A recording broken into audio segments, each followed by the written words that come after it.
All right. We're gonna finish where we left off when I was taking my walk. For those that don't know what we're talking about, go watch the earlier live when I took my little walk. And we left off. My brother Q Butter came into the chat, and I was glad to see the brother. And then people started saying, "Oh, he's anti FBA."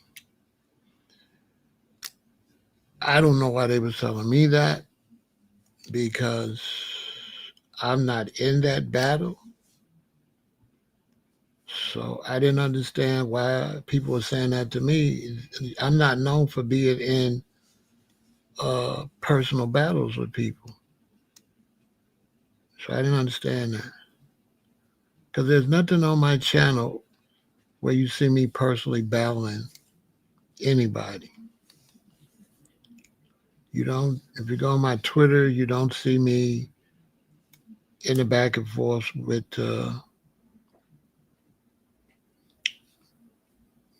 brothers from Africa and the Caribbean. You don't see me doing that. So I was wondering, what did people expect from me? I didn't know what you expected from me because the brother come and say, "What's up?" And I say, "What's up?"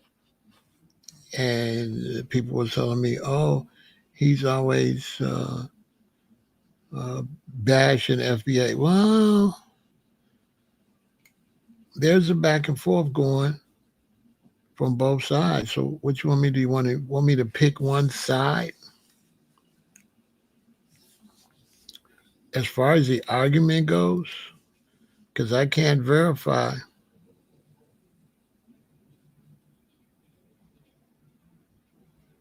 You know what I'm saying? I can't verify what the beef is about, right? So when I can't verify what everybody's beefing about and all that, uh, what you want me to do?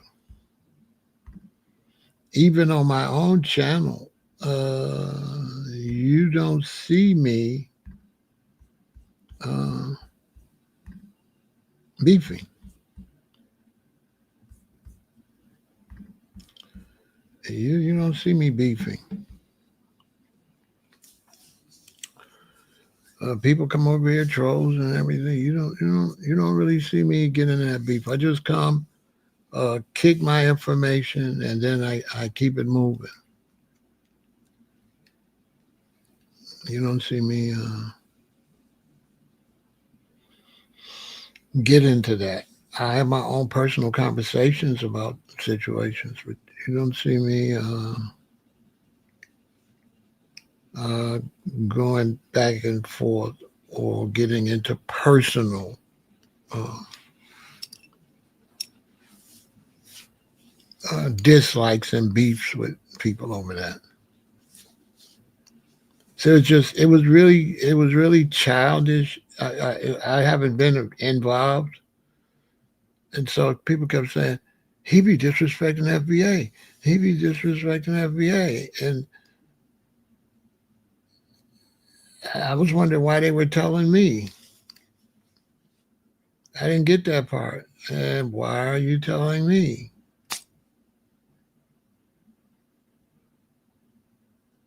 If it bothers you, why you go do? I mean, these was grown men, and I was like, you're a grown man. If you don't like dude, that was a little weird. What you running to me for?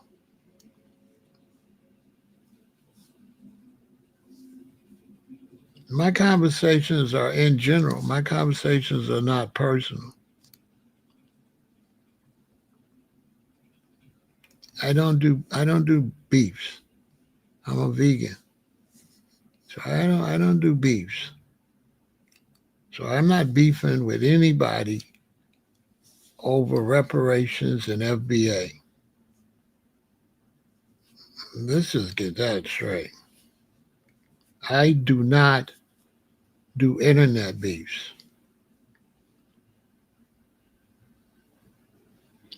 I changed my life a lot of different times. I was a young person growing up in Chicago, ride your bike and play baseball, and basketball. Then I was, cool, tailor-made clothes, going to school, got out of high school, worked a job. Then I was comedic, Rasta, black conscious, which at that point when I became like a militant, I'm a full-grown adult. I'm not doing no playing around, but I don't got enemies like that. I'm not uh I'm not in that part. I'm into like black unity, black people pushing. Then I got stabbed and I went to rehab and learned how to walk. And then I became a very vicious dealer, you might say. And then I worked myself back to the person I am now. But once being that vicious street character, I don't do beefs. I don't do beefs. I would advise brothers that don't like me on the internet, understand you cannot walk up on me with beefs. Okay? I don't do beefs. I only got two sides. I got the nice side, having a good time, talk about knowledge, debating. I can even get heated over there with that, but that's not. Then I got the other side. Let's just leave that side alone. If you walk up on me, you're not going to get this Pharaoh. Okay? You're not going to get this one. You're going to get the other one.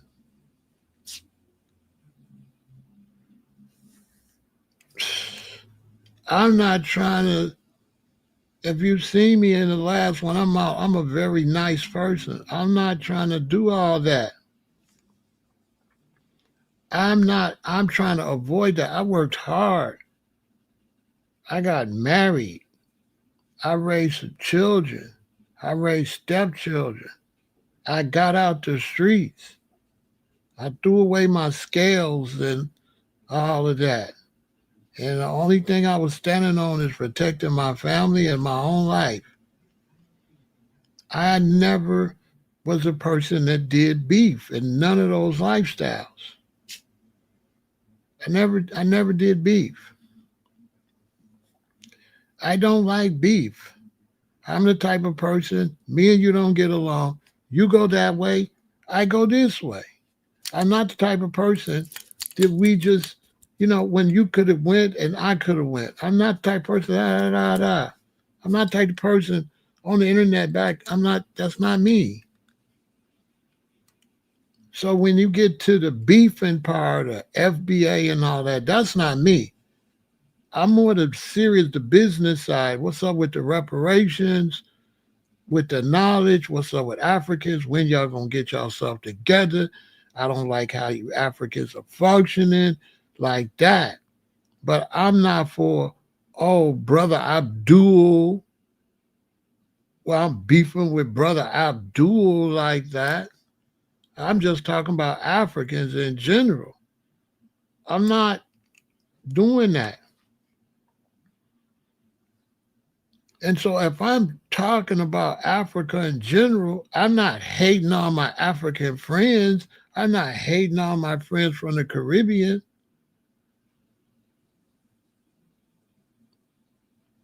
When I know that on this internet, both immigrants and FBA have been out of order. Period. It's been totally out of order.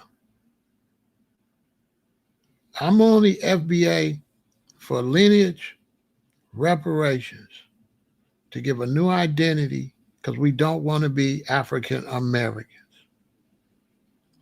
It would be ridiculous for me, for a black immigrant, to be upset with that. You're a Trinidadian. You're a Jamaican. You're a Nigerian. You're a Ghanaian. So if we want to, whatever we want to identify ourselves at, is not your business, really. It's not your business what we want to call ourselves. It's not your business. For some Africans, don't like the fact we took African off and we foundational Black Americans. Africa haven't done nothing for us but sell us. Our main relationship with Africa is selling people. We have no relationship with Africa. I speak for all foundational Black Americans when I say Africa has done nothing for us. Africans have come to eat with us or off of us. And of course, there would be some animosity there when there's some people that claim they're your brother and sister, but only show up when it's time to eat. Yes, there's some animosity there. For me personally, I'm born in 1958. I ain't seen you. I ain't seen no Africans come and do nothing for us through the whole 60s and 70s. Black immigrants didn't show up till the late 70s. We didn't need you by then, so you didn't come to help us. Because we were straight by 1970. So of course we think you're a little bit of users to show up after the smoke. Black immigrants, you got to eat that. I mean, I don't mean I hate you got to eat that. You got to eat the fact that you waited until we did the heavy work. And then you showed up.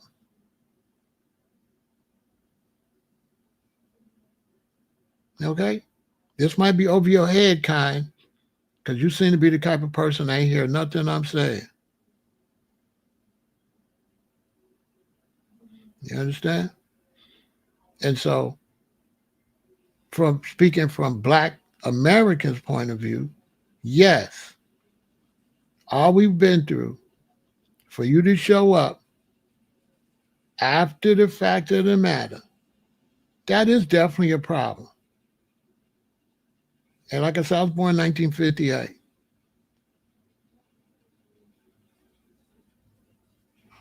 And I feel like Black immigrants came after everything was all right.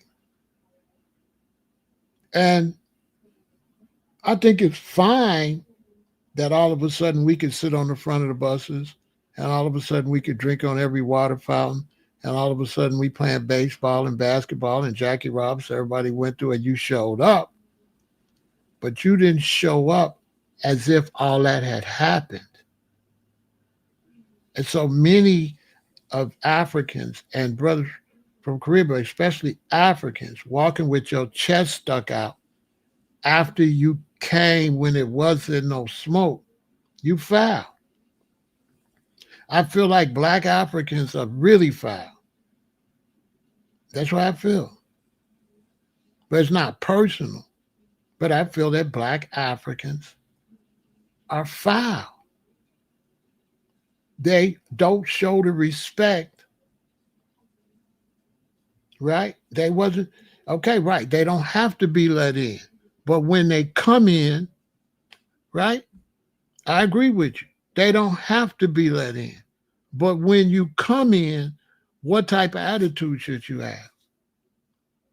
What type of respect should you have for Rosa Parks, for MLK, for Malcolm, for our descendants? What type of respect should you have for the children and the grandchildren of the Rosa Parks the Malcolm X's, because that's who we are. We are the grandchildren and the children of the people that made it for you to be able to come over here and do what you do. I personally fought physically for Africans to walk around Chicago.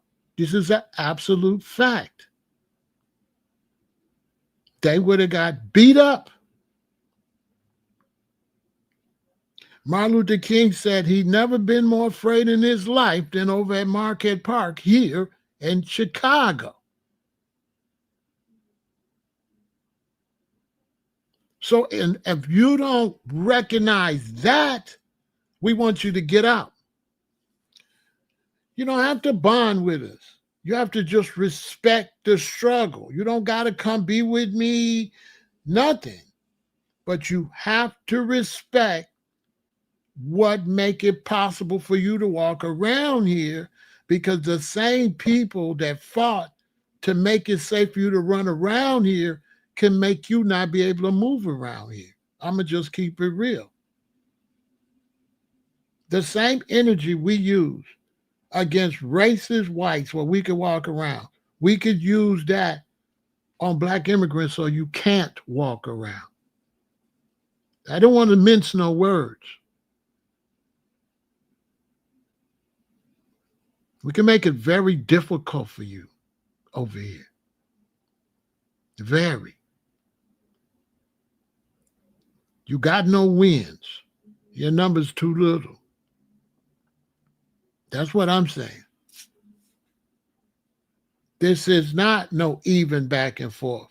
You too little. This is you and us. This is all black immigrants. This is y'all. And this is us. You cannot win. You could lose badly. Exhibit A.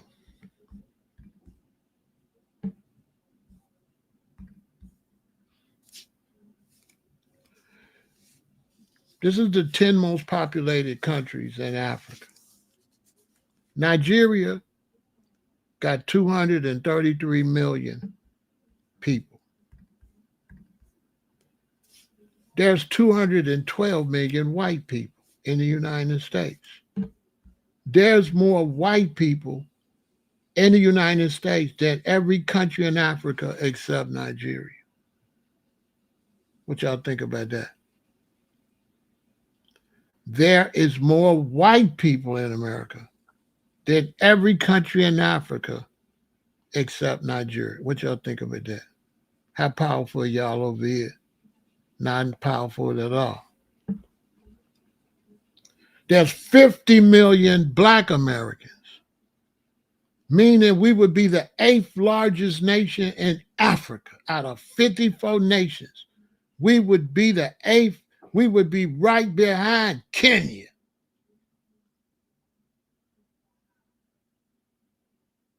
So imagine coming here, playing with 50 million of us. Stop playing with us. That go for the Haitians, all y'all. Stop playing with us. Your numbers are not big enough. You little over here. Respect us as a nation. And see, black immigrants, they don't respect black Americans as their own nation. Because you don't know the numbers. You don't come over here playing with 50 million people. Most countries in Africa ain't got 50 million people. We got more people than damn near the whole Africa, except a few countries. There's more black Americans than all your African countries. Where is Ghana on the list? Oh, okay.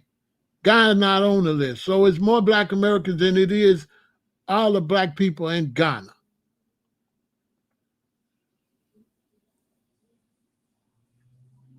Algeria ain't even black.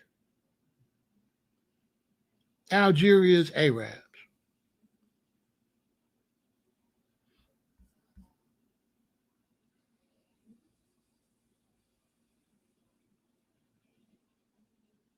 Egypt ain't black. Egypt is Arab. So you got 1, 2, 3, 4, 5, 6 black countries before us. We are 50 million strong. This is why back to Africa don't work, because Africa ain't got no room for 50 million of us. We are a mighty nation. We are more militarized than you. It's not one African country could beat black Americans in war. Period. We'd wipe Nigeria out. Why you think these white people in America don't even want to go to war with us? We are war ready. We have been in the top wars at the top of military training.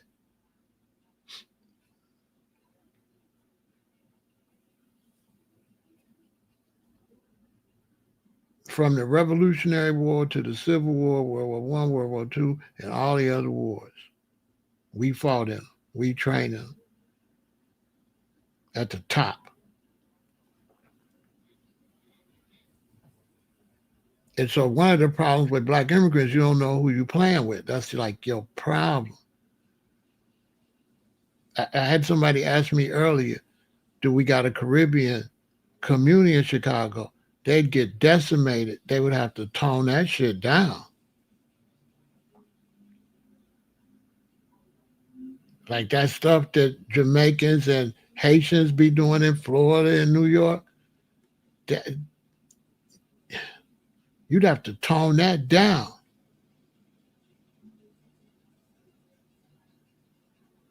Yeah, they undercount us. It could easily be 61 million. They undercount us. But you would have to tone that down. I don't see where to me, if I was a friend of black immigrants, right? And if I was on their side and I knew what I know, I would tell black immigrants to get out of the beef with adults. That's what I would tell them. Because black immigrants, how you gonna win when white people don't like you and we don't like you? How you gonna win? White people don't like you.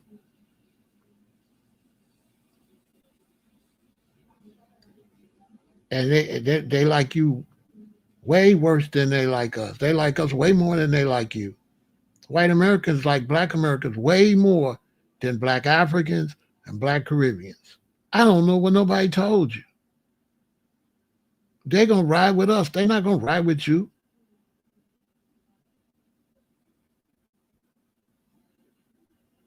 See, I be telling black people the truth because I got love for all of y'all. So this is not no hate to my brothers and sisters around. I'm telling you the facts. Get out of the beef with FBA. You're going to lose. You're going to lose. Do not let white America see you hating on black Americans. You don't have to listen. Go ahead. You're going to lose.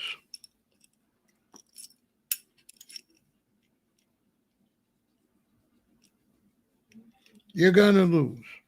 It's just advice. It's not a good beef. You can't win. You can't win. Humble yourself. Come here and get your money. Be nice to black Americans. That's what be my advice to black foreigners. Come here. Bond with black Americans. Meet black Americans. When you meet a black American you don't like, meet another one you like, because people are all different. So take your time and meet some decent black Americans. Bond in with the family. Because you black immigrants out there on that island by yourself, when the shit hit the fan, you're going to be out there by yourself. You're going to be the first ones to get wiped out. Don't think you're going to be able to run to us if shit hit the fan. I speak for Chicago. Don't think you're going to be able to run up here. There's a lot of black people in Chicago, and all hell and broke loose between the races. And maybe no, hell no. Because the same dog bites you in the morning or bites you in the evening. So if you ain't my friend now, you an enemy. So that whole thing, I don't like it, especially for black immigrants. I think black immigrants, their experience in America, they are ruining it. They are moving totally wrong. When you see, if you're a black African and you see a black African talking crazy about black Americans, you better go check them. But don't do it. Let them. Because what's going to happen, your kid's going to pay for that. Your kid's going to pay for that. Because these older blacks are going to be sitting around the house mad of what some African is saying. And these little shorty gangbangers and stuff is going to see mama and auntie and daddy and uncle don't like y'all. Now, when they go to school, when they bump into your children, they're going to do them dirty. You're going to have to move out in the white neighborhood. And good luck with that.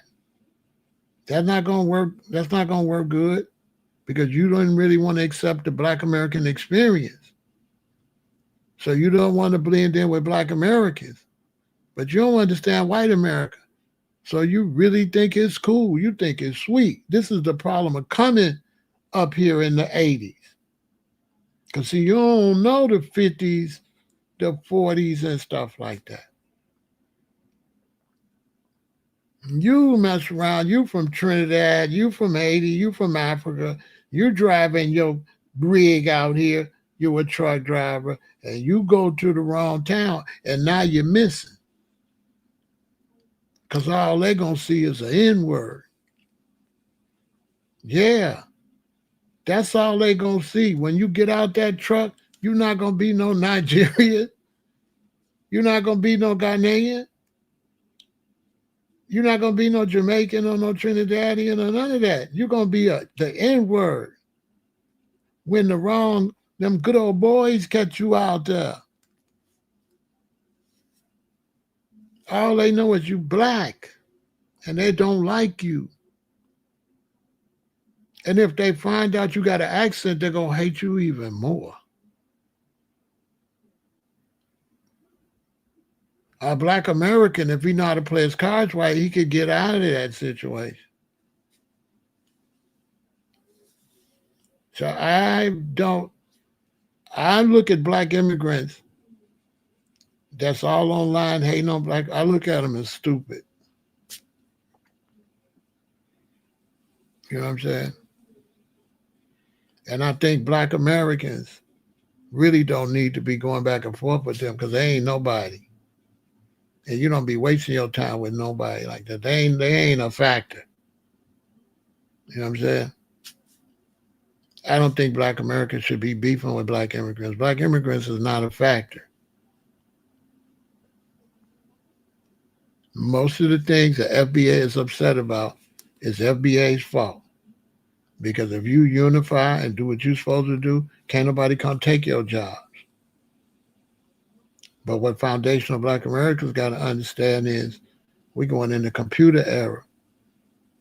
And these robots and these drones finna take everybody's jobs. It ain't finna be no jobs.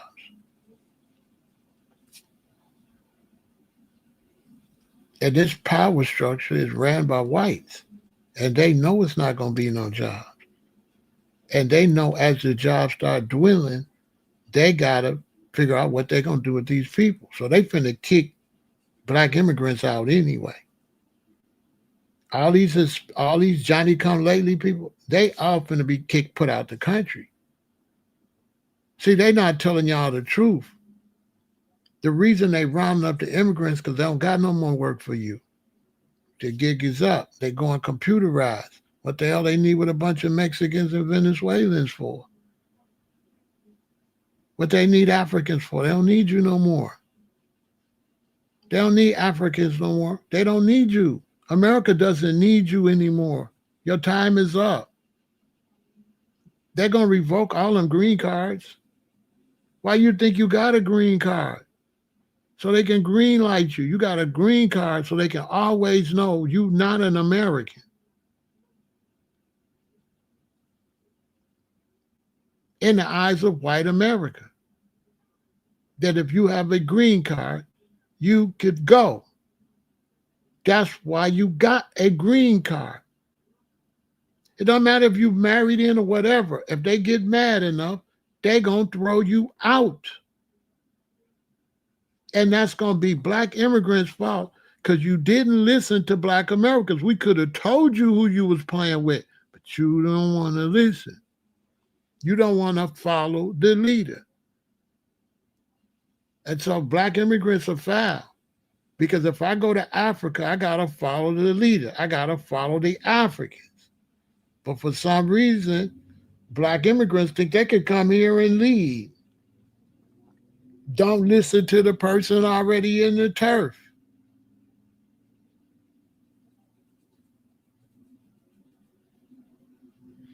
They don't want to listen. You know how stupid you got to be to come here and don't talk to black Americans and hang out around black Americans and you're black? And don't go to black churches and link in with black Americans? You know how stupid you got to be?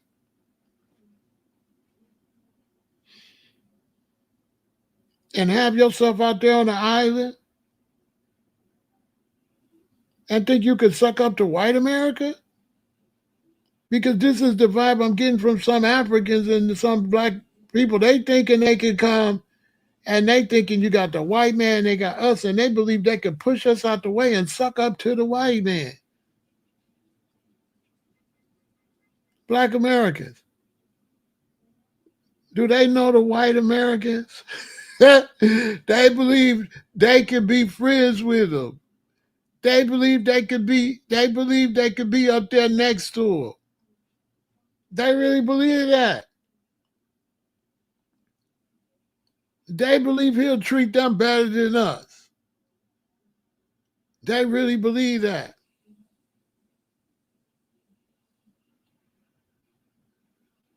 Because they don't know everything we got from blood. They don't know that part. That's the problem with black immigrants. They here on our blood. They walking on our blood in the soil. They're making for they can see this is what the problem is.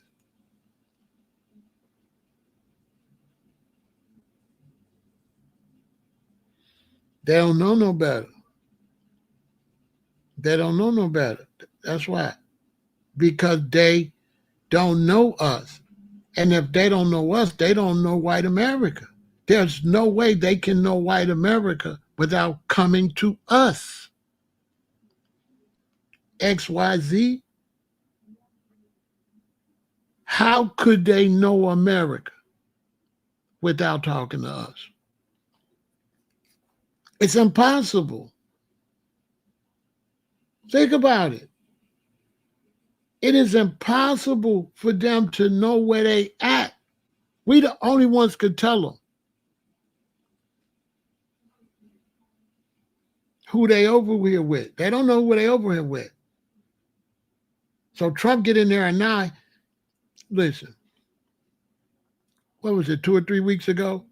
Remember ICE ran up on the Haitians? Remember they said the Haitians overpowered ICE? Right? Remember they said the Haitians overpowered ICE? Now the Haitians probably celebrated. Black Americans. Foundational Black Americans.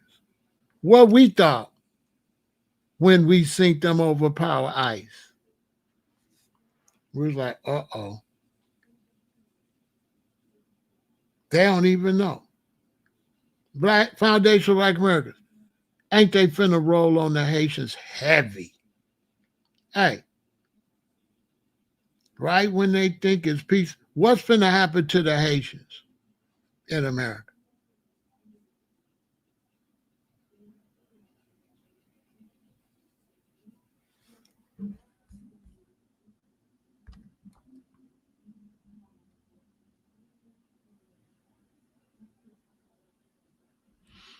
Huh?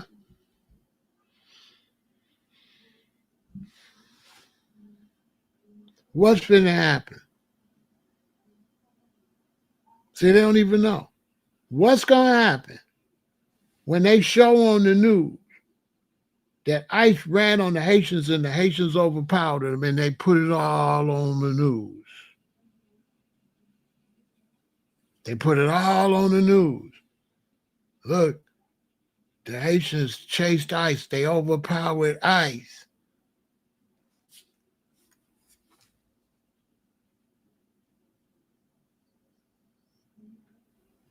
The Haitians probably thought they did something. I was like, whoa.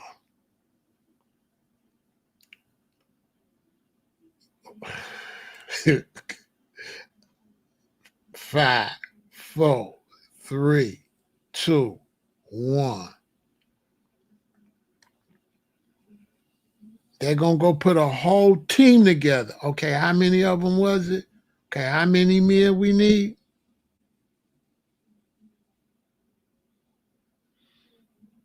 How many of them was it? How many of them they need? You know what I'm saying?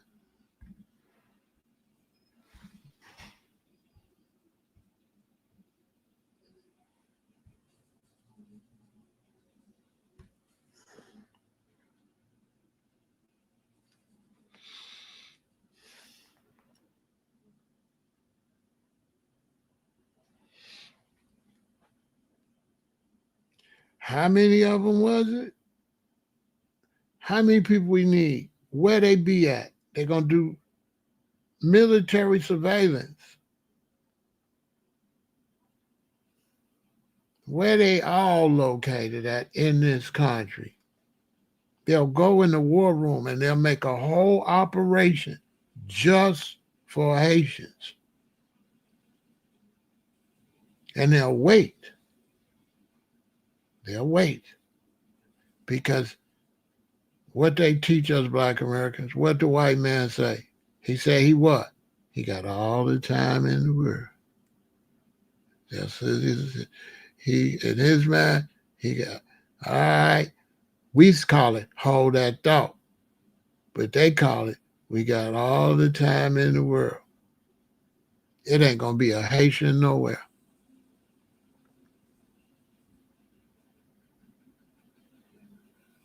Ain't gonna be a Haitian nowhere. They was all in there. Even some black Americans was making it worse. Yeah, the San Overture. Don't play with them Haitians. I said, y'all making it worse. Why would you type that? Why would you type that? The streets ain't gonna get involved with that right there. Listen, Foundation of Black Americans, the orders already went out. Stand down and get the fuck out the way. We've been saying that all from the day Trump won. Stand down and get out the way. Get the fuck off this internet talking about any of that. Listen, Foundation of Black Americans, don't you get on here talking about immigration at all. Talk about something else, man.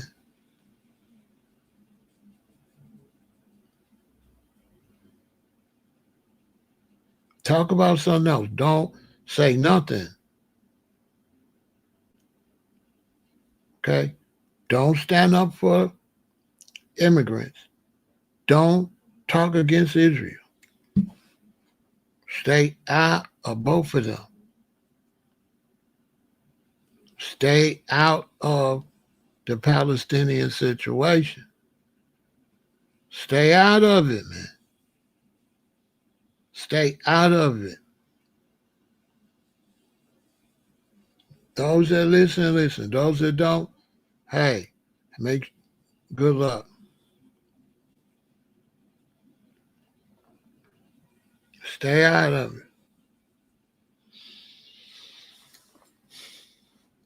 Stand up for reparations. Be proud to be foundational Black America. That's all you got to do and push for reparations.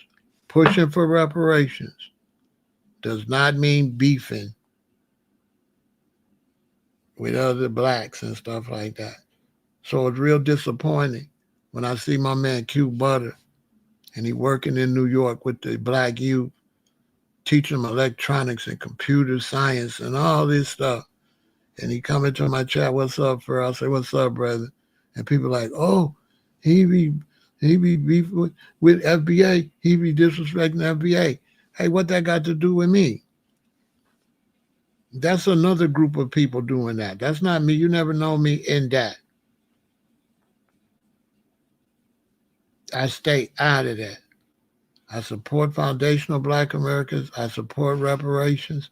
And I stay out of that. Because I don't really, because that'll go too far. And then it'll overshadow reparations. You know what I'm saying? So I just try to stay out the way. People that do that, I try to stay out their way too. I don't go against them either. So if his brothers and sisters out here beefing with immigrants, I ain't got no smoke with them either. See what I'm saying? I don't want no smoke with the people beefing with them. I don't want no smoke with them either. I'm not it. I don't want to do that. I don't, that's not for me. I can't say what they should do. They live their life the way they live their life. That's not what I do on this channel. I talk in general. So when I talk about Africa, I'm not talking about no particular African. I'm talking about the overall way Black Africans is acting. That's not going to make me, that's got nothing to do with Africans personally. Like I said, today the boycott started, not to shop at African businesses. I had a friend that wanted some shea butter because they can't get it where they live at. They live in a state that ain't got that kind of stuff. So knowing that I got a boycott with the sisters because they get mistreated at the braid salon, I went yesterday to the African shop and bought this person 4 tubs of shea butter and some bracelets and stuff like that to send them because they can't get that kind of stuff. Bought them some amber and some, stuff like that. And sent it to him. And I told the African brother, I had to come today because I can't come tomorrow because we boycotting y'all. He said, what? Why? He's an older brother. I said, you don't need to know, Pops. You just do what you're doing.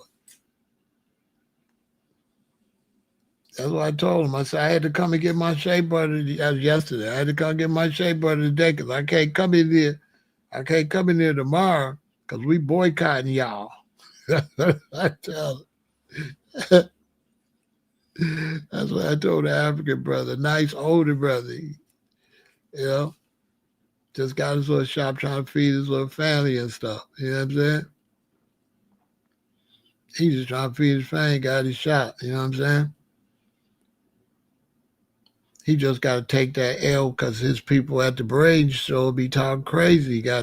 Y'all Black African brothers, y'all got to get these African women in order. They can't be out here all wild like that. Get your woman in order. You know what I'm saying? Your woman and Black African brothers, get your woman in order. She can't be at the braid stuff talking crazy and all that. She ain't helping nothing. We already got, you know what I'm saying? How's she going to work with foundational Black American women and we got women talking crazy too? You understand? So when you got women that wild out and then you run the shop and you African women, you got to have special courtesy because you got to prevent your customers from wilding out. You can't wild out with the customers. That's bad business. You already know you're doing Black women's hair. Okay? You already know they're going to wild out if you get to talking crazy. So you're supposed to have the most nicest courtesy. Your job is to keep them tamed and quiet and relaxed, not to upset your customer. The customer's always right. You know what I'm saying?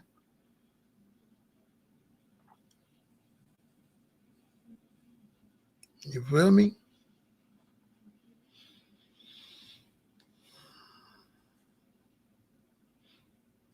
And so I had to come over here because the beef is too much. And somebody keep asking me, what really made it turn up? Well, Tethers. Tethers made it turn up. And people started misusing Tethers. Some people in FBA use it only for Tethers. But some people is calling all black immigrants Tethers. And that's not the proper use of the word Tethers.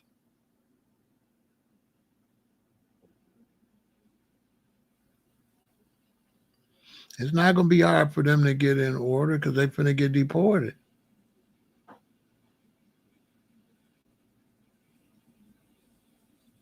It ain't going to be an African nowhere.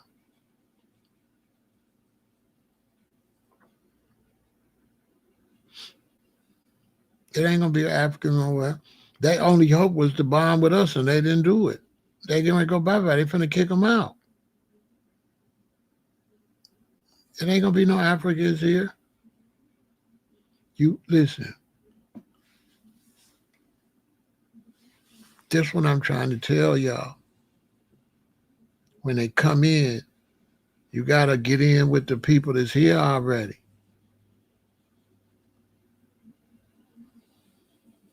You got to get in with the people who'll tell you. This country only respect old immigrants. This country don't respect no new immigrants. This country only respect black Americans, Chinese, Irish, German, Polish, like that, Italian. That's it.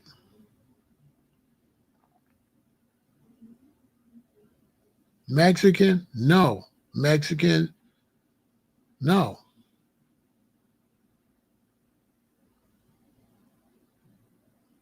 It ain't going to be a Mexican nowhere. Whites and black Americans and Chinese. Because the Chinese was here with the railroad. When the country started, it was whites, blacks, and Chinese. The Native Americans refused to function with the situation. Now, some blacks said they was Native Americans, but if you was black and you was captured, you was put in slavery. Go watch 12 Years a Slave. When they caught him, did they give a damn what he was or where he was from? So if you was a dark Native American and they caught you, you gonna pick cotton. So black Native Americans pick cotton. Right with the black Africans and was breeded with the black Africans. You show me any black person that said they got Native American blood, I guarantee you they're going to have African blood because they was breeding babies to pick cotton. So you can't talk about slavery if you ain't think about business and picking cotton and making babies to pick cotton. That was the backbone of the business. Mandingos, getting women pregnant was a business. Like breeding horses. If you don't breed these people, you ain't got no workers. So if you think they excluded you from being breeded, crazy. But I could have told, like the Africans is going to be, let me tell you something. In Chicago, 1978, 79, 80, 81, it was Jamaicans everywhere. Ain't no Jamaicans here but a handful. They deported all of them. They locked them all up and deported them.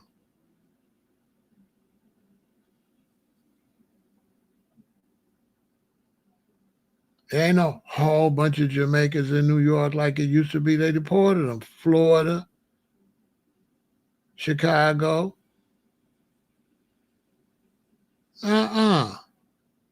Their numbers got up so much, they didn't get in line. They didn't mix in with black Americans. They gone.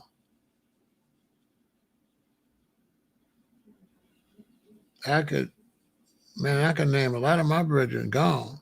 Passed away in Jamaica, been deported. Rest in peace to Chucky. Boof, gone. I can go on and on. You look at where so-and-so, they gone. Ain't hardly none of them Jamaicans that was here in the late 70s, early 80s here. They gone.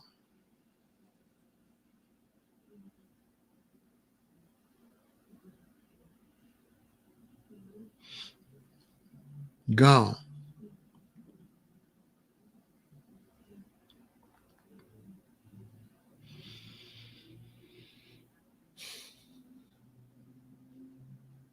All them Africans and all them people, they finna be gone. All them Hispanics, all them Venezuelans. It ain't gonna be a Venezuela nowhere.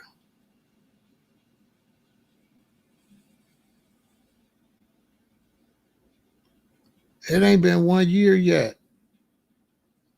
You probably not watching all the videos of them grabbing them. I'm watching them. Man, you should see them. They pulling over trucks, 100 of them in the back of a truck. They out on the highways, pulling over everything, looking for illegals. They're raiding everything. Cleaners, laundromat, wherever people working at, they got their real people and they got people working for them, right? So let's say you are African and you over here and you get in the chat talking crazy. What you don't know is there's people that will screenshot your page. All they got to do is give it to the government and you'll be out of here. They would pay me right now to find you.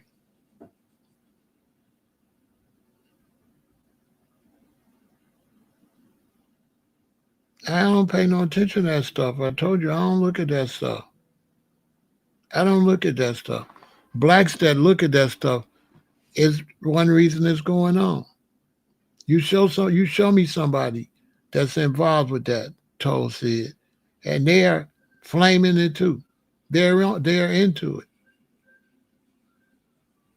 If the Somalis is on in there talk crazy, and there's Black Americans see it, those Black Americans is talk. They both in it. They So I don't see that stuff because I'm not in there. I don't see that.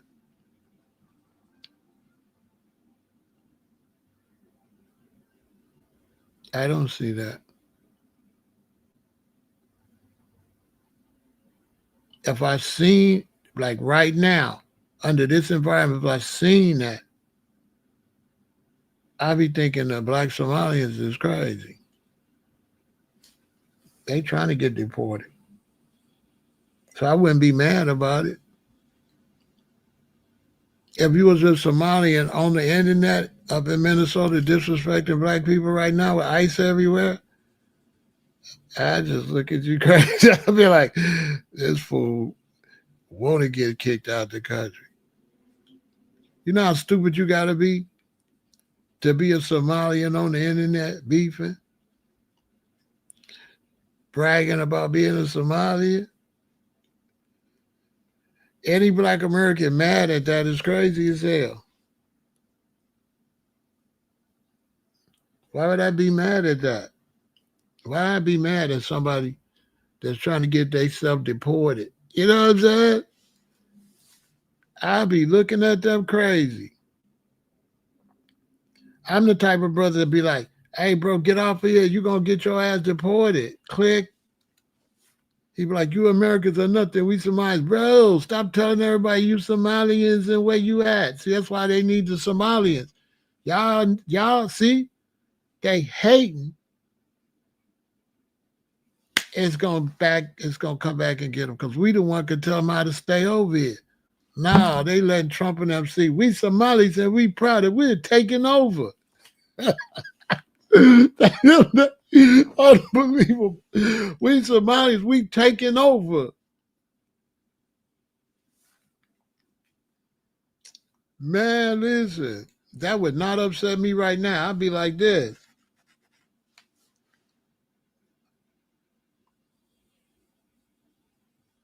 Let me save these accounts. I go back in 4 months, hit his account. Gone. Ain't been a tweet. It ain't been a tweet in 3 months. I know why. Your ass is at Alligator Alcatraz, fool.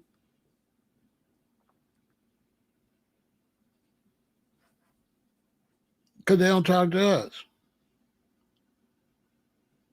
They don't talk to us.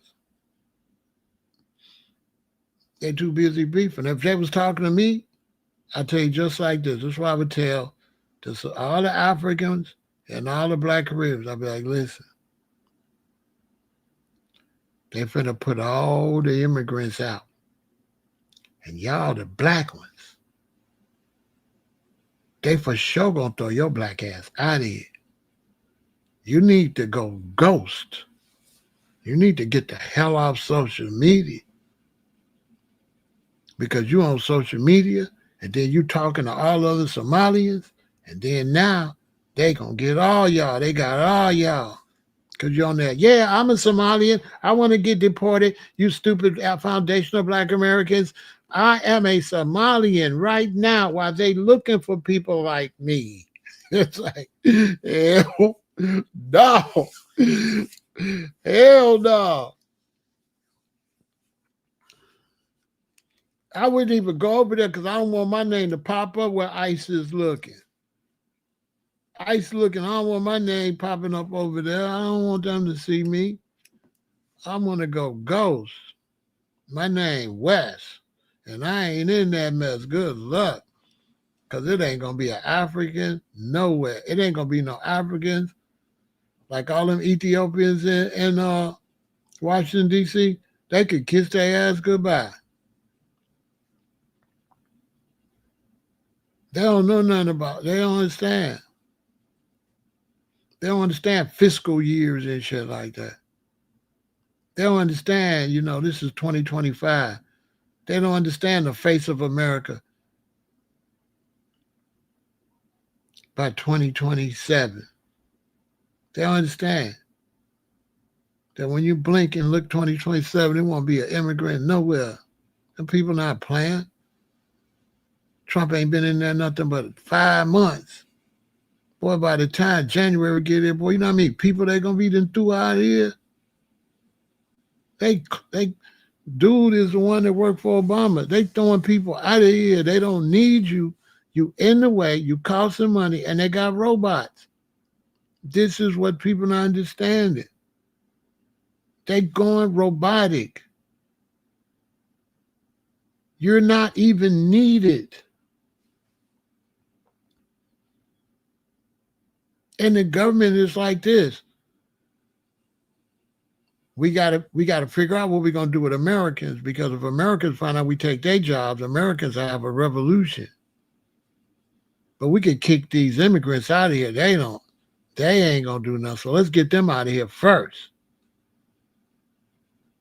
Because they got to do something with the American people too. They ain't got no jobs. But all the rest of y'all that ain't really Americans, it's like bootleg Americans, y'all out of here.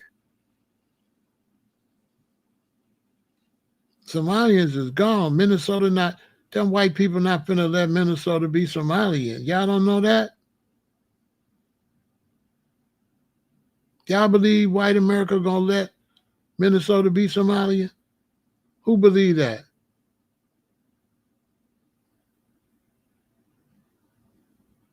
Them people wasn't listening. They already told them they finna make America great again. They should have hollered at your boy. I could have told them what that means. That, you know what I'm saying? The Somalians don't know and the Africans don't know. They're not listening. They should have been with me. They should have been watching me. Right now, y'all supposed to be ghosts. Y'all not supposed to be on the internet. Y'all on the internet beefing with ICE out here. Y'all like, you black Americans are stupid. You black Americans are not as good as us Africans. I'm like, damn. That's like the gang unit is out here everywhere. And I'm on there, yeah, man, Crips run everything, man. You don't want to play with no Crips, cuz. You know what I'm saying? And turn on the TV, the gang unit is getting all the gangs off the street. I'm on the internet, on everything, cuz. That's the Africans. You know how stupid you got to be?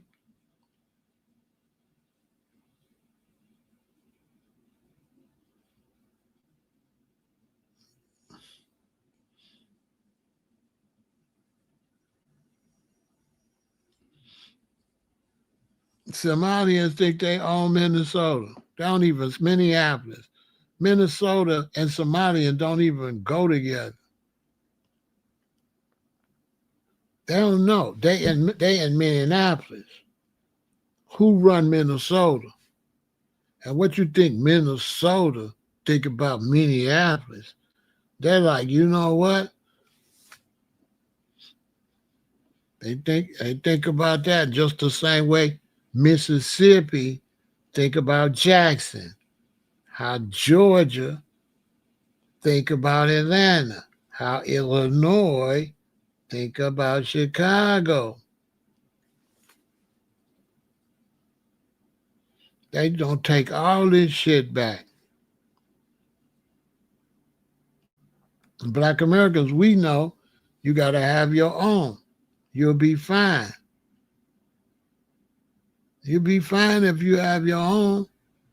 But they taking all they shit back because they need jobs for their kids and their babies. I don't blame them.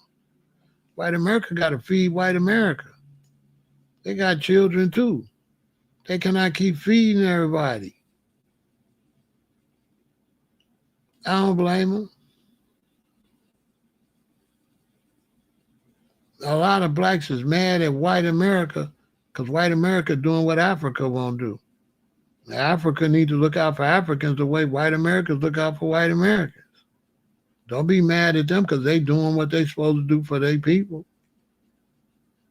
And black people, you don't do what you're supposed to do for yours, then you be mad talking about the white people racist because they won't do for you. You won't even do for your damn self. That's for all black people. That's one thing all black people got in common. Imagine watching a bunch of black people from all over the world that ain't standing on shit argue. I just be like this. I'd be like, ain't neither one of y'all got y'all shit together, but okay. You know what I'm saying? Watching a bunch of black people that ain't got their shit together arguing over white people stuff. That's what it boiled down to. And black people won't push for reparations so you can get your money so you can rebuild your own stuff. You ain't got lost tracks of reparations. And you're like, we don't want reparations. We want tethers. We don't want reparations. We want to argue with tethers. The hell with reparations. We want to disrespect tethers. You know what I'm saying? That's what we want to do. You know what I'm saying? Take all the pressure off the government to give us reparations. Because bad enough you got black people. We don't need no. You got Amos said, Andy, we don't need no reparations. Reparations don't make no sense. You got black American men, they've been picking cotton, so reparations, what you mean reparations, man? I ain't gonna be begging nobody for nothing. That was a long time ago. Ain't no white people has no slaves. You see these blacks that don't stand up for reparations? Make me want to take their wallet and call ICE. ICE, it's a black motherfucker here. He don't got no ID. He gonna pretend he in Black America, but he ain't. I think he's some kind of something else. Come get his ass. You ain't doing us no good. Take this nigga to Alligator Alcatraz, you fucking rat bastard traitor. You should have stood for reparations. Don't cry now. Lock him up. He is a Colombian, a black Colombian, a Haitian. He is a Haitian. Because he be hating.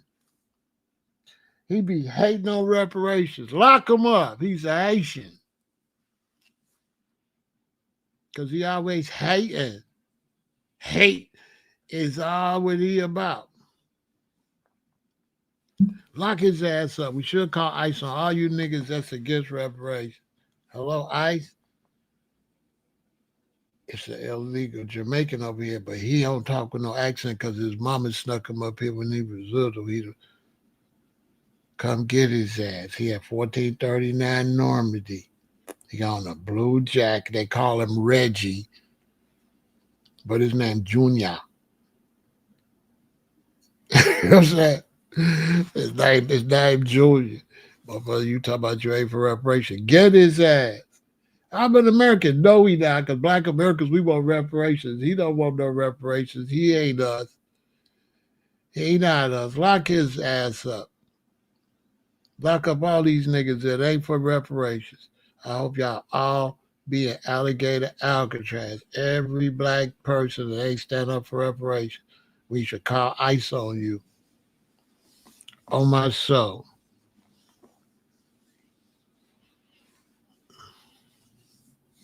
ICE ain't gonna do nothing to me. I got my mom and daddy picture, my grandma picture, my granddaddy picture, my birth certificate, and all that stuff in my wallet.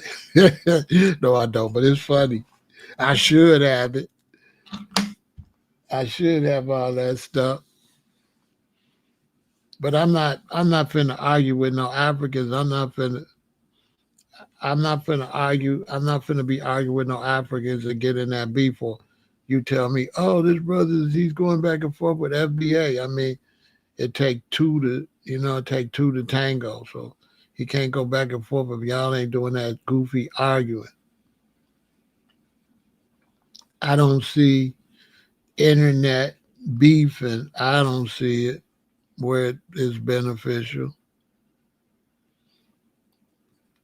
I don't think it benefits black Americans. I think it definitely hurts blacks that aren't foundational black Americans. I think if you're not a foundational black American and you get in that beef, you're destroying your brand and everything.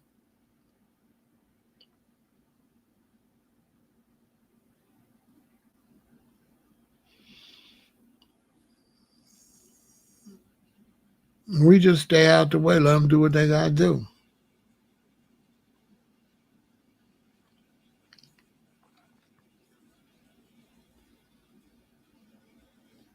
But I wouldn't have problems on foundational black Americans calling ICE on immigrants.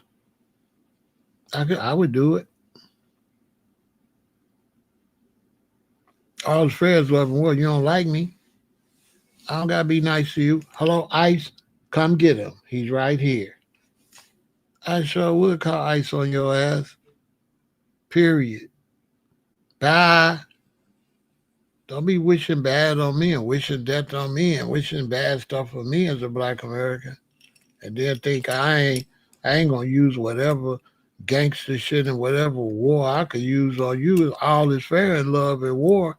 So if you were an immigrant and you don't like foundational black Americans, I'll get you deported. I can just speak for myself. I'll get you out of here. So watch who you talking to for you be back cutting sugar cane, back in the bushes. That's African anybody. Yes, I would call ICE on you in a heartbeat. I wouldn't be for you on the internet. I'll send your shit to ICE. Swear to God, I would. You would do me if I was in your country. You'll report me quick. I know how the game go. Man, they'll report you in a second. Let you be in one of their countries, and they president wants you out. They'll be bringing you in themselves, tied up. Man, let you be in Africa, and Africa said we want all black Americans out. They'll be rounding you up. These are the same people who sold you the first place. The same dog that bites you in the morning or bites you in the evening. I wouldn't have no problem calling ICE on Africa. He over here, Mobutu, right now. Yes. And his wife, she a nurse. She work at so-and-so hospital on the ninth floor on the so-and-so section. Yes. She be wearing red flip-flops and she got a blue Pontiac.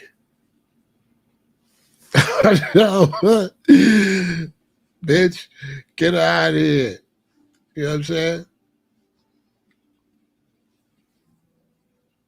I ain't never snitched in my life, but I definitely snitch on immigrants. ICE, get them out of here. Bye. You ain't my friend. What I'm standing up for you for?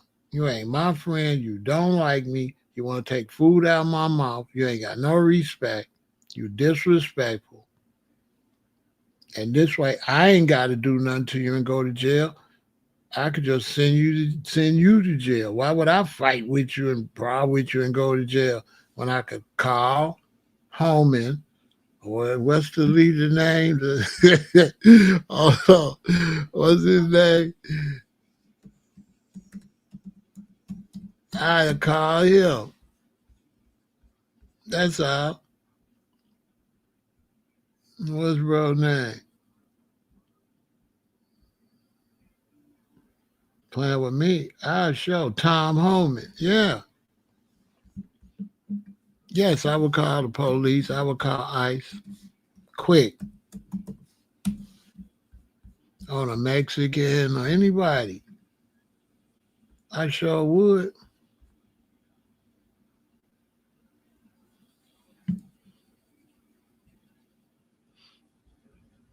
I'm telling you the facts. Ain't no shade in my game. You on here and you're an immigrant and you argue with me and you get too far, I will screenshot your social media and send it to Tom. Tom, go get his ass. Throw his ass out of here. Get his ass and get his ass out of here. If you're gonna be a hater,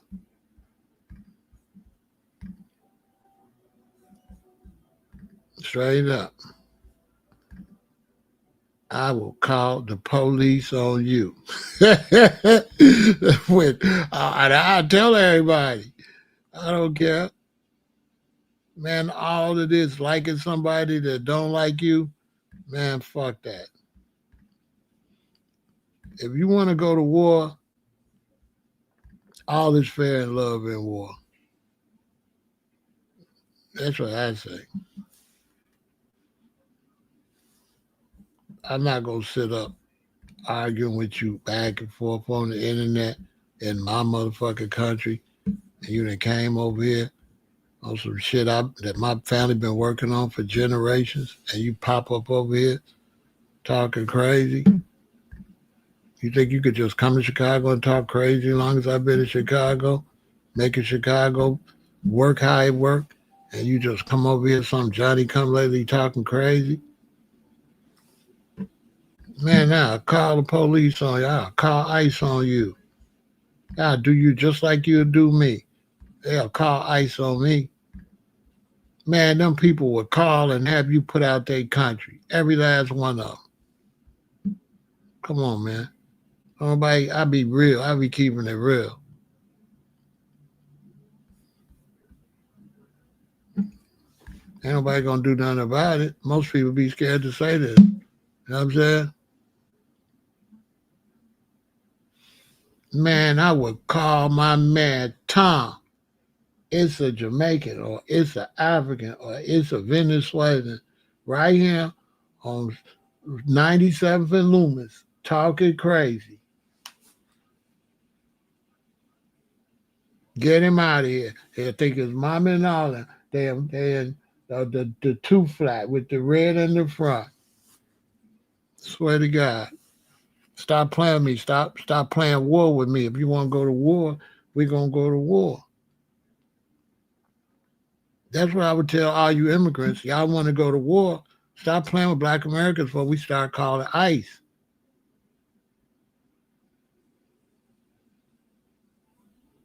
Don't be on there arguing with them about no FBA. Call ICE on their ass.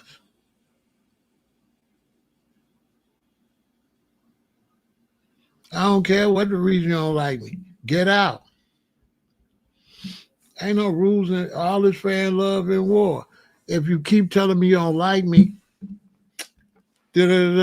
Tom, where y'all at? He over here on 94th and Green. I'll wait till y'all get here. I'll show you right where they at. They right there. All of them, it's about 9 of them. I wouldn't blink. When I called Tom, what up, my nigga? Hey, man, you was getting down with Obama. Anyway, that ain't why I called. Listen, his name is Geraldo Herrera. Yeah, talk about he from motherfucking somewhere, but he probably lied.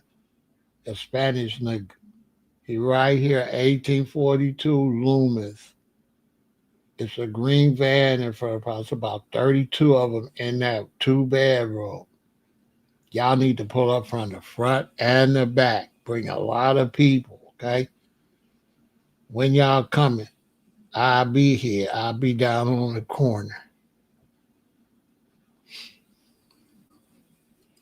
I sure would. I sure would get them out of here. I would get them out of here. All the Africans too. I would call ICE on all the Africans. Y'all think I'm lying. And beefing with me too much on the internet and let me know you don't like me. Hey, I would call ICE on you. Stop playing with me. Friend or foe? Friend or foe? Oh, you an enemy? Da-da-da-da. Tom. It's some more of them. There's some black Haitian talking about he all that, he gonna do all this.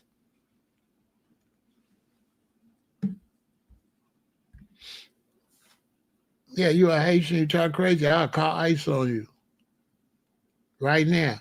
That's the advantage. Black Americans, we sitting on the magic button right now. They've been playing with us. Okay? Y'all ain't hear what I'm saying. All these haters that come to this country been hating on us. We got the magic button right now. We got the magic button. Keep hating. Shut your ass. Shut up. Shut up. I'm gonna pick this. Shut. Keep talking. Keep. I told so. Say you love FBA. Say it. Say it. Tom, I love FBA. I love FBA. I call you back, Tom. I'll call you right back. I call Tom. Say you love FBA, and FBA is the greatest black people ever. Say it. Record him, Joe. Record him. Say it. I thought so. I'm gonna call Tom. Y'all think I'm kidding? I'm not kidding. I will call on you. You some Hispanic man, and you don't speak English, you get to talking crazy to me out here. Maybe I'm with my queen, or maybe I'm with my grandson, and you get to talking crazy.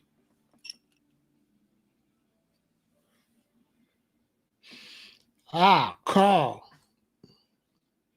Yeah, so many people had to shut the website down because I would have joined ICE, but I'm just too old. I sure would have joined. Get them out of here. They're a detriment to my family. They're a detriment to the lifestyle of people in America. It's too many people.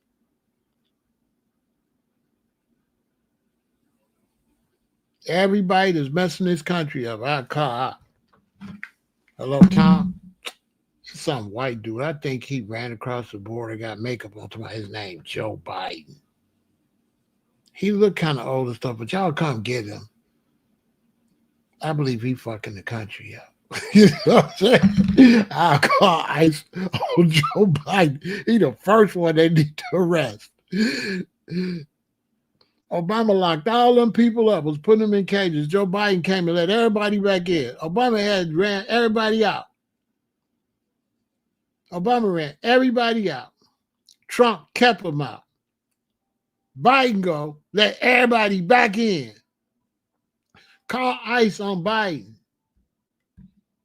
Tom, would you go get Biden? Because he didn't want to let him in.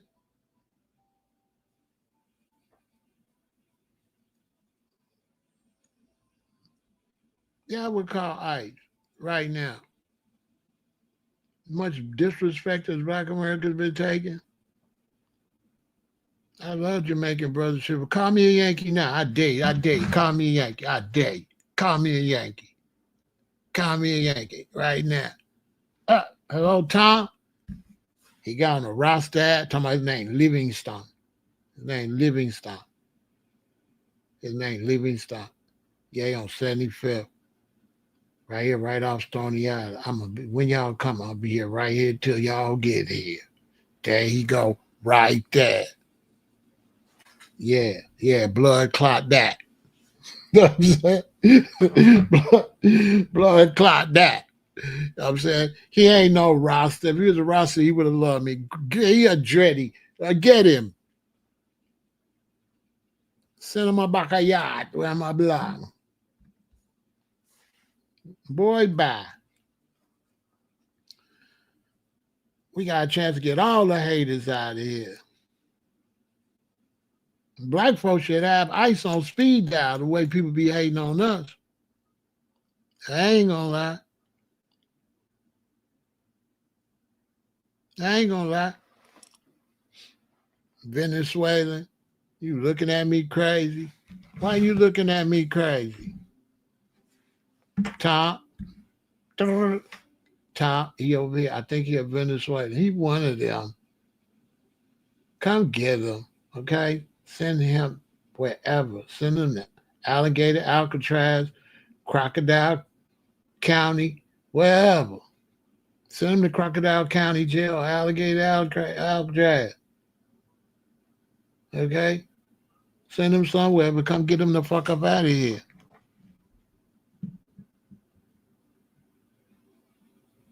You know what I'm saying?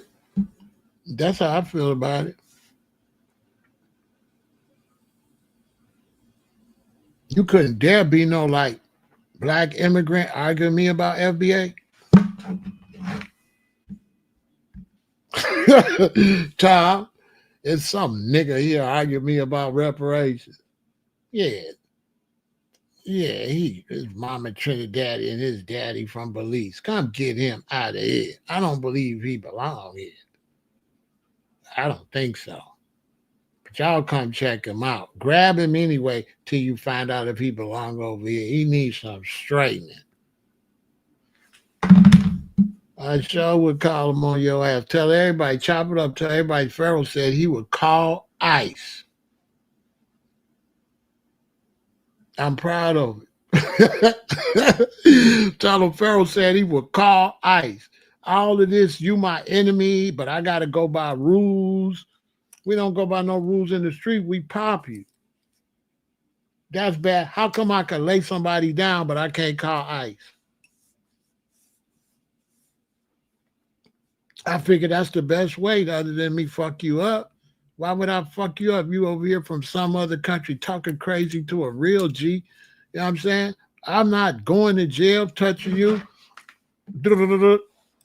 Tom, it's another one. He over here talking crazy. He from somewhere in the Caribbean. I don't know. He smell like saltfish and shit. Okay? Come get his ass out of here. Y'all on y'all way? Okay, I'm going to be on the block. He on 89th and Loomis. I'm telling you, y'all should be threatening all these black immigrants. Y'all should threaten them. When y'all be arguing with them, y'all should threaten them. So I'll call ICE. Stop letting people play with you. They'll do it in their country if they could do it. All that on the internet. I'm sick of these people. Hello? I'm sick of these. Tell it to somebody that's going to do something about it. I bet them people shut the fuck up. I bet you if this go viral, I bet you black immigrants stop making all them live streams because we'll start downloading all them videos. When you making them videos, you Africans and especially you Africans, making all them videos disrespect to black Americans, we should send them to ICE. We should send them to ICE. Oh, you up in your braids talking crazy? Send it to ICE. The lady I come here to take, send that to ICE.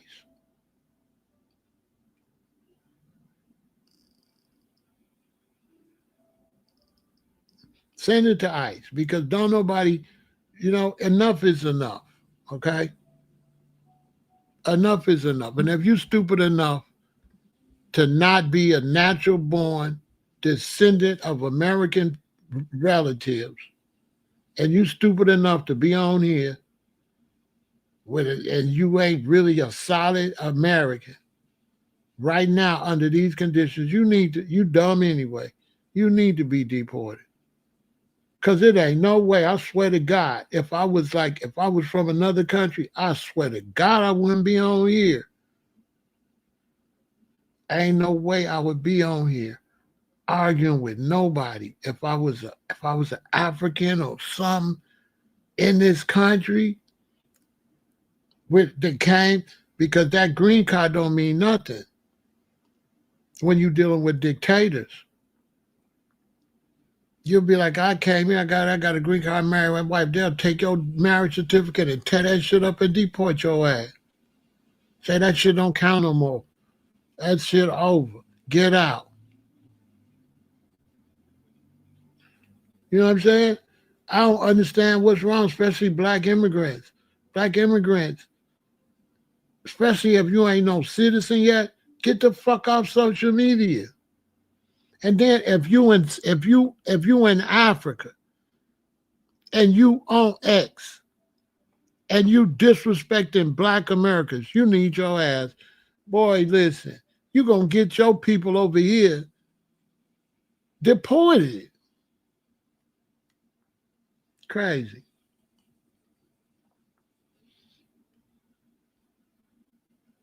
Like how Somalis, everybody saying Somali. See? If you're a Somalian, you do not want us on YouTube saying Somalis. Minnesota, Minneapolis, Somalis. Why would, you know what I'm saying? I don't understand. Right now, if we was dirty, a bunch of foundational black Americans can make YouTube videos, illegals, Somalians in Minneapolis. And they would raid Minneapolis right now. We can get them raided right now. Right now, if I was really dirty, I could get Minneapolis raided. All I gotta do is do about 3 lives on them and put that in the title, and the algorithm will pick it up. And ICE gonna pick it up. Right now, I could clean Minneapolis out. Right now. Which is gonna happen anyway, because them fools all on social media letting ICE know they there. I ain't surprised. It's only 5 months. It's only 5 months. He ain't cranked down because they just building the army to grab people. Go back and watch. Go back and watch when they first start grabbing people. And then look when they ran up in California with all them tanks and shit. And now look now. And imagine how many people they gonna have in another month. Man, in another month or two, ICE is gonna be a big military unit. It's gonna be a lot of them. Like you say, shut the website down. So many people want to get. It's gonna be so many of them. That's why they waiting for they run back on the Haitians. They building that army for the Haitians. Next time they run up on the Haitians, they'll see. And they're going to have orders to shoot the unalive with the Haitians. Yeah, they're going to pop them if they get out of line. Them guns ain't went off yet. Listen, them guns ain't went off yet. But they don't want to scare the Americans. So they said, don't shoot nobody yet. You know what I'm saying? They put that place up in like so many hours. That whole alligator Alcatraz. They put it up in like 48 hours or something crazy, like 8 days or something. Who knows? Man, them Haitians ain't got a chance in hell. When this is what happened, G-Ra, when you don't, that's why I showed how many Black Americans over here. This is what happens when you get a few thousand people and you forget you're in a country full of millions of people. This is what happens. Because like I said earlier, look, them African countries, America got 50 million Black Americans. Some people say 60. So we right around the same amount of people Kenya got. Egypt ain't even Black.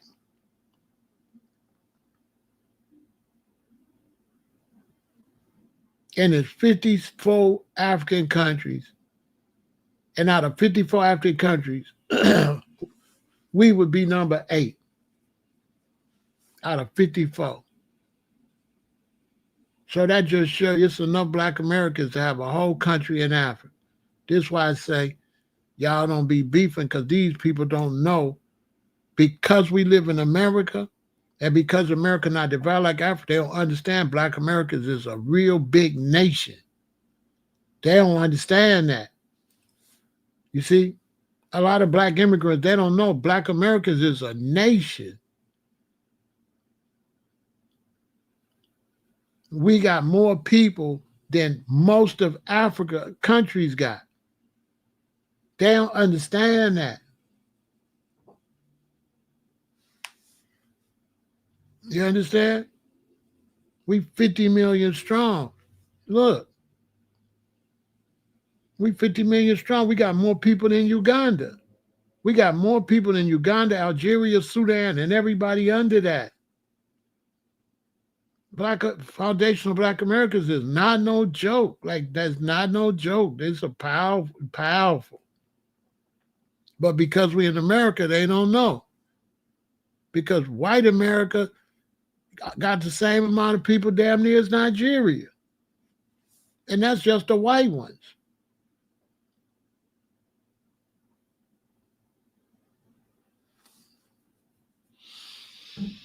So they don't understand.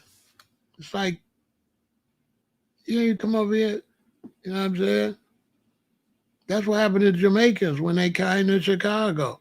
When the Jamaicans came to Chicago, boom, it was mostly Rastas at first. So they was on some positive stuff. Then the younger ones started coming. Then the bad boys and them started coming. And they started having their parties and stuff. And they was having their parties and stuff. And Black Americans was coming and other people was coming. Africans was coming. So the Jamaicans started believing. They started really believing they was something. They started believing that they was really.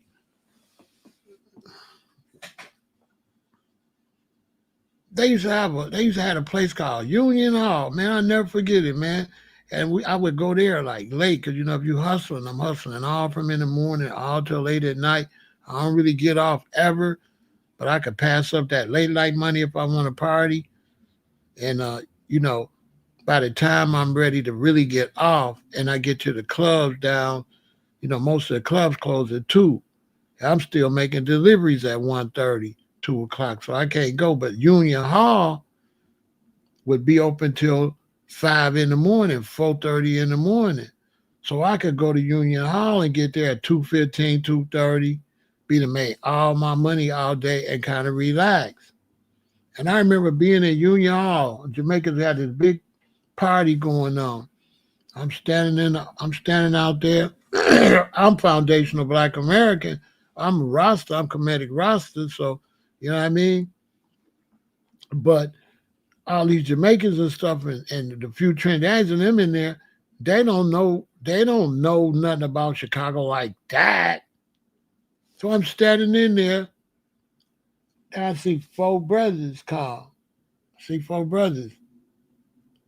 It look a little funny because nobody coming in a pack like that. It might be 2 dudes come, but it usually be a dude and a woman, or 2 women, or 1 dude, or maybe 2 dudes. You very seldom see 3 dudes coming, but 4 dudes came. I'm looking, they got on black and red. I could tell they black Americans. I'm like, oh, okay. They Blackstones. Then 3 more come. Then 5 come. Then 4 come. Then 6 come. Then 2 come. Then 1. And it's just more and more Blackstones coming in here. And they ain't partying. They not festive. I laughed. I said, I already knew. By the time it got about 15 of them, I was like, uh-oh, these Jamaicans that did something. I was like, uh-oh. These Jamaicans that did something. So I told the brothers Almighty, and I left. Because they weren't going to do nothing to me because I already know Almighty. Hey, you hear well, you hear I'm talking. But I just left. And sure enough, they went and took all that equipment, took the truck, took everything. Took all this stuff, made them pack all their stuff into the U-Haul and drove off with their stuff. Because they owed the brothers, because they ran off with some work from somebody in the hood, and he sent the guys.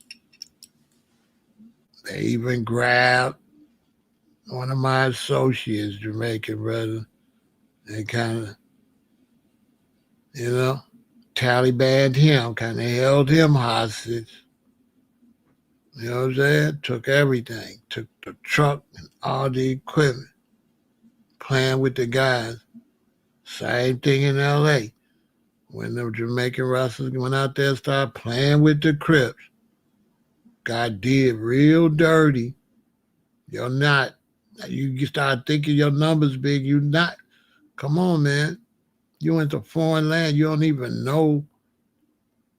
You know what I'm saying? You don't even know where you at. All these cracks and crevices. You know what I'm saying?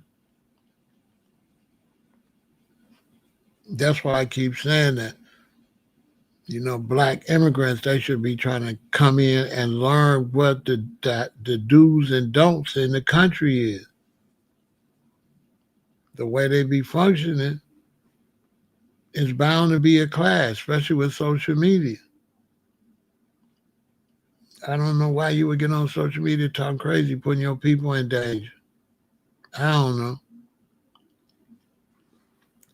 It really don't make no sense.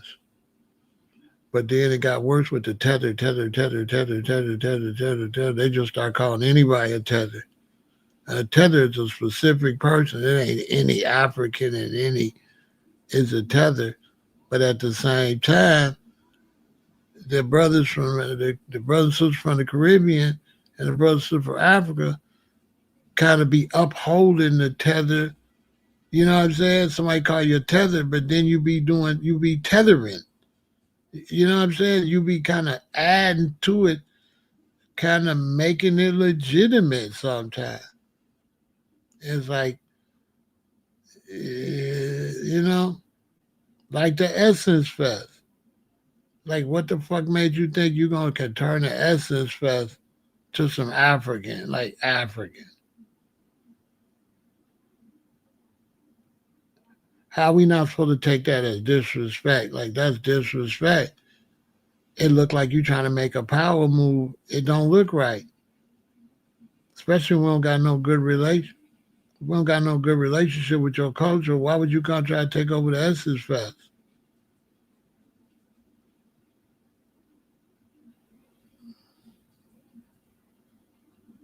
And fuck it up. And you go there, it's all African food in the United States. Like total disrespect. This would be making people like, damn, man, you're going to take the Essence Fest, you're just going to have all this African food and all this African shit. But you got Black Americans on the stage so you can make money. And you like having us come in there so you can make money that don't look like it's going to really benefit Black Americans. It look like You trying to grow this shit and take it to Africa. That's what it looked like. You know what I'm saying? That would look like you don't take it and next thing you know, it'd be in Africa.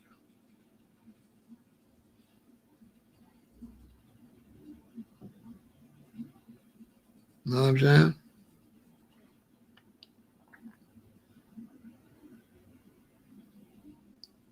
And take it over there, then it ain't gonna do nothing but flop. Yeah, they can't do that. That's because they not really, you know what I'm saying, cool like that. They not on that brother and sister shit. That's all bullshit. They on some fuck you, we'll take your stuff. You know what I'm saying?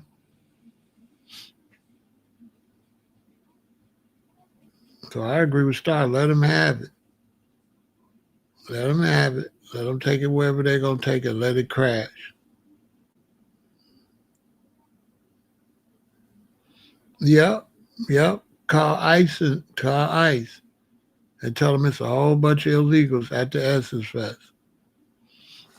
Mm-hmm. That's why I be saying shit like that. You won't play. It's just like disrespect. Now go to Africa and do that. Go to Africa. Take over one of their fests. Put all black American shit. See what I'm saying? Do that. Go to Africa and do that to them. They'll be all upset. But they come do this, do that here. And then that's dangerous because you got the black Americans that want to do a legitimate something about it. Then you got other black Americans might want to get bogus with you. You got certain black Americans might not want to do it the right way.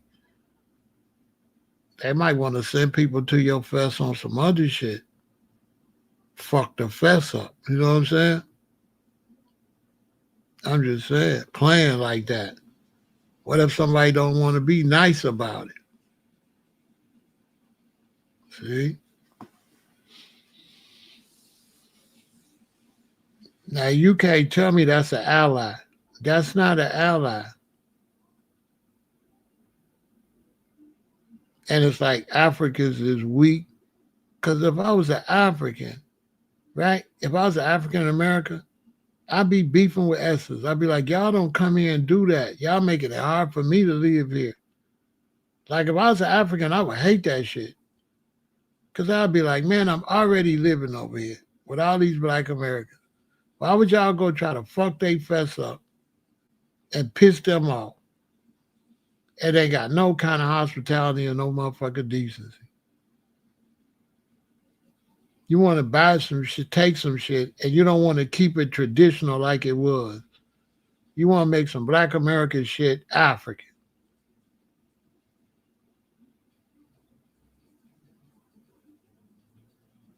And then another motherfucker will tell me that's my brothers and sisters. Would your sister and your real brother do that to you? Would your brother do that? If he was really your brother, if he was really love you like that, would they do that? That ain't no goddamn brother, no sister. No, it ain't gonna work. Cause it's gonna go to the streets. Yeah,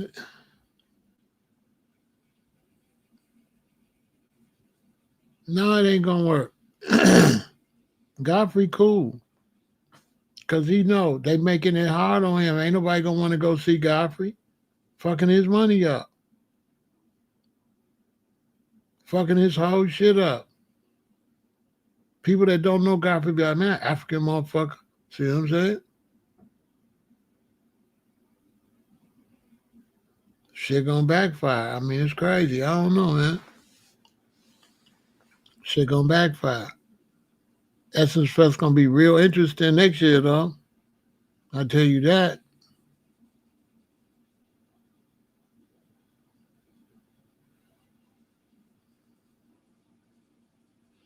They ain't gonna stop until the real heat get on.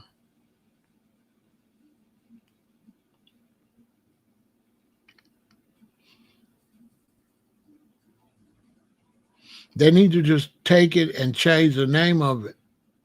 You know what I'm saying? You had an African neighbor that never spoke until they needed a jump start. I know. They need to just change the name of it. I had an African neighbor in LA when me and my queen had an apartment in LA. He never would speak to us at all.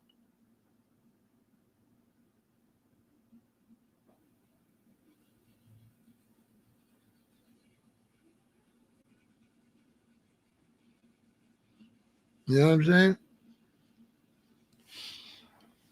And with stuff like the essence stuff like that, it's just gonna get worse.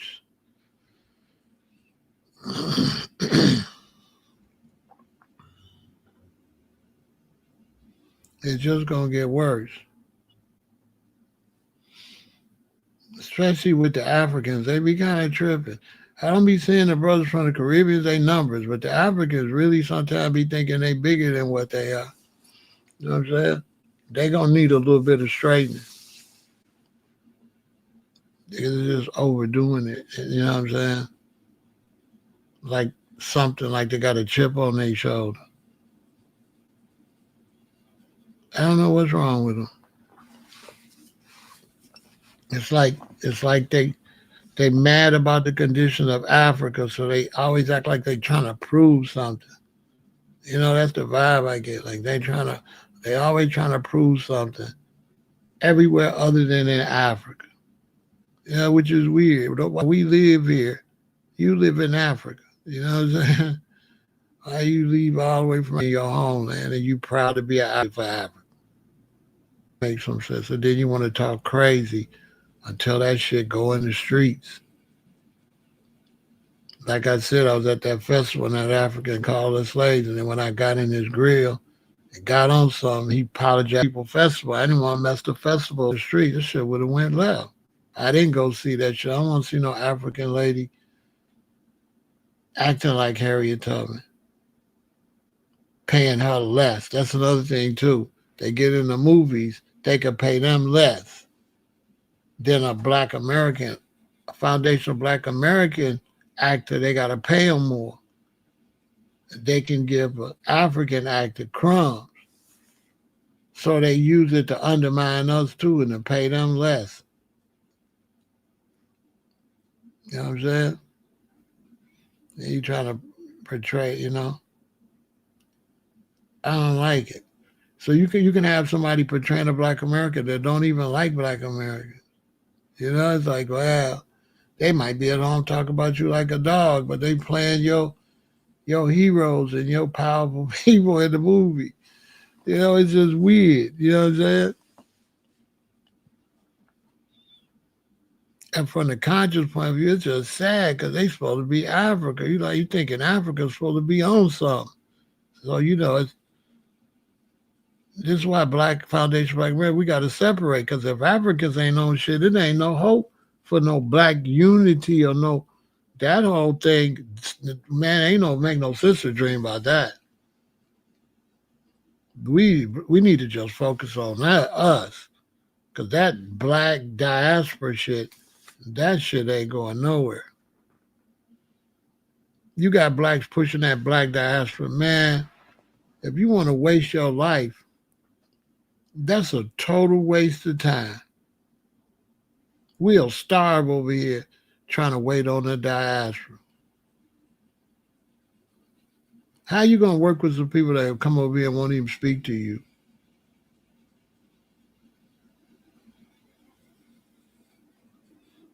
You know what I'm saying? People be in the nursing home, the hospital, man, you should see how them people treat them.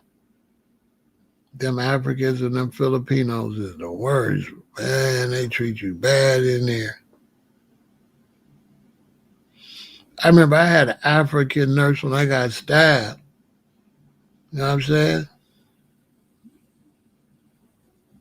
I told them, get the other fuck away from me. I don't want her touching me. I don't want to, you know what I'm saying? That lady was like a witch. She was evil as hell. I'm in here stabbed up. This lady ate me. Lady, I'm trying to get well. I almost passed away. I don't even know you. You know what I'm saying? So how you hate me and you my nurse? I don't know you from a can of paint. How you hate me? Do that make any sense? She just didn't like me. A black woman from Africa. I had 4 white doctors that was like, I think it was the one that was a doctor, the other 3 was like was college. Like they got to work at the hospital to be officially doctors. So they like doctors, but they working to be official doctors. And they was cool as hell. Went overboard to take care of me. And the black sister from Africa was a demon. Yeah, resident. You know what I'm saying? What you supposed to think? You like, wait a minute, 4 white dudes taking care of me, going overboard, and my sister from Africa hate me. How you hate me? I don't even know you. I never met you. I'm in the hospital, right? You're supposed to be trying to take care of me. I'm expecting you're going to be really, it's supposed to be a benefit that I got a black African woman from Africa. That lady was mean and hated me. But with all the Hispanics and whites, she was so nice. Same with Jabunny. Jabunny, when he went to the hospital, he said, don't let no Africans touch you in the hospital. He said, man, they was mean as hell. When he went to the hospital too. Everybody I know don't want no Africans. Black people don't, you know what I'm saying? It's something wrong with Africans. Not all of them. But Africans is some self-hating people. I'm talking about, wow. I just couldn't see myself just seeing somebody from Africa and just don't like them. Like I couldn't even do that now. That's like weird. I don't know how I would do that. You know what I'm saying? How would I see somebody from Africa and I just don't like you? I wouldn't be able to do that. Even after that with her, I wouldn't be able to do it. I just wouldn't be able to do that. I don't know how the fuck you do it. I wouldn't be able to do it, G-Rock. I wouldn't be able to do that. I wouldn't be able to be in the hospital, come as an African sister or African dude and just hate them. I don't know them or nothing. I ain't never disliked somebody I don't know. I got to be confused. How the hell you dislike somebody you don't know that ain't did nothing to you? But I don't understand that part. It's weird. Like, even if I'm in a gang, when I see somebody in another gang, I don't just hate the dude. I can't just hate you because you a GD. I can't do that. I don't know. But it's people that just hate you. They don't know you. They hate your nationality and they just hate all of you. And they call you Black Americans. All of you. You know what I'm saying? I can't just be like Africans and just hate Africans. That shit crazy as hell. How would I do that? I don't know. But it's real. It's really like that. It's like that in the hospital. Don't no black Americans want Africa. We all have bad experience with Africans. All the nurses hate working with Africans. Hate them. And Africans got a reputation for really sucking up to white people. I mean, when white people come around, you should see them. it's tripped out. It's like, what the fuck is up with these people? When a white person coming, oh man, oh they, oh man, they light up. It's the weirdest thing. I'm like, it's like my boy. He went to the Gambia. Him and his wife, an older brother. He went to the Gambia, right? Him and his wife, him and his lovely wife. They older black Americans. So it's like three couples of white travelers in line in front of them. The first white people go up, the African take care of, boom. Second whites go up, the African take care of them, boom. The third whites right in front of him go up there, look at stuff, okay, sir, boom, boom, boom. He said when he got up there, him and his wife, and he gave the African his itinerary just like everybody else. He said the African took the itinerary, and instead of doing it like this, he kept looking at it. He said he looked at it, then he looked at it again. Then he asked him, what is this? And he said, it's all right there. He said the African had him there like 30, 40 minutes. But the whites was gone. And he was real mad because he had his wife with him, and he felt like the African brother made his wife had a bad experience. Like it was a bad experience for her to deal with this situation. That was my man. I ain't gonna say his name over here, but I should bring him in alive this week. Nah, he probably don't want to put his face on that because he got a big military job. He is like a military dentist, right? So he like a high-ranking government dentist, right? But oh man, that shit broke his heart. That shit, man, he didn't enjoy none of the trip, man. He said, Pharaoh, when I got up there with my itinerary, all my shit right there, I didn't travel all the way from the United States. He said the African kept looking at his shit over and over again. But all the white people, he was like that. He said when you go to a restaurant, he said when the whites go, they're like, hey, man, I take care of you. Hey. He said when him and his wife go, the whole service changed. He said it was horrible. You know what I mean? He said his wife don't want to go to Africa no more. And I said, she don't want to go. You know what I'm saying? These older people too, they in their 60s, I think. These is like hard-working black Americans, right? Trying to go to the motherland. You know what I'm saying? They on some love shit like, yeah, the motherland. You know what I'm saying? So you know what that's like, man, for people like that? You know what I'm saying? You know what it's like for black Americans like that really, you know what I'm saying, be loving the motherland and shit. And then you meet Africans and they don't be shit. You be like, damn. You know what I'm saying? Because we just learned that. A lot of Africans don't understand. We don't know none of that. We coming out of Jim Crow. So we ain't really get into African knowledge and shit till my generation, till roots and shit. That was our first introduction to anything African. So that whole African experience was new.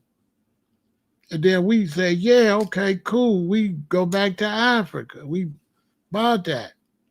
So that's why you see so many philosophies now saying we ain't from Africa. We Native Americans. See, that's a part of that. That's a part of them coming up with another scenario based off of no acceptance. So it's a lot of blacks, because Africans been so rejective, they don't want to be African no more. So now you got some Africans, they feel like it's going to hurt their tourism and shit like that, so they trying to sell it. But when most blacks didn't want to deal with Africa because the Europeans had always showed Black Americans a negative image of Africans, right? See, this is what a lot of Africans don't understand. Black Americans already didn't want to be no African because there was always caricatures when we were growing up where they always show Africans in the worst way. So we started working hard to change the image of African and start saying we Africans. But then after all those years of building the whole pro-African, pan-African movement, once we encouraged all these people to go embrace Africa, the Africans fucked it up. So I spent all that time trying to tell Black people to be Africans, and when they went around the Africans was assholes. And when I say the Africans, that means the majority, the whole experience. So you know when I say not all Africans, what Africans gonna understand, that's just one or two of y'all. But the whole experience of y'all group is horrible. The most of them you're gonna meet gonna be nasty. It ain't like you're gonna meet, 10 good ones and 2 bad ones. No, you're gonna meet 10 stank ass ones and 1 good one. Well, what if you don't meet that many? What if the first 3 you meet is stank? Then now Black Americans, they coming up with this. That's gonna be their concept.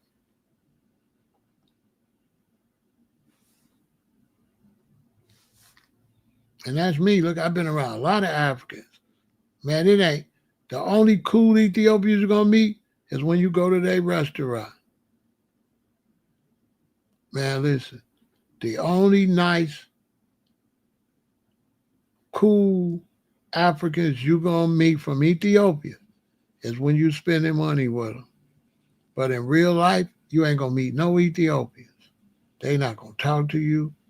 They not going to come around you. Nothing. They only gonna smile with you when they drop that food off and you buying shit, you know what I'm saying? But in real life, in your cities where they making money, no. And as a matter of fact, the Ethiopians, they all up in the white neighborhoods, which I can't blame them for that, but they make sure they position themselves to serve white people. And it'd be like for the white people, it'd be like experiencing slavery. It'd be like experiencing whites serving them. You know what I'm saying? For real. They be going in there, right, at these African restaurants, and they be serving the whites. It'd be like white supremacy. Like the Ethiopian restaurant be white supremacy. It'd be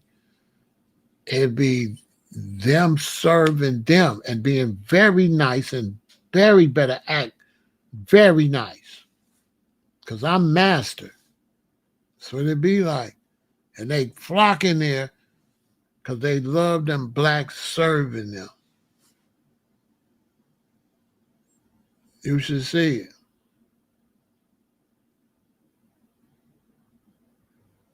Real shit.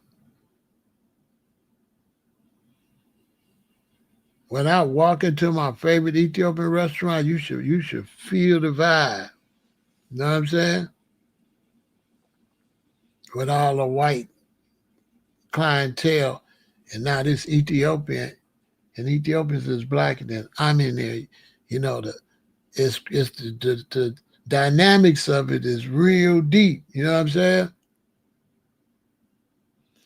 The dynamics is real deep. And it's like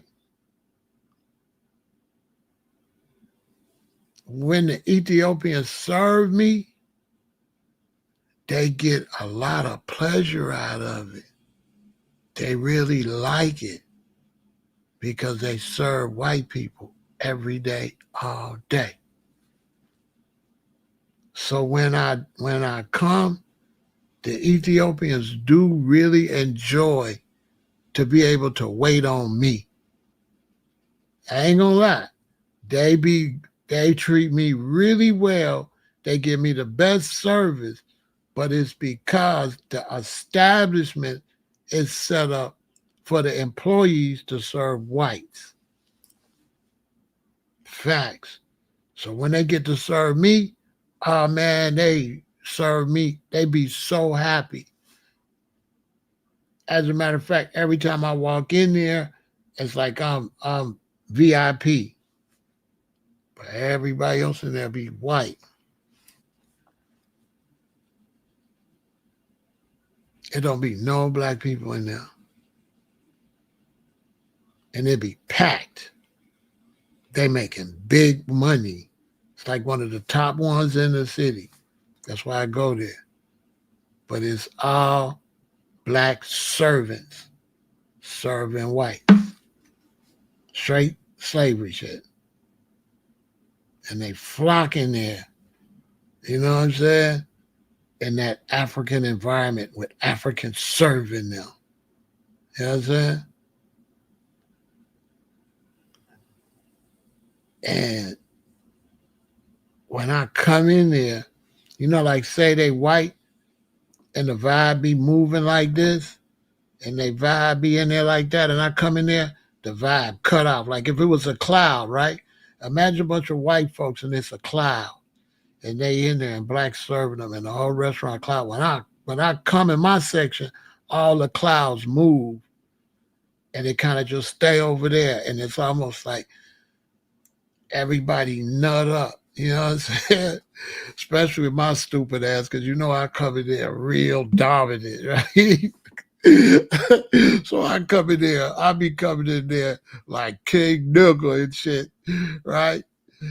And so the vibe, the whole vibe, they be feeling all contained. They be feeling contained. The Ethiopians can tell. The vibe, they get real contained. I'll be like, yeah, be contained, bitches. You know what it is. You know what I'm saying? Because when I come in there, they don't be in Africa no more. See, when they in there, they in Africa with Africans serving them. When I come in there, they have to realize they in Chicago. Bitch, you in Chicago. You ain't in Africa, bitch. You know what I'm saying? So when Chicago come in there, you should feel the vibe. Like you fucking up our African shit. We want to pretend we in Africa. And then they looking at me and I'm a different type of nigga too. They're like, this is the nigga. This ain't the on the block. No. This is the cultural nigga. Like, this is his place, really. You know, they be like, this shit is his. You know what I'm saying? I'll be like, yeah, His Majesty sent me. Yeah, the Majesty. I'd be like, yes. So I say, you know what I'm saying? I be looking at the Ethiopia. You know it's about His Majesty, right? I be looking at the Ethiopians. Say Rastafari, say it, Papa. You know what I'm saying? The whole energy be tripped out. I'm telling you. Any roster will tell you when they go in there that is not for black people. It's not. It's for whites to get the safari feeling that they in Africa being served by the natives.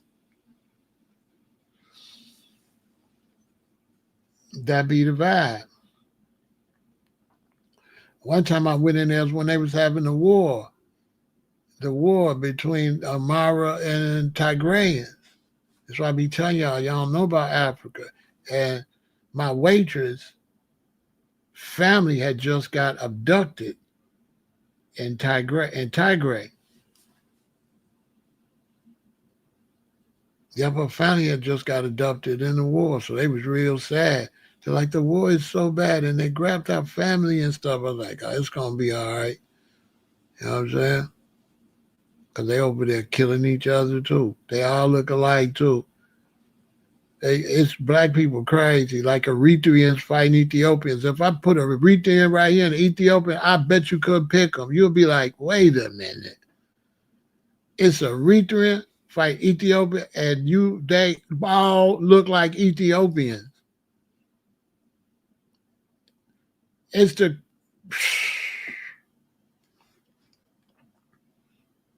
they still fighting. They fight all year round. It just calmed down some, then they burn up a bunch of churches with people in it, then it calm down some, then they burn up a bunch. And it's just constantly beefing.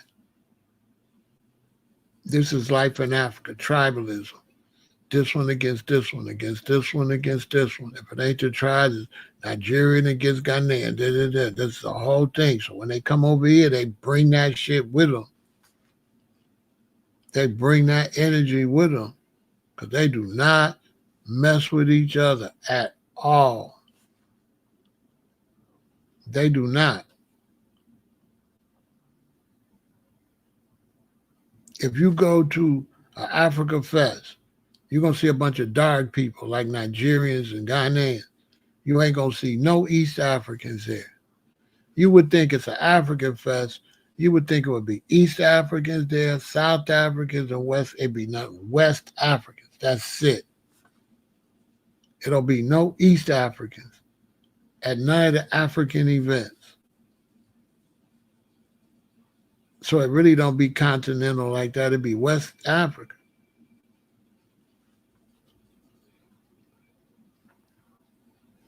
It don't be no East Africans. It's weird as hell. It's like, why y'all don't fuck with the East Africans? It'd be weird, man. You know what I'm saying? No, they don't speak. They don't speak at all. They can't have no beef. They don't even live nowhere by. How is a Nigerian gonna beef with the Ethiopian? The Ethiopian is way over there. Y'all know how far Ethiopia is from Nigeria? It ain't no way they can have no beef. How? I can understand you beef with your neighbor, maybe Nigeria against Niger, maybe, or Ghana. How in the hell you beefing with somebody that's a 10, 12-hour flight over there? Come on, man. You ain't around no Ethiopians. It ain't no way they could be beefing. How?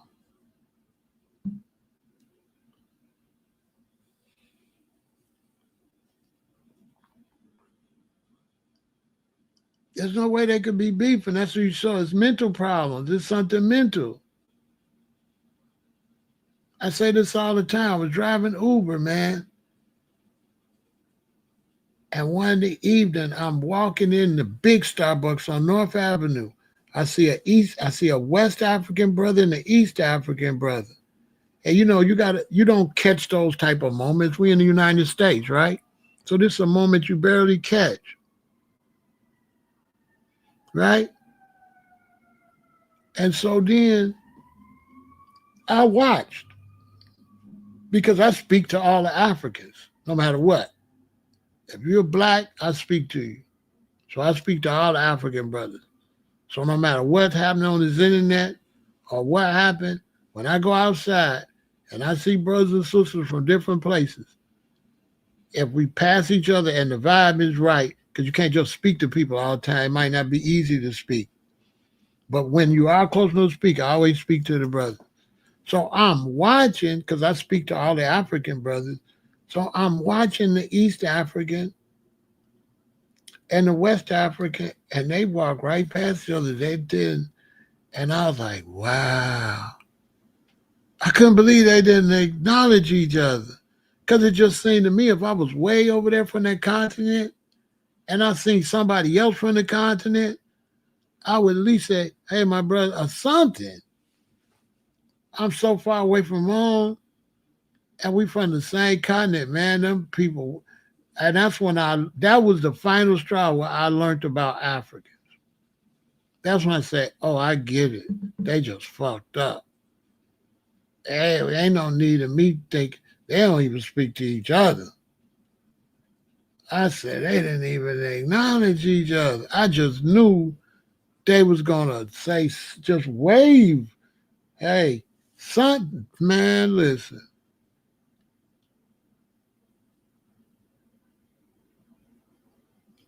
That's crazy as hell.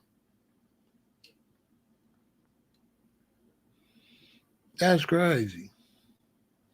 I couldn't see myself traveling to a foreign country and don't speak to nobody from the, you know what I'm saying? I guess it makes some sense. I guess a French dude ain't gonna talk to no British dude. So I guess in them terms, maybe we looking at it fucked up. We looking at it from a black point of view. But in the world, if a white dude walking and he from England and he from France, they ain't gonna speak. But the difference is you can't look at them and tell which one is English and which one is French. With the Africans, you could tell. So that's what's the trip down part. You could tell West African, East African. It ain't like white.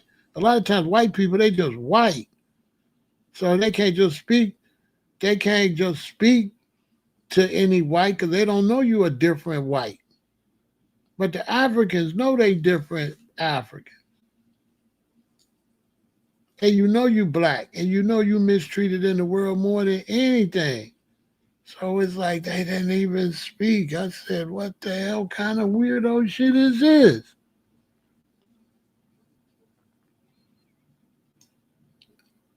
I was like, wow.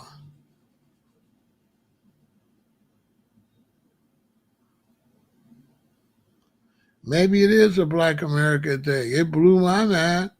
Because black Americans, you know, if your ass black, oh, but you know, I know one thing too. They come from Africa around a bunch of Africans. We in the belly of the beast. So our tradition coming up with my mom and daddy and now we pull up at a holiday and any black person we seen, we happy. You know, that's how we raised. Because we surrounded by white people. So that might be the difference. They surrounded by black people, so it ain't no big deal to see another black person. For us, it's a real big deal. So that might be it. That makes sense. That makes sense. It ain't no big deal. They be around black people all the time in Africa. It's just another person. That makes sense. I think about when we used to go to Holiday Inn, we used to see a black couple, man. Boy, we would be happy as hell. My mom and daddy would go right over there and introduce themselves. But yeah, we surrounded by whites. You know what I'm saying? That's why we the blackest people on the planet. Because we surrounded by whites, we know the value of each other. Other blacks don't know that. They take that shit for granted. I get it. That's why it's good to talk, because I kind of figured shit out over here. This is how my philosophy. You witness me add some knowledge to my repertoire right here. If you ever want to know, well, Pharaoh, where you get that from? You just seen it happen. You just seen me answer a question right here live. I ain't gonna ask that question no more why they didn't speak. And I've been asking that question for a lot. People been watching me. Like I brought that up a few times. I ain't gonna bring it up no more because now I finally got the answer. They surrounded by blacks. So I'm expecting them to act like me. I'm surrounded by whites. Yeah, I figured it out. They surrounded by blacks, so it's like it ain't no big deal. I get it. Whereas we coming up, and we drive from Chicago to Alabama, man, we ain't seeing no blacks. We ain't seeing no blacks. When we go downtown, we ain't seeing all blacks. We seeing whites and blacks. You know, we seen white people all our life. That's all been on our TV and our everything we do. So that's why we pro-black, probably more pro-black than Africans. That's why we the most pro-black people. You know what I'm saying? Because we've been in the belly of the beast. I get it. I get it. But see, that's bad for Africans because the world is white supremacy. So although you've been around all blacks, you don't understand you surrounded by whites. That's that's an issue too. Cause it's like Africans don't understand you are surrounded by whites. You might have seen blacks in Africa, but your country and all the countries that surround you and dominate you in military is white. So that's the difference. I done figured that out. I got it now. I even see why we different. I get it. I get it.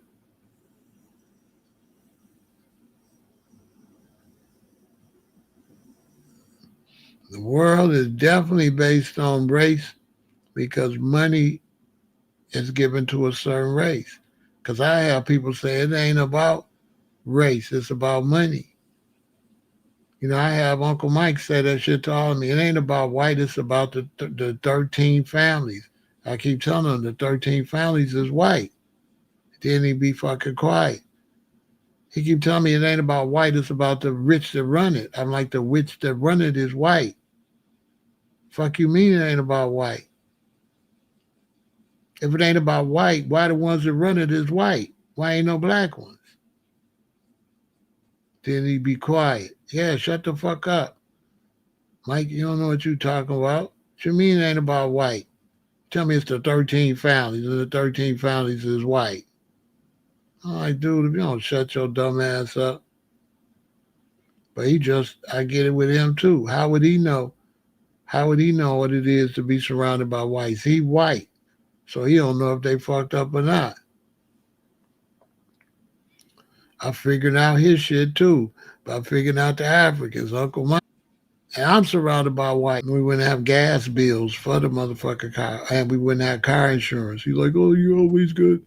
Yeah, I always got something. Yeah, yeah. You want to take credit for the car, but you don't want to take credit for the gas and the car insurance. One for your motherfucker ass, I wouldn't have to pay no insurance on no fucking car.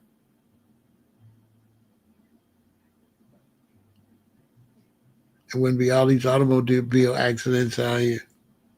It wouldn't be all this exploiting the planet for fossil fuel either. Are you trying to beat on your motherfucking chest? All your shit is junk. You know what I'm saying? When different Africans don't speak to each other, there's also a dialect barrier where some only speak in their dialect. Oh, okay, I got that. But if you're in America, you definitely speak it in English. You know what I'm saying? You know what I'm saying, G Rock? If you're in America, shit. I can see maybe in Africa. Yeah, in Africa, but all you gotta do is this. Well, I can understand in Africa more than I can understand over here. So, G Rock, I can understand in Africa, you're in Africa. I can't understand being far removed from the continent and not trying to bond with anybody from the continent. Because like an Ethiopia over here is not surrounded by Ethiopians. A Nigerian over here is not surrounded by Nigerians. So that's still the weird part. You far removed from the continent. How do you not,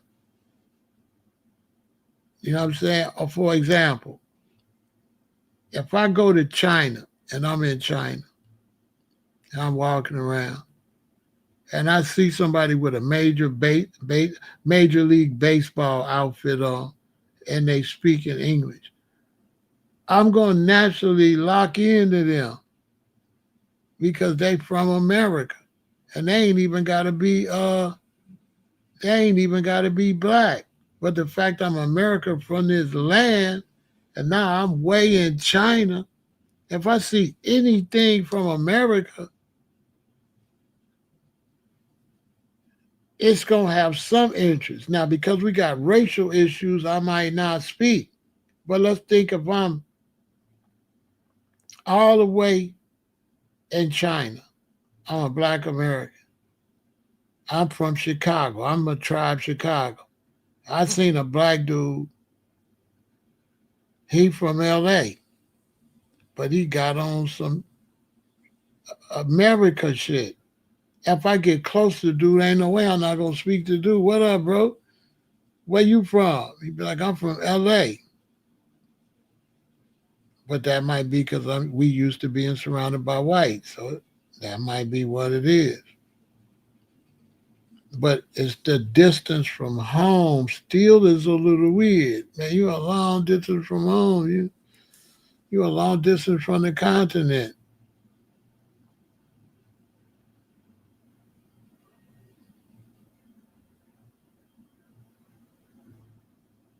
Because they look different.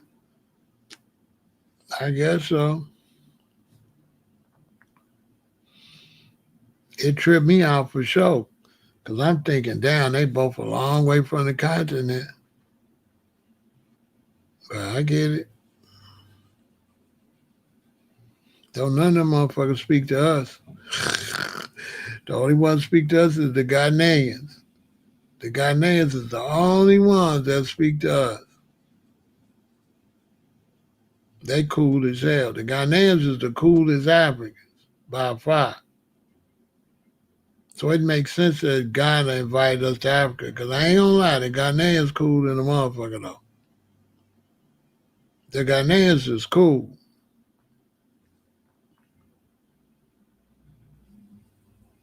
They real cool.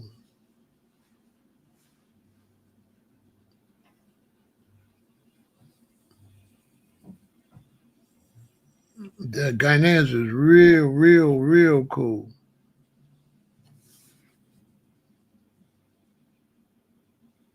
Now the other ones is stuck up, you know? But the Ghanaians are cool. The Senegalese might be cool. Yeah, the Ghanaians is cool. The Ghanaians, let me put it like this, you could tell the Ghanaians know history. You know what I'm saying? Cyrus, you could tell the Ghanaians they know history. They know the shit. Like I said, check this out, Cyrus. I lived in a building, and when I first moved in, there was some problems with my sink. So I had them send up the maintenance. When the maintenance came, it was a brother from Africa. He say, "You from Jamaica?" I'm like, "No, I'm from Chicago." He's like, "Oh, Chicago. I like Chicago. Nice to meet you. What's going on with your sink?" Boom, boom, boom, boom, boom. So every time he would come up, if he would come up, I'd see him and all like, "What's up, brother? What's up, man?" Hey, So one day he came up for something and he said, "I'm about to go visit my mother in Ghana. She's sick."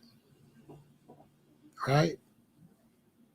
This just show how cool the Ghanaians is, because he talking to me every time he come up. You know, you gotta be real cool to tell me why you finna go to Africa, right? So you almost like family, right? You can't be stuck up because you're like, I'm about to go to Ghana and see my mother. She's not doing well.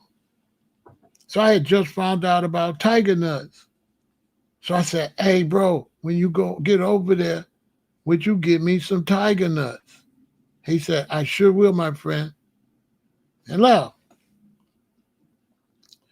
1 month go by, 2 more weeks go by, like 6 weeks. I ain't really think about it no more. Because the man already told me his mother's sick. So I'm thinking it's something he might do if he can, but I'm not expecting him to get that. He's going to see his mother. Man, I swear to God, 6 weeks or so later, somebody knocked on my door. I opened my door. He said, I just got back, my friend. I brought you the tiger nuts. I fucking couldn't believe it. I could not believe it. I swear to God. That man went all the way to Africa and remembered a tenant, a black tenant that he used to call a Rasta, to bring me some cola nuts. That's why I don't be dogging Africans like that. That man went way to Africa and thought about me. See what I'm saying? That's why I be down the middle with my critique. That's why I get on Africans' case as a group, saying they got to get it together. I don't really disrespect Africans individuals, because individually some of them got it together and they would agree with me that the continent got to get together. So that's why I don't be doing no anti-African shit. I just be correcting Africa.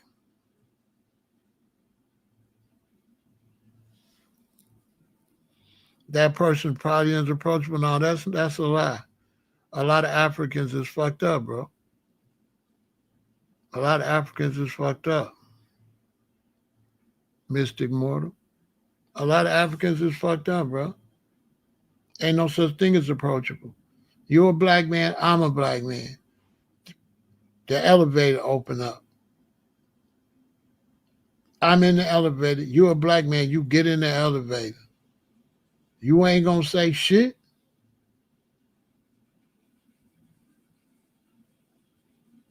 Everybody else black speak. Everybody else, all different races speak. In this building right here, it's all different kind of people. You in the elevator, people get in the elevator, they say, how you doing? And they from every fucking where, Czechoslovakia, goddamn it, Russia, all over the fucking place. Asia, all kinds of international motherfuckers in this building. And when they get in the elevator, they say hi. They say hi.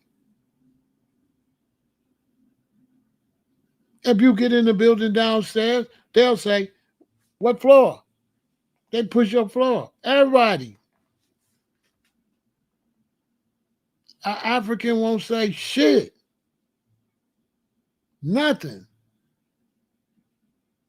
Probably a Ghanaian will. They won't say nothing. And then if you say hi, it act like it kill them. It act like it kill them to speak. West Africans, like Nigerians, somewhere over in there. I think mostly like Nigerians. Man, you say hi, and it looked like it almost kill them. It almost looked like it kill them to speak. Like, what kind of nigga is you? Yeah, you be looking like this. Bro, what kind of black man is you? Bro, you a damn disgrace.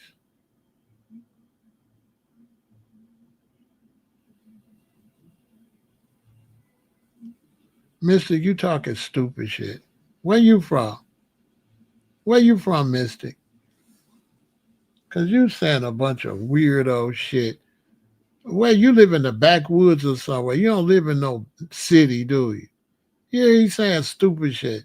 He like, can y'all imagine somebody in Chicago run away from Africa in a big city like Chicago, New York, Los Angeles?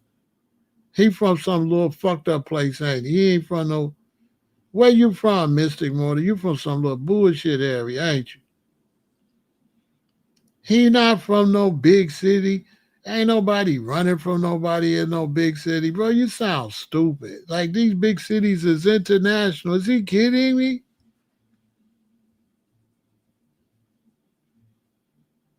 Why you over here lying, talk about usually?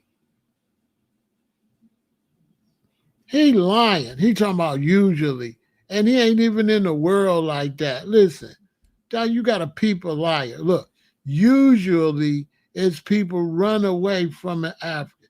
Why is he lying?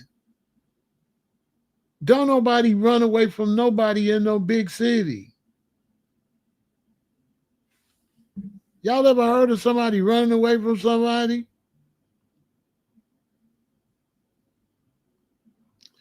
Man, ain't nobody running away from nobody in no big city like that.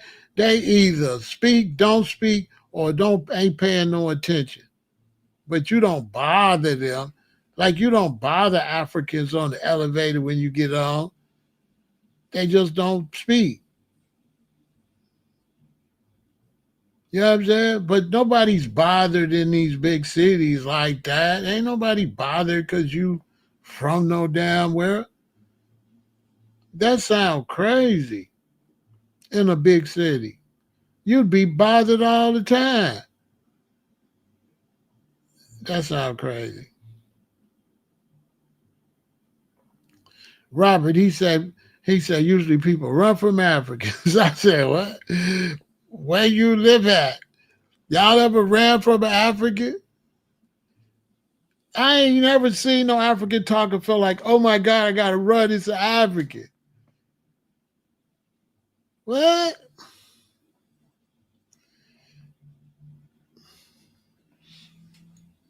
He sound crazy. I just bought my ring from African brother. Stop talking stupid, bro. I just got me an aunt from the African brother before I couldn't spend no money with him no more.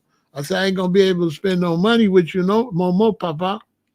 So I said, Papa, I ain't gonna be able to spend no money with you for another month or so, because the black folks they boycotting y'all. I can't come. I gotta ride with the black folks.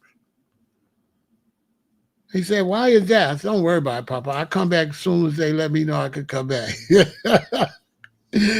I told him, y'all think I'm bullshit? I just got this yesterday for my African brother when I bought some shea butter for a friend. You know what I'm saying?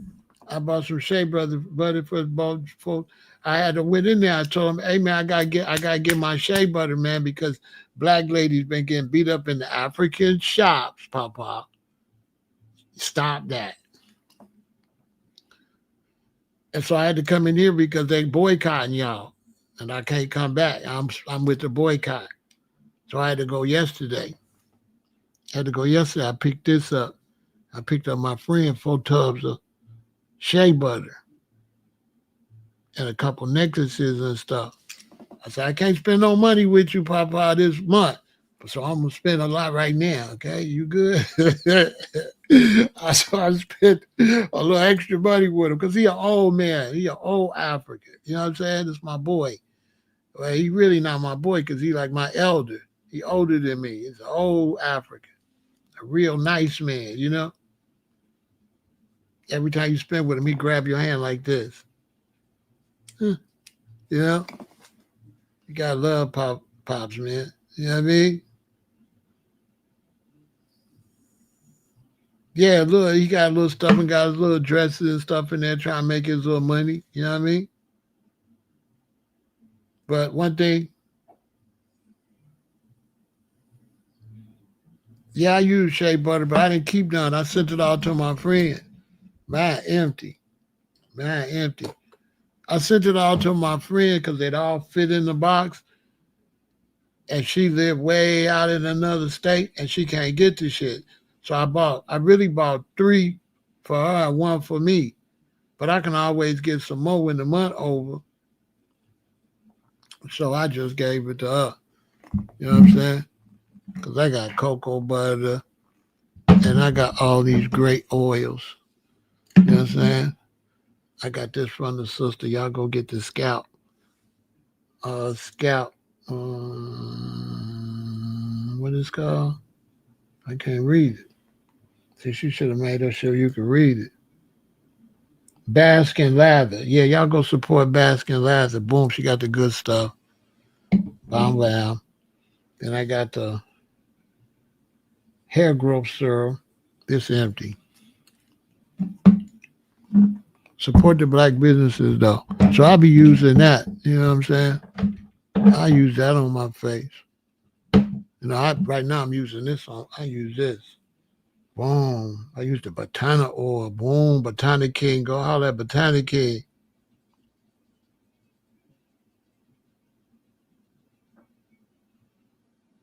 Yeah, body oil smell better than cologne. Yeah, I be getting the Botana oil. If your Botana oil don't look like that with the dark oil in the bottom, you ain't got the right Botana oil. These are black businesses all over the world. I be supporting them. Remember I told you I had some on my face. I forgot what it's called in my earlier video. This the BHRIN Graji. What is it? Bringaraji oil from India. This is supposed to be the best, some of the best oil for your hair. I just put it on my face because they ain't had nothing else. If I did have something else, I put this on my face this morning. Africans are generally nice. Yeah, that's not my experience. My experience has been some Africans is nice. A lot of Nigerians are not nice whatsoever. And a lot of them a lot of them don't like us. And you know what I'm saying? And a lot of them is standoffish.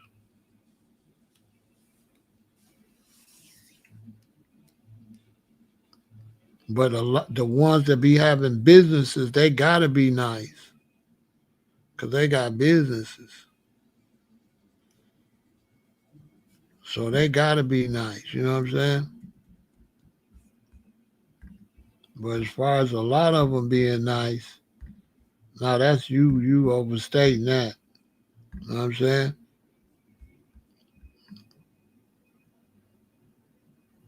You know what I'm saying? That's an overstatement. It's a lot of like negativity, man. I mean, I've been around a lot of Africans. You know what I'm saying?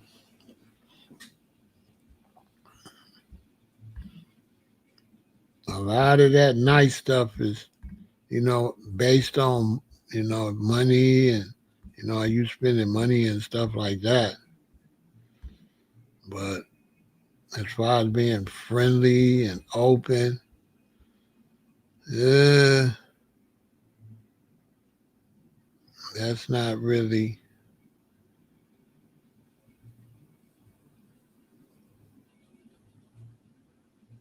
the experience. You know what I'm saying?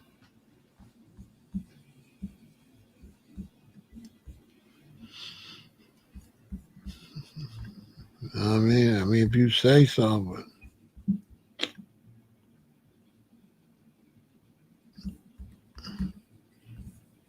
I don't think so. That's not what the sisters say to go to the salons and stuff.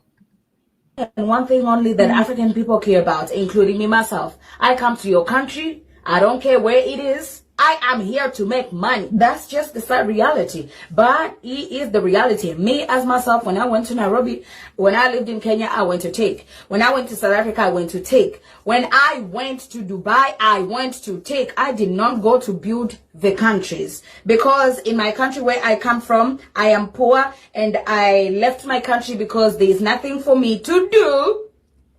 I didn't see any ways of getting rich in my country, so I decided to come to other countries to do something for myself. So, unfortunately, I can't tell my African American brothers and sisters that when African people come to America, expect them to build with you. No, we're here to take. We are here to take. That don't seem like no nice person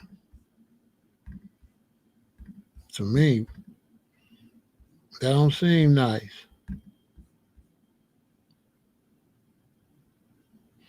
You know what I'm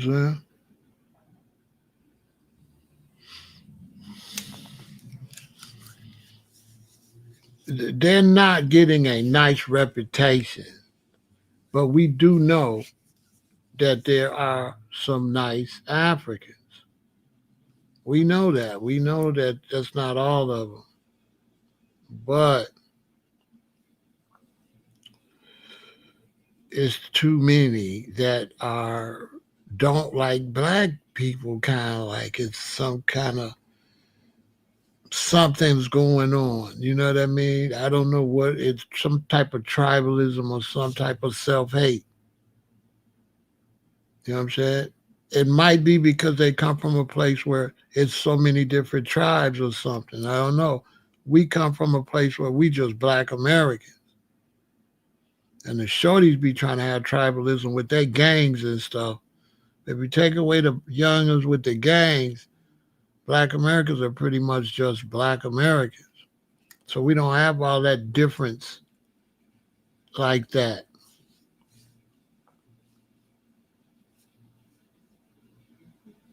You know what I'm saying? So we don't have all them differences and different shit like that. You know what I'm saying? That people be having. You know what I'm saying? So, I don't know. I don't know what the problem is. I know that a lot of the brothers that I deal with is real nice.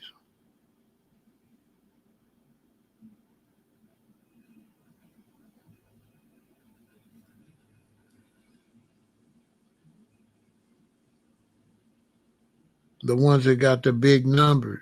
Well, you got to put Nigerians in there because Nigerians, you meet some good Nigerians, but they kind of standoffish, kind of stern a little bit.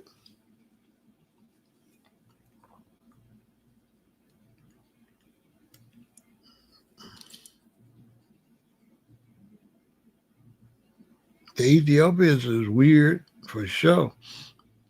The Eritreans are weird for sure.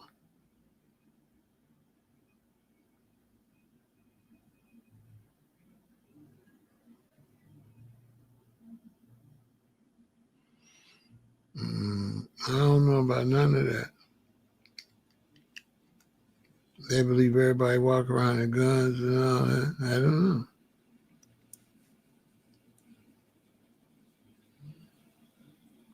I don't know how you would be doing somebody's hair and scared they got guns and taking their money. I don't know how you could take somebody's money. I don't know. I don't know how you scared we got guns, but you take over the Essence Fest and put a bunch of African food and disrespect our culture and just kind of do it like it's a diss, like the Essence Fest. That don't look like that was accidental. That looked like, it looked nasty, like, uh, you know, it feel like Africans always try to compete with us. You know what I'm saying? A lot of times.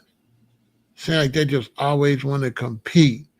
They always want to try to prove that they better than us or some weird ass shit. Which, it's just weird. You know what I'm saying? That's why they be having so much xenophobia over there because they be doing that shit to each other. They do that shit. They do that shit to each other.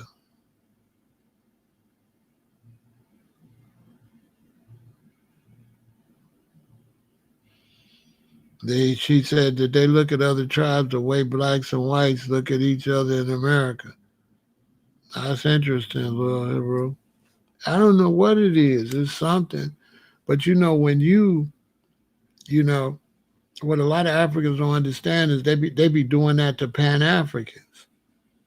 They be doing that to people that be on their side. So it just be weird. You can't go to the pro black festivals like that, you know? Like the festival we was having with Miles Davis and Frankie Beverly and the African brother said, y'all ain't nothing but slaves anyway. Bro, this is a black festival for everybody to have a good time. What you mean we slaves? So, bro, you came out here to sell your goods at a black festival, but in the back of your mind, we ain't nothing but slaves. But you was going to come sell us shit. Now, just think about that. It's a big festival downtown. He don't want to move his stuff. The fire marshal told him he got to move his stuff or they're going to stop the whole festival. Right? They're going to stop the whole festival if you don't move your stuff. You from Africa. You don't understand you in Chicago. You don't understand when the fire marshals say you got to move your shit. The festival people do not override the fire marshal. That's the city of Chicago saying you got to move your stuff over so that you blocking the sidewalk thing. Like, you're from Africa, but what is you, stupid? So these brothers from Africa, it's three of us. It's everybody's on the grass, and then there's pavement area that runs into the pavement area in front of us. So like this is a pavement area and this is a pavement, right? And some of us is set up across that white paper. Some of us is set up here, but this is a pavement.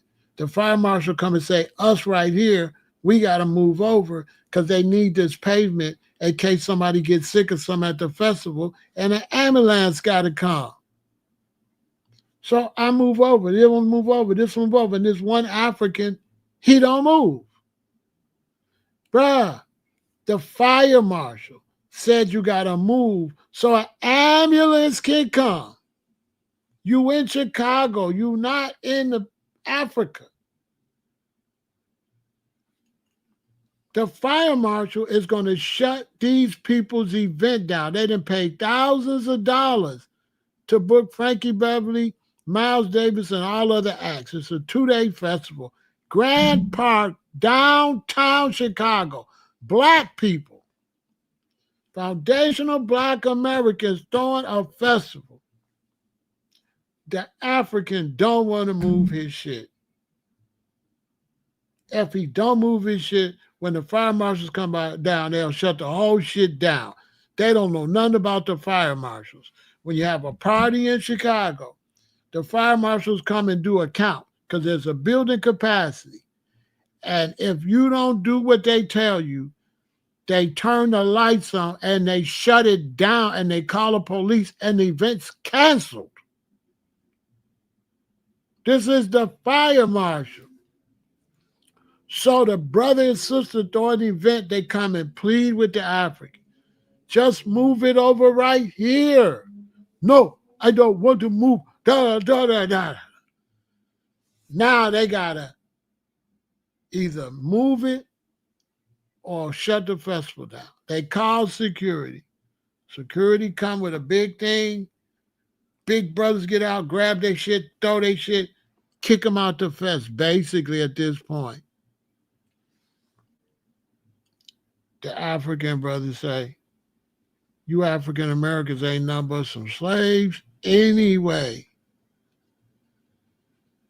The same fool that didn't want to move his stuff. But now listen, he said we some slaves. That got to be in his heart. But he at the festival finna sell us his shit. Just let that sink in. You had a Black Miles Davis and Frankie Beverly. You at our festival finna sell us African stuff, which makes Africa look bad. Like that. Yeah, I seen Frankie Beverly and Miles Davis. That was Miles Davis' last performance. I want to still on dude. You know what I'm saying?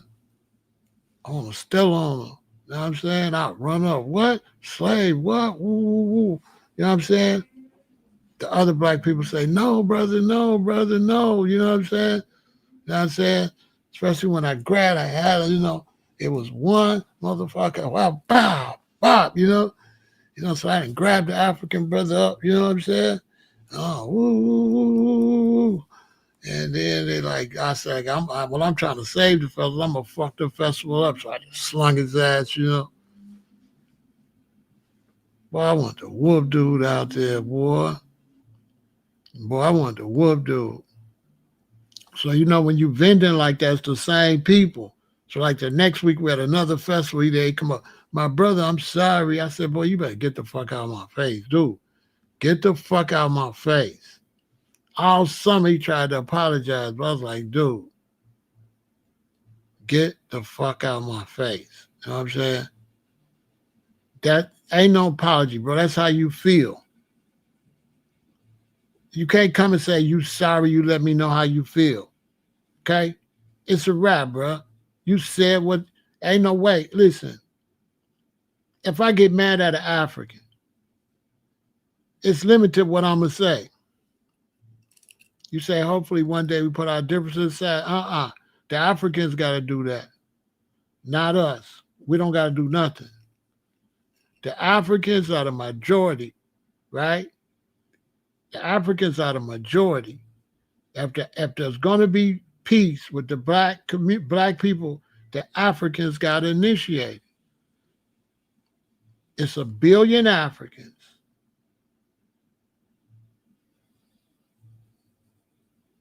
This whole we shit, I'm totally against we. I'm totally against that. We shit. Black Americans, we not fucking with you at all. Until you apologize and get your shit together, then holler at us. But the days of trying to make peace with Africans unite. I speak for foundational Black Americans. We are not doing that. As of now, we're not fucking with you like that.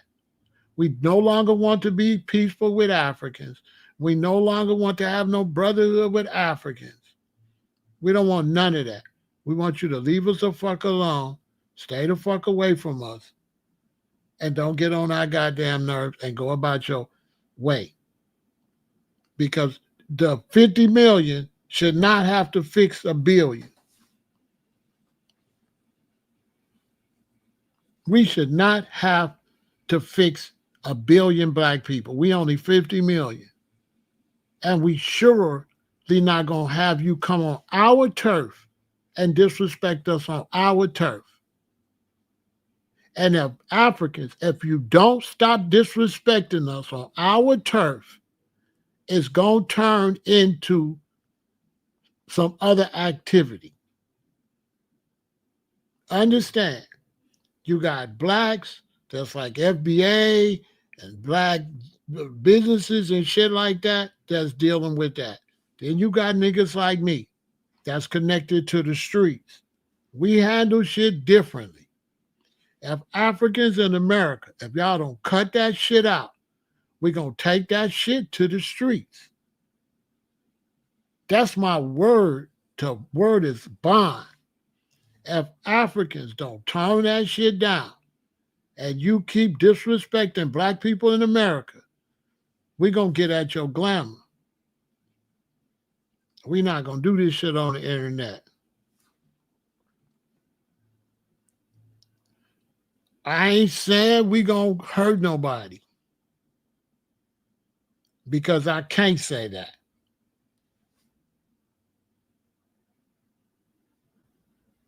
I'm just letting you know.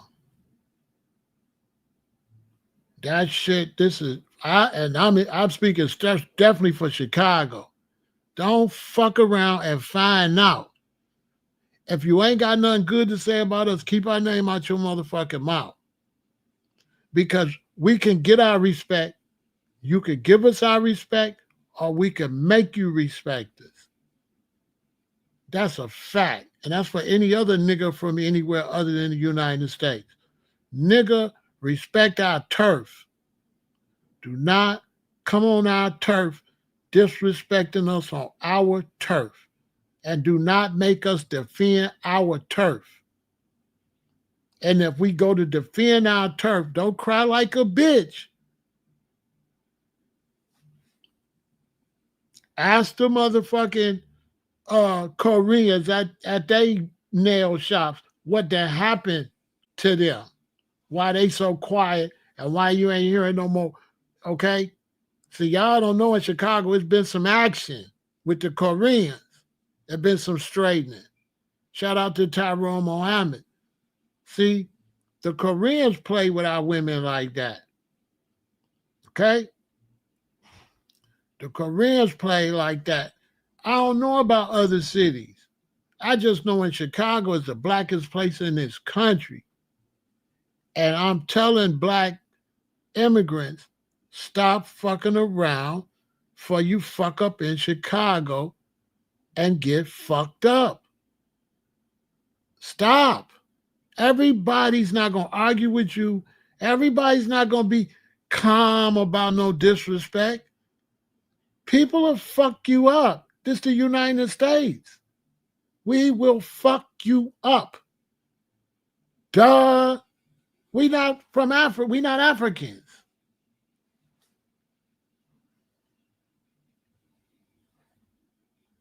Stop. Is this a threat? No. I'm trying to help Africans. I'm telling them, y'all gonna get marked out. It's gonna hit the street and it's gonna be green light on Africans. Then Now y'all gonna be wanting me to tell the brothers, y'all stop jumping on the Africans. When I'm telling the Africans, you gonna get jumped on. This America, we don't be talking to motherfuckers, we be fucking people up. We don't talk like that. Y'all Africans want to hate on Tariq. Tariq is y'all friend. Tariq trying to talk to y'all.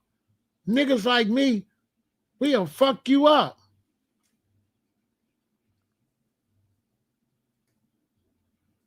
I'm just saying, you an African, you talk crazy to me, you getting fucked up.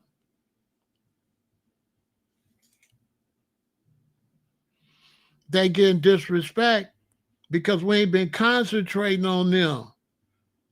Listen, the reason black immigrants be disrespecting us, because we always held them in high regards. They always had a past, right?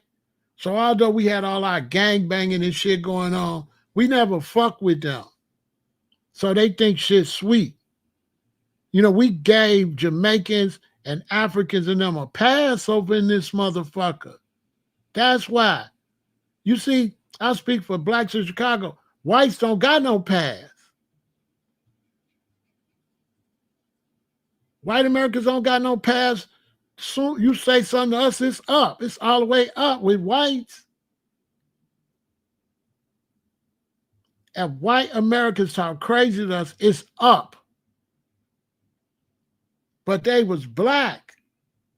And we always look, especially Africans. That's why I'm pissed at Africans. Because we always look at Africans as the big homies, the motherland. That's why I'm pissed at Africans.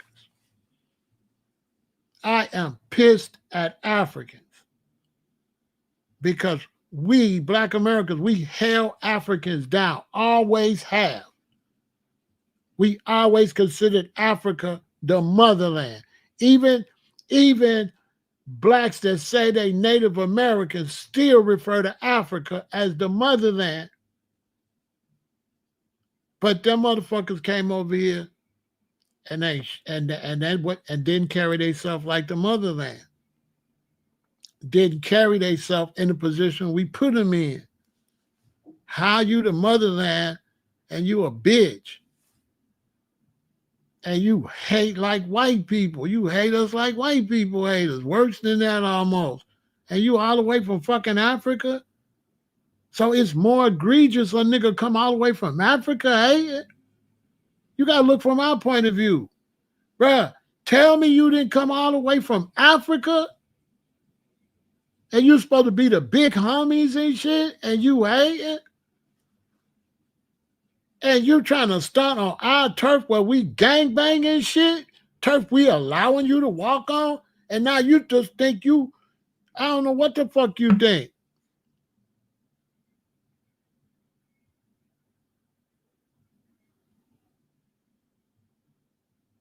I don't know. All I know is Africans, you don't run shit. Stop trying to get big headed and think you run it. You don't got, it's not enough of y'all over here. You're making a bad mistake. I said that yesterday. Black immigrants are making a bad mistake, especially Africans. Africans are destroying their whole reputation around the world. They're losing mad respect. They losing respect. They losing respect. And when you lose respect from black Americans, then you at the mercy of white America, who gonna throw your ass out. White America only let you stay here because we liked you. That's a motherfucking fact. They only let you stay because we was African American and you was African, boom. But we not African American no more. We do not want to be associated with Africans at all. I do not want to be no African nothing. I'm done with that. I tried for many years, but the Africans ain't on shit. And I don't want. I don't know. I'm 67 now. How many more years you think I'm gonna be wasting with some motherfucking Africans? So I'm to the point. Fuck Africans. Take your ass back to Africa. Not all Africans, because I just bought some stuff from my man. I'm just saying the ideology basically, and all that shit on the internet is gonna go outside. Period. I ain't worried about Minneapolis, Somalis in Minneapolis. ICE gonna run them out of there. They gone. Because they up there doing all that crime and shit like some goofies. They gonna get deported anyway. They gonna get deported anyway because Minneapolis is white. They not gonna let no East African blacks ruin Minneapolis, Minnesota. It's not gonna happen. You're gonna be out of there. So I ain't worried about them. They stupid. They can go back over to Somalia and get on that drug they over there on. What's the name of that drug? Because I'm about sick of these Africans. I'm going to have to start exposing y'all ass.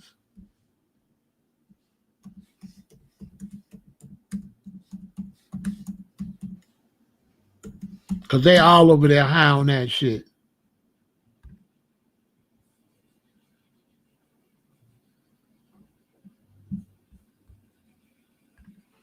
I just seen a documentary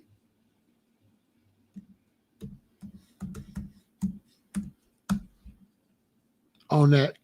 Not cat, the other stuff. Not cat. What's the stuff they mixing together? Not cat.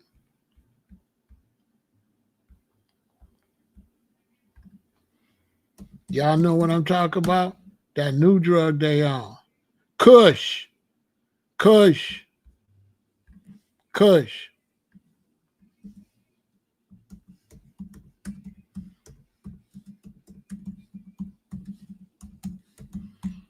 They over there on this shit called Kush. As wiping them out.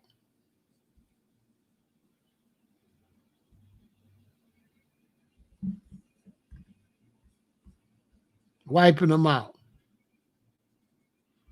It's a synthetic called Kush. You know what I'm saying? I usually be nice, but if Africans keep getting on here, try to trash Black Americans, I'm gonna start dropping documentaries on y'all. I'm gonna start showing all the alcoholism in Nigeria, and I'm gonna, leave us alone, man. Before I show everybody the underbelly of you Africans, why you really running from over there. Why you really is tripping and why you really coming over here and what you really running from.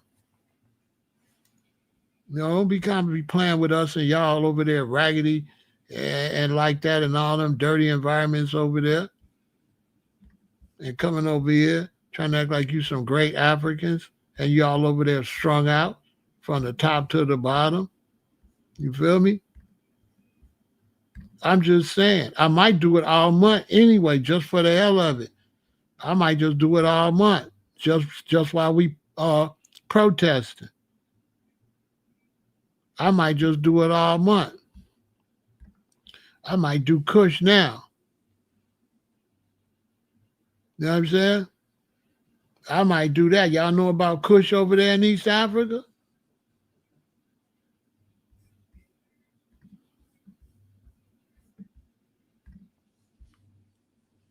Y'all know about that?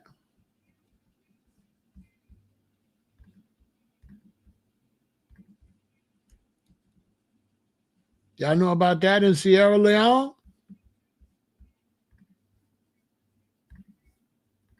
And all the other countries is in?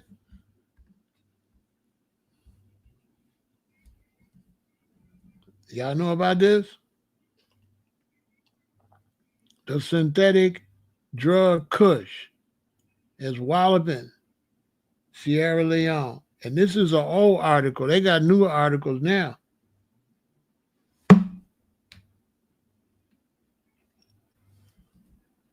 Y'all know about this?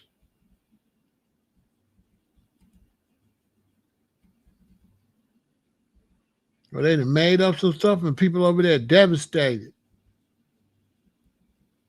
Look, and you come over here talking crazy. And look at the continent. Look at your continent. Look at your people. That's all you Africans.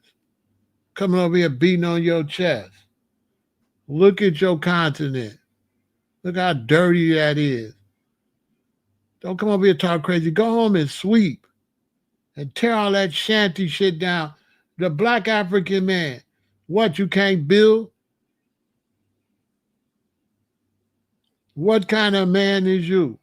Look at you. Look. It's for you Nigerians and all of y'all. Look at how y'all people live over there. The only one look decent is the police. Look. This set of Africans. Man, leave us alone before I expose y'all. Okay? Look, how you come over here beating on your chest? Look at where they live at. Look. How you come over here beating on your damn chest? Why you ain't beating on your chest over there? Look. This Africa. This the Africa they don't want you to see.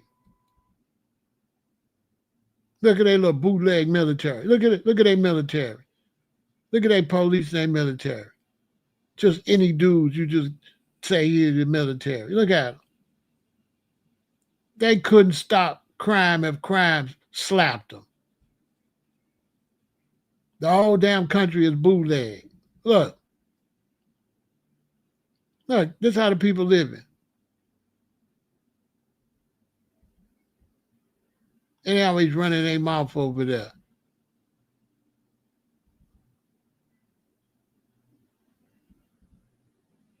Dissing us. Man, let me tell you something to Africans in Africa. Man, how you gonna get in a battle of disrespect with us and you live in raggedy ass Africa?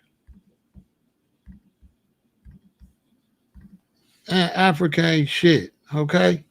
Stop playing with us. Pan-Africans is not going over there. They just talking. Y'all ain't noticed don't no Pan-Africans come over here with no smoke with me, no pro-African brothers? Y'all ain't noticed that? The big-time Pan-Africans? Because they want me to be quiet. Because this ain't good for Africa. This ain't good for Pan-Africanism. What's good for Pan-Africanism is shut up and leave me alone. Do not come over here. We came over here with nothing as slaves. We live way better than millions of Africans living in squander. Living in squander. Okay? Ghana is not, man, my high school girlfriend moved to Ghana and she over here right now selling shit. You know, constantly trying to, let me tell you something. The reason they always trying to talk you into going to Africa is they feel like you could come help clean that shit up. They feel like if more of us come, you can fix it. They ain't fooling nobody. Misery loves company. This is Africa. Okay? This is Africa. When you go to Africa, this is Africa. Them Africa, they show you all them nice building stuff. You know how much stuff that costs in African money?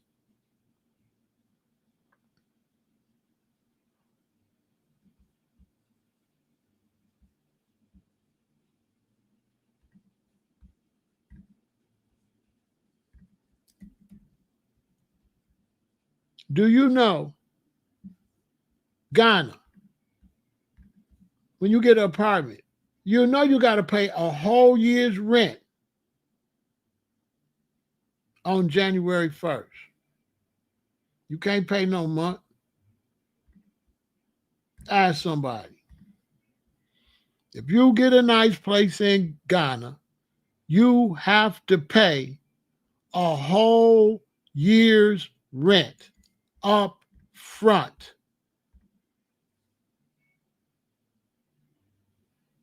Did you know that?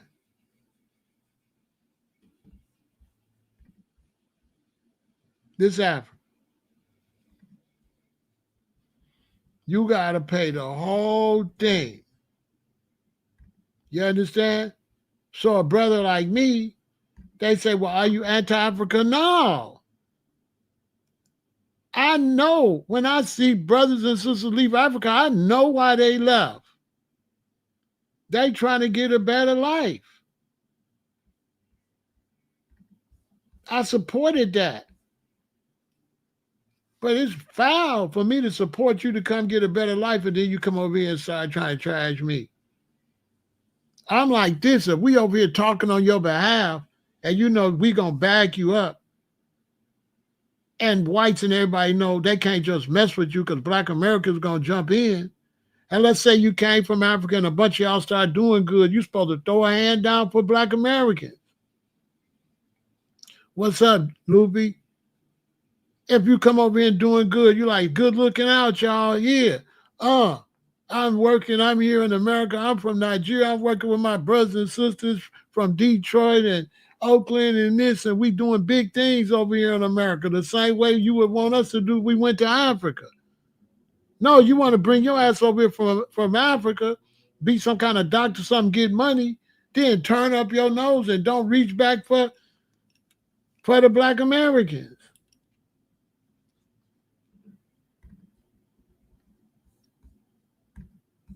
Imagine me going to Africa and doing good and don't reach out for the people right there in Africa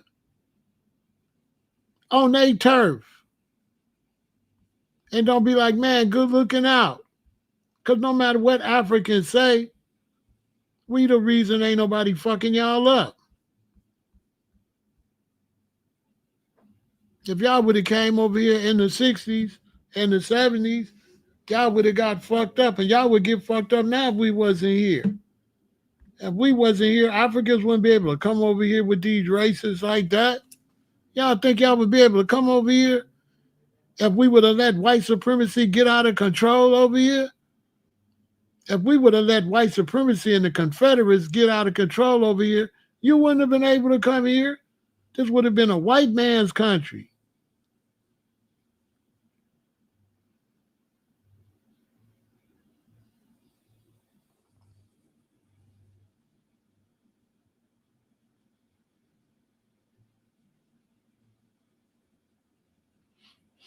This would have been a white man's country. You wouldn't even be able to come here. One reason they didn't bother you because they know black Americans was going to be smoke. Y'all, listen. Let's go back 20 years. Black Americans. If we would have turned on the news and seen that white police and white people's over here hurting Africans, what we would have did? What we would have did? We would have turned up. Tell me I'm lying. Tell me I'm lying. Man, we would have turned up.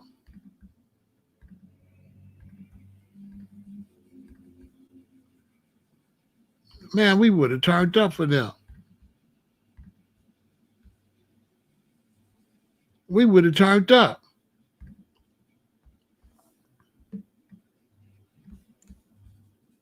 So I'm pissed about this whole. I'm not happy about none of this way. I just don't like it. You know what I'm saying? I'm real upset with black Africans. I ain't gonna lie. They still, I still mess with them. Don't get me wrong, but man, I ain't really happy about them.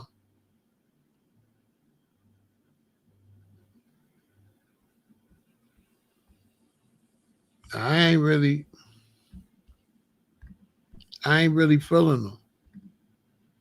I feel like they've been a big letdown. You know what I'm saying? You know, that's how I feel. I feel like, man, they've been a big disappointment historically. You know what I mean?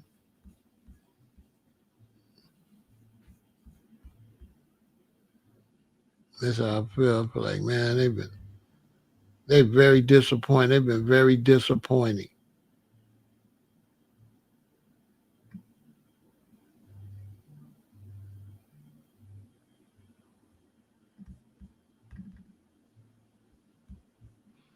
That's how I feel.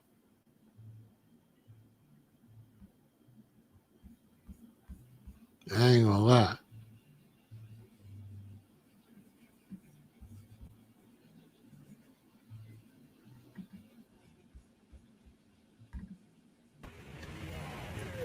We were driving past this place, so this is Cape Coast.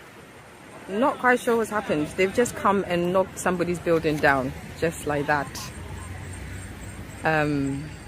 It's crazy.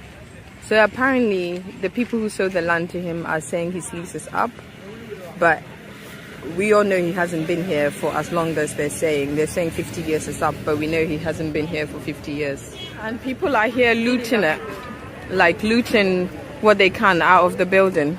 This is so sad and so tragic. And you know, if this person who owns this place has been treated unfairly, then there really is no justice in this country. And that is tragic, and that is really sad, and it just breaks my heart. I'll see if I can.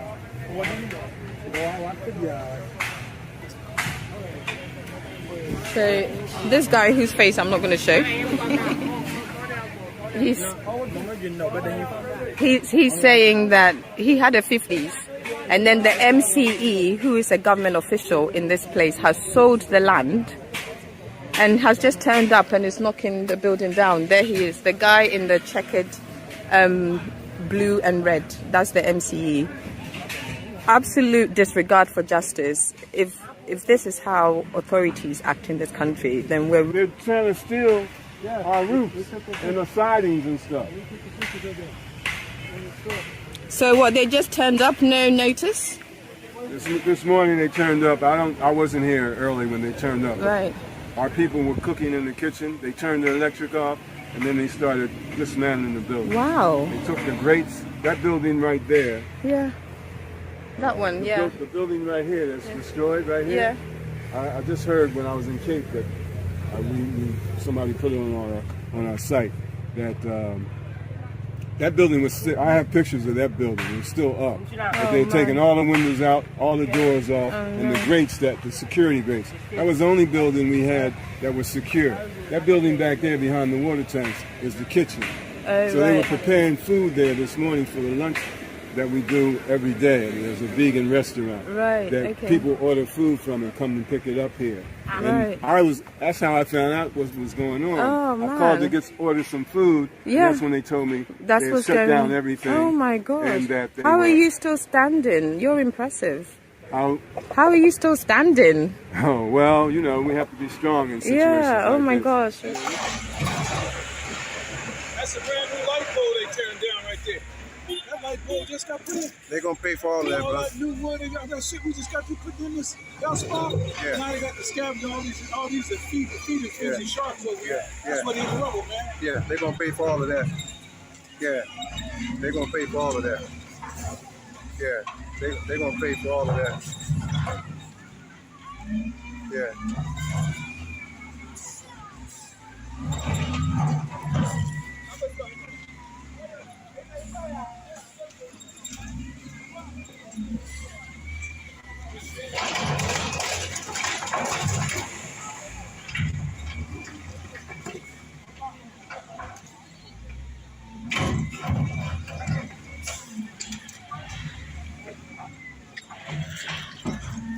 Hey, why are you taking that? Excuse me. Hey, why are you taking this? I got your picture. Who told you to take this?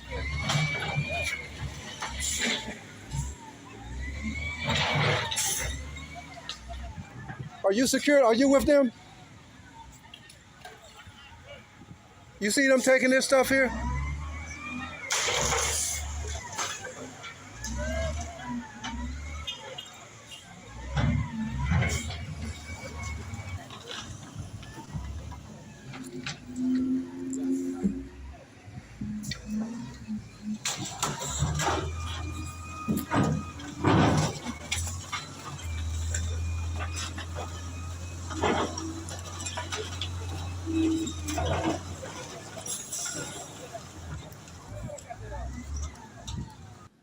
You see what I'm talking about? You see it? You see what I'm talking about? Tell me that's not crazy. You know what I'm saying? That's in Africa. So then, you know, all this beefing back here and talking crazy back here. Come on, man. That's in Ghana. That's Ghana. This Nigeria. Dr. Kimberly Ellen Stark. I am from Chicago, Illinois, from the United States of America. And I'm here today on the grounds of that everything that I've worked so hard for, even from America to Nigeria. And as I love this country and I fell in love with this country, I chose to invest here. And as I saw today, before there were gates, as you can see behind us. Now, as I come here today, I can see most of my dream and so many of our investments crumbled and shattered. I bought more than 6 plots and I intend to buy more. But how can I trust the fact that the more I invest is not protected because of what's going on here? And what we are appealing today, and me as an American from Chicago, Illinois, I'm speaking directly in the camera.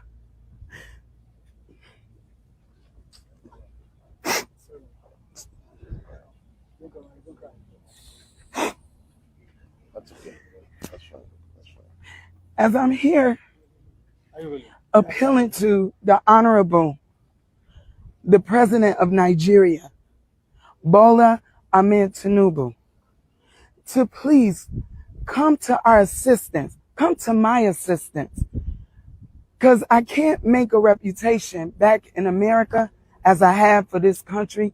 I speak so highly and so freely about Nigeria, and to come in back and invest into this wonderful country. But look at our investment now, over 700 billion down the drain. Please, Mr. President, I ask you for your mercy to come at our assistance in the Nigerian diasporas and all these investors who stand with me today to come and assist us and help us come to a conclusion with this matter. Thank you. Once again, my name is Dr. Kimberly Stark. I am from the United States of America, Chicago, Illinois, and especially to honor our President Tinubu, who also used to reside in Chicago, Illinois. Thank you. No, that's in Nigeria. See what I'm saying? So now keep it real. All right? Africa's not ready. This is what they did to foundational Black Americans in Africa, Ghana, and Nigeria. I could show a lot more than that. Okay? Black Americans have had to leave Nigeria, had to leave Ghana, had to leave Kenya,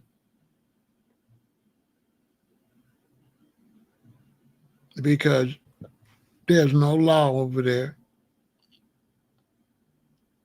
It's all scams. You can't trust nobody. In America, if you go downtown, you go to the law building, or you go to the tax office where they got the land, and you get the land and pay the tax. That's that. If you go to Africa, you go to the tax building. It ain't what it say. They'll scam you at the tax office. They'll pay money under the table. In Africa, everywhere you go, people begging you for money. You go over there and you're foundational Black America, they beg you everywhere. Everything you do, they ask you, could you give me a little money? Can you give me a little extra? Can you give me a little extra? All over Africa. And then they'll tell you, you are not my brother. You are not African. And they beg you the whole time you're there. And if you don't give them and constantly give them your money and give them your money and give them your money, then they hate you.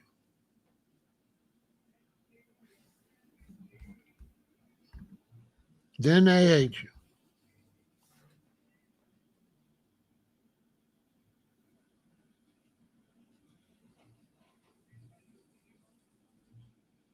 Then they hate you.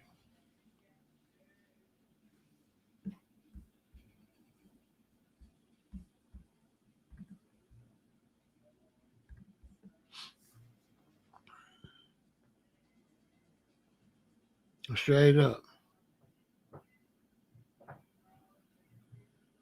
Jay, being an ambassador to a country got nothing to do with what goes on in that country. You're supposed to be more intelligent than that. If you're the ambassador to Great Britain, that don't have nothing to do with what goes on in Great Britain, bro. You're supposed to be a little more intelligent than that. What do you think ambassadors do, bro? Because obviously you don't know what ambassadors do.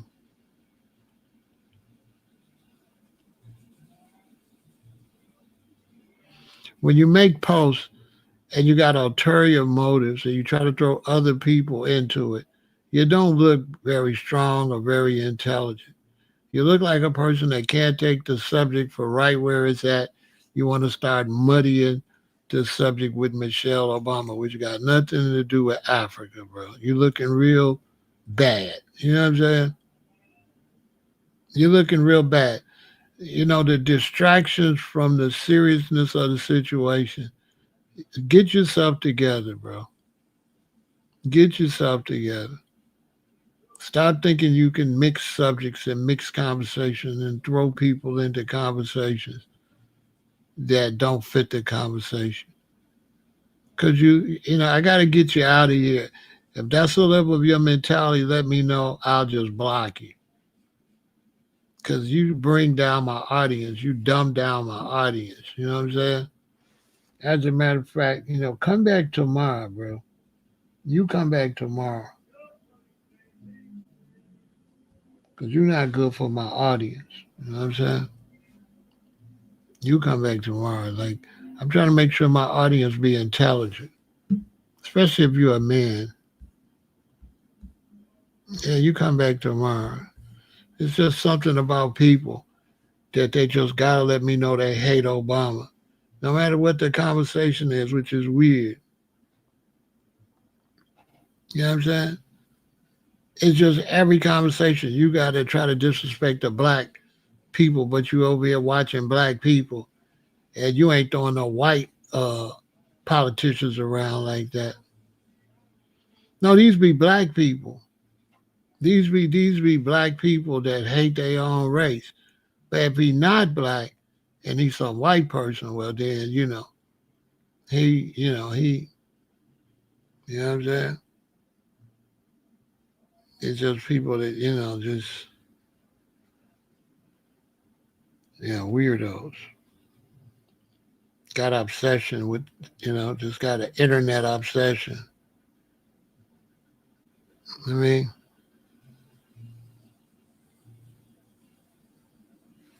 so that's what all he be doing. Yeah, let me get him out of here. Yeah, let me get him out of here. That's all he be doing. I get it. Yeah, let me get him out of here. He's got some type of obsession with Michelle Obama. I didn't realize. He's got some type of obsession.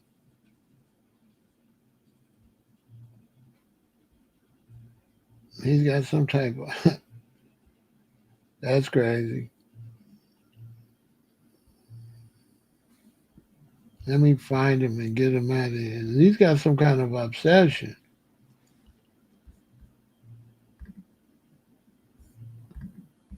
Some kind of obsession. I don't know what it is.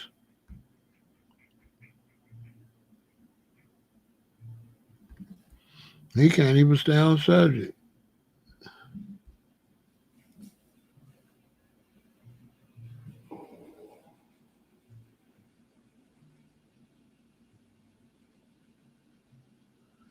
Yeah, Deacon, I don't know. I don't know. Some people just got an obsession with the Obamas.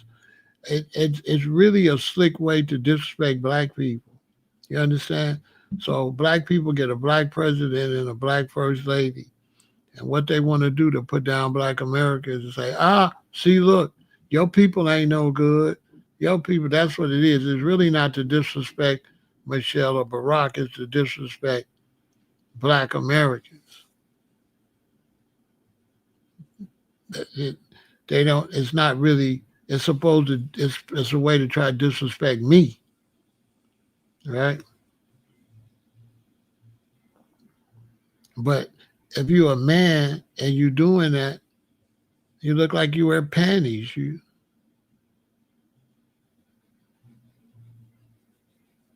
going to have to put this one on Patreon. I don't see where we said nothing where this will have to be on Patreon.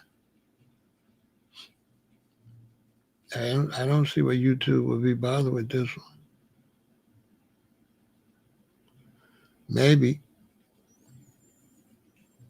I just go in there, take out a couple of little parts probably. Well, I was talking about doing people dirty. You know what I mean? Yeah, I don't see where it'd be Patreon. I'll probably get rid of a couple parts where I said, come over here, we'll do something to you. I'll probably take them parts out maybe. But I don't see where it's no big deal. This is just a conversation I'm finishing from the conversation I had earlier when I was walking around, and I just wanted to finish that conversation.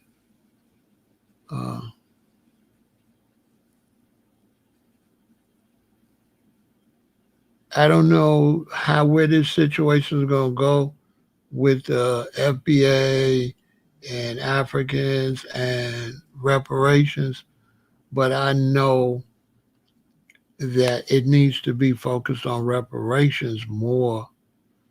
I know that reparations is getting lost, and I think foundational Black Americans are going to have to block people out of the reparations conversation. You know, I don't know how we're going to talk about reparations and allow people to come into the chat and you're trying to build a positive energy this way. What you're supposed to do is block all negative energy. You don't let nobody come and use word, sound, and power against you. When you're using word, sound, and power to go this way, you don't open up the door for somebody to say the opposite. I have people all the time say, you don't want to hear both points of view? No. If we're going to protest for clean water, we don't want to hear nothing about leaving the water dirty. That makes no sense. You don't want to hear the opposite of what you want. That's nonsense.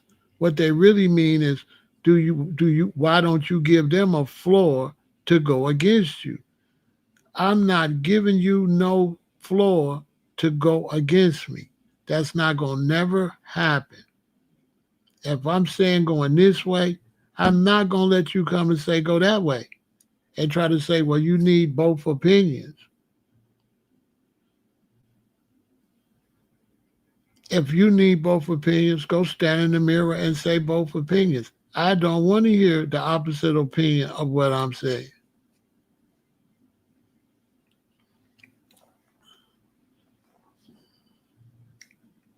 If you decide you're going to lose weight and you tell yourself you're going to lose weight, do you turn around and tell yourself you don't have to lose weight? Same thing.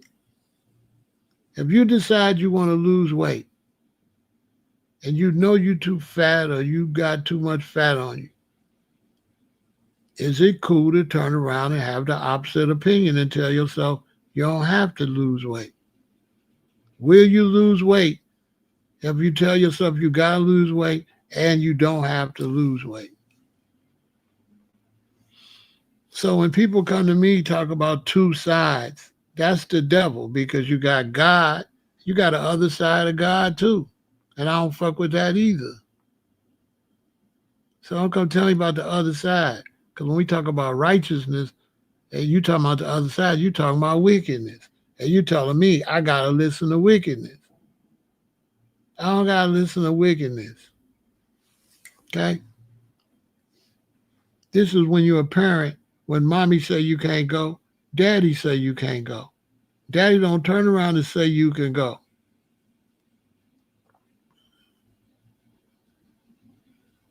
They not gonna tell you can go. Daddy go talk to mom and say, hey, let her go. Do. Then they'll make a decision. Then they'll both come back and say, okay, it's all right. You can go. But daddy not going to overrule mommy, and mommy not going to overrule daddy. They'll go have a meeting and come up with a decision and tell you. But in the way I was growing up, you have to watch out who you ask first. This is how I was raised. Because that first answer, that's it. So if you want to go outside and you think daddy going to say no, and you think mommy going to say, yeah, you better ask mommy. Because if you ask daddy, can you go outside and say no, that's it. You can't go ask mommy now. They consider that a violation. They say, if you ask your daddy, can you go outside? He say no. And then you ask your mama, she say yeah, and you go outside. And your daddy say, why is she outside? Or why he outside? Your mom say, ask me, can I go outside? You say, ask me, I already told him no. Tell him come in here. Come here. The one that told you, yeah, come say, didn't your daddy tell you you can't go outside? Yeah. And then you ask me, you're going to be in big trouble. Now, some of you new people, you'll raise your children like that. Your children can have two different points of view. I don't do two different points of view in my life. I do one, period. That's it. I don't do two. I don't do open opinion shit. I don't do that. That's not real. You go out, you tell your children, listen, you got to go to school and graduate. Is there an alternative? Is there an alternative to tell them you got to go to school?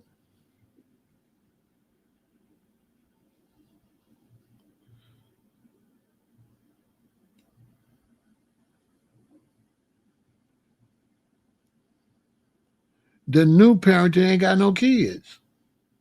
You ought to say you see a lot of new parents. What, a motherfucker with one baby?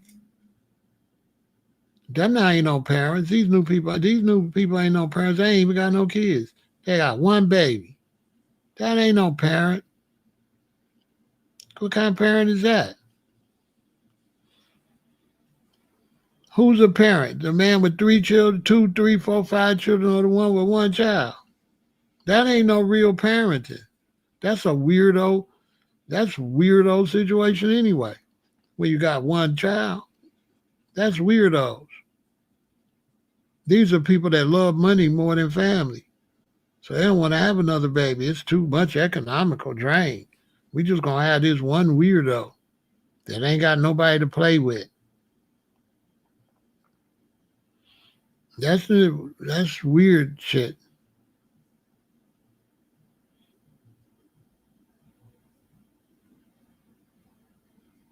They say, well, it's new couples out. Yeah, it's 2 women with a baby, with the brat and her girlfriend with a baby, and 2 men with a baby. I understand that.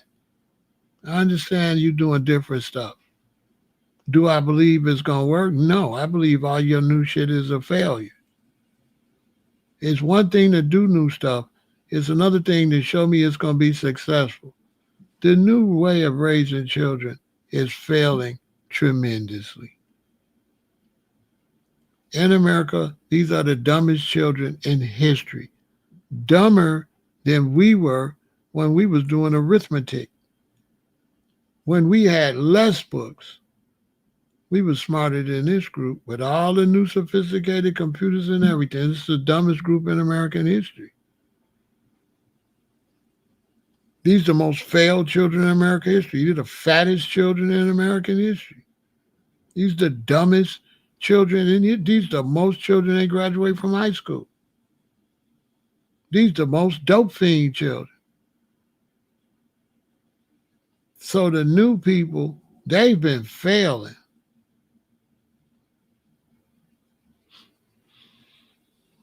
Because the new generation, they teaching their children about homosexuality before the baby can even read 8th grade. Before you can read at high school level, you know about being a homosexual. So these new parents, I don't even be wanting to hear nothing about them. Those are total failures. And they're not even parents because they be divorced. So them ain't parents. These children don't have no parents their whole life. Their parents divorced. The new parents is what, 3 year parents?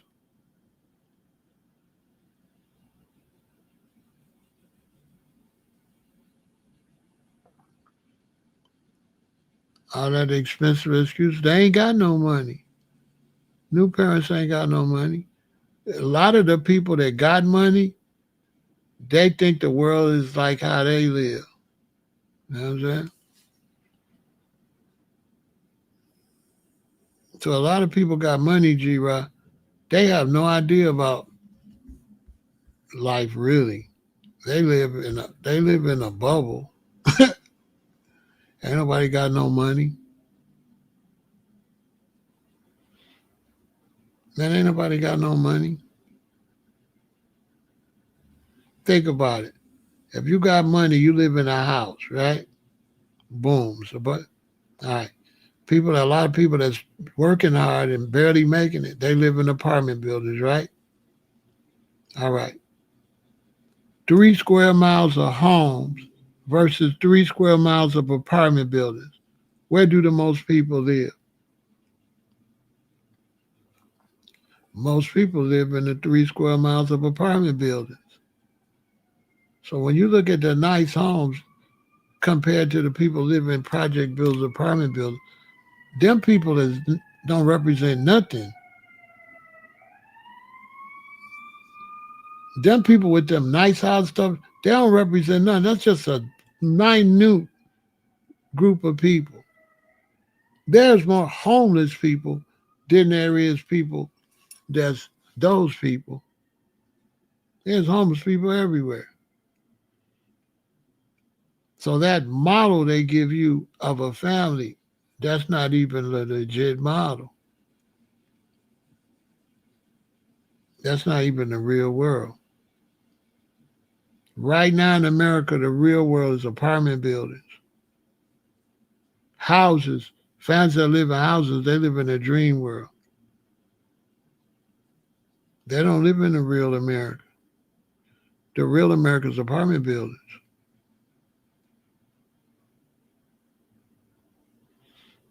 That's where all Americans is at. Stacked up in New York, Chicago, places like that. You get more people going up than you going like that.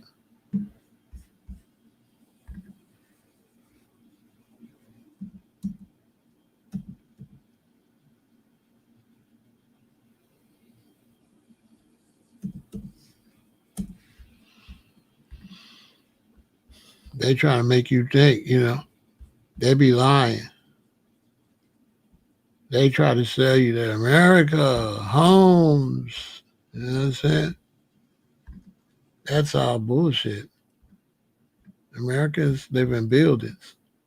Americans don't live in no damn homes.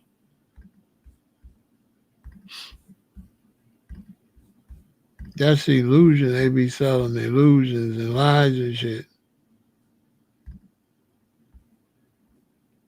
They can't tell you they ain't got enough room, They can't say, listen, we don't got enough room to build homes for everybody. We got to stack y'all up in the air. Because there ain't enough room in America for everybody to have no house. That's why they feel like, oh, well, what we going to do? They say, well, call it a condo. They said, what we going to do? Nobody wants to live in the apartment building. Okay, well, make it sound fancy. Make it cost more. Tell them it's a condominium. You know that? They put it in the condominium. You know what I mean? Because this Hawaii, this Waikiki,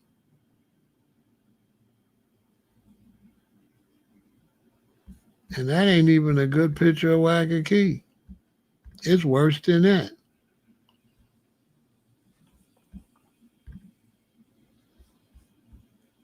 It's worse than that. Man, you should see it. You should go there and live up in there and see it. And man, when you go up in them apartment buildings and look out, it look like New York.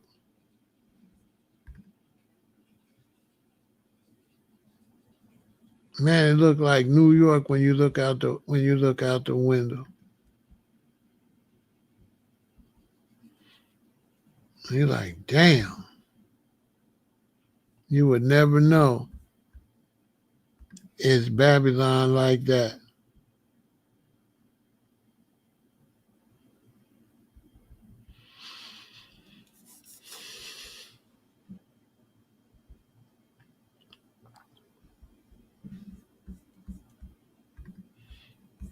But they don't want to have no baby, so sure.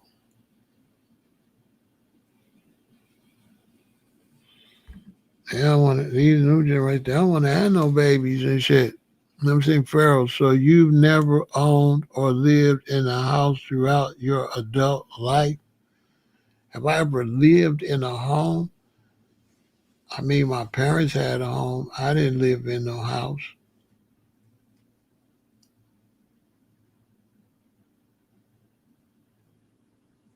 I lived in a house.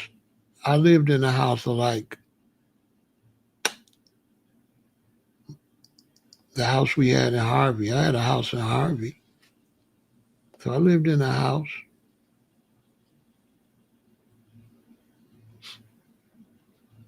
I lived in a house for a while. Yeah, I lived in a house. That's when my middle daughter was born.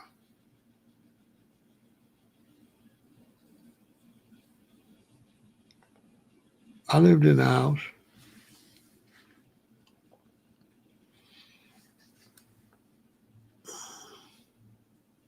So my little daughter was born. We had a nice house.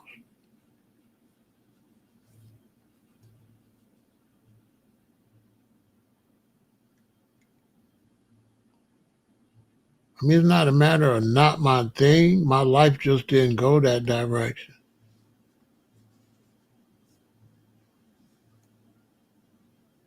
But as far as my thing, as far as buying a house and being stuck like just like a house, like the American dream, no. I never bought into that shit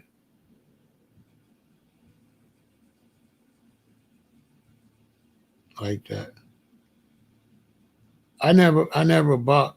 You gotta understand that a lot of things people is doing because they didn't get to do it. So people are trying to have a better life, right?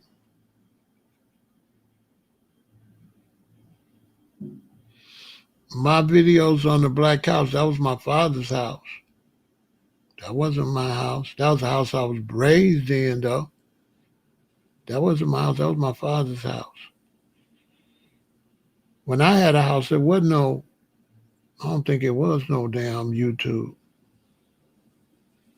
But the thing is, a lot of things that people chase, G-Rod, is because they want to experience them. You know what I'm saying? They want to experience certain things. They show them in society. This is, you know what I'm saying?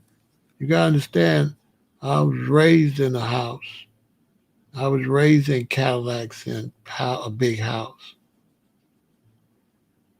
So I wasn't chasing, trying to get that feeling like some people.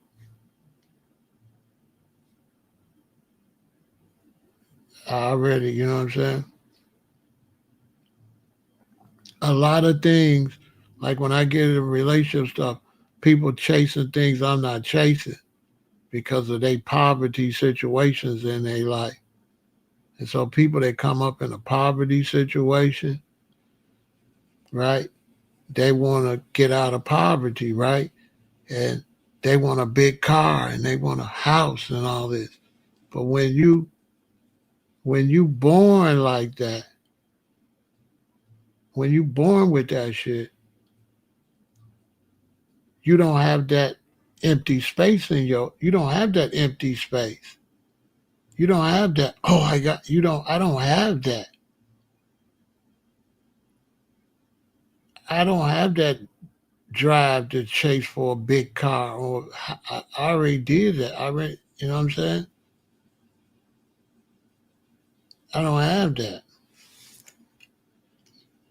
My parents had that, but they came from Alabama. I ain't from Alabama. So my parents, they wanted to come from Alabama. They wanted to get a home. They wanted to get big cars. And they did. They came, they got a nice house, they got big cars. But then I was born in them homes and driving them cars and been in them cars all my life. I've been in Cadillacs all my life. I was driving a Cadillac when I was 14 with a permit. So I was wearing tailor-made clothes and shit as a shorty. There are certain people think what they after, they think they're really after, but they really suffering from a lack of shit. They chasing, they running from their poverty, basically. But people are running from their poverty. That's why they want certain things. If they're not running from their poverty, they're trying to keep up with the social ideologies. And society tell you, you got to have a house, a wife, children, a car, front yard. Your grass got to be cut like this. Your back grass got to be cut like this. You got to get your hair done like this. You got to wear these clothes. The female, you got to wear your hair like this. The male, you have to go to the barbershop. You have to have your hair like this. This is what you wear to work. This is the good job, right? Right? This is a good job. And then that's what you do. You do robot, and then you go get it. People go get it. They go get married. They have the children. They get the house. Boom. Oh, they get a divorce. They hit a wall. They get a divorce. Some going to depression. Some feel like I'm a failure, and they be thinking they're a failure because they sold you. This is what you have to do to be successful. So now when you don't do that, you feel like a failure. When you see other people don't got that shit, you think they failures. You think they failures. You done bought into that bullshit. You know what I'm saying? You think they failures. For real.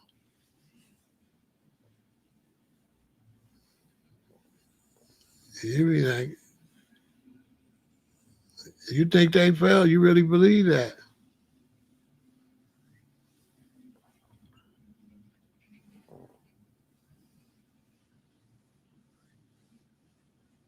But when I got through and came back from Hawaii and California, came with all my friends with the houses, guess who the superstar was? It was me, because I got the fuck out of here.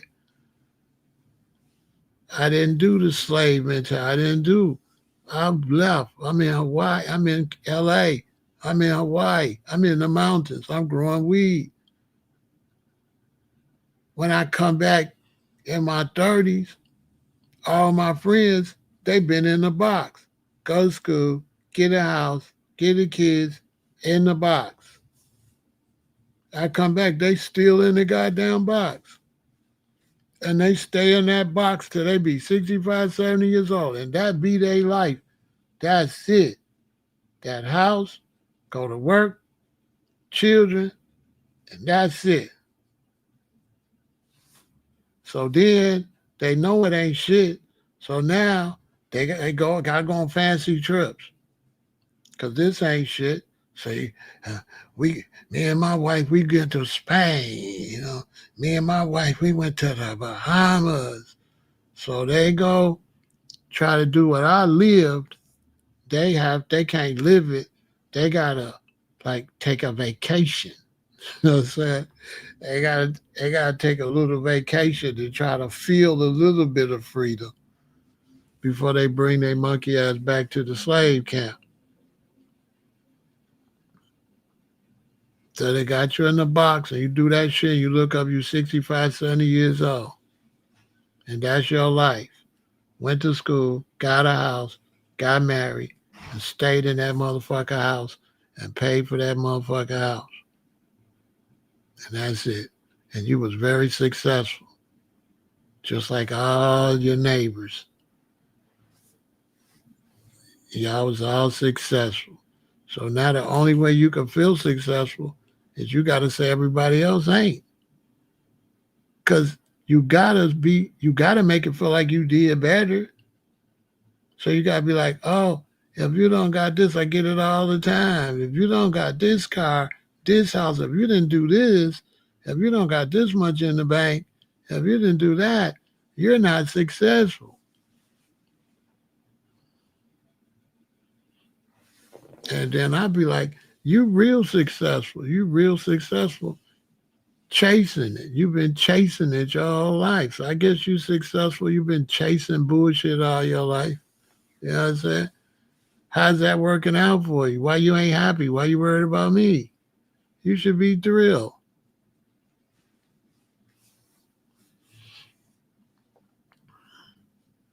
So this is why, you can free, you can free yourself from certain things.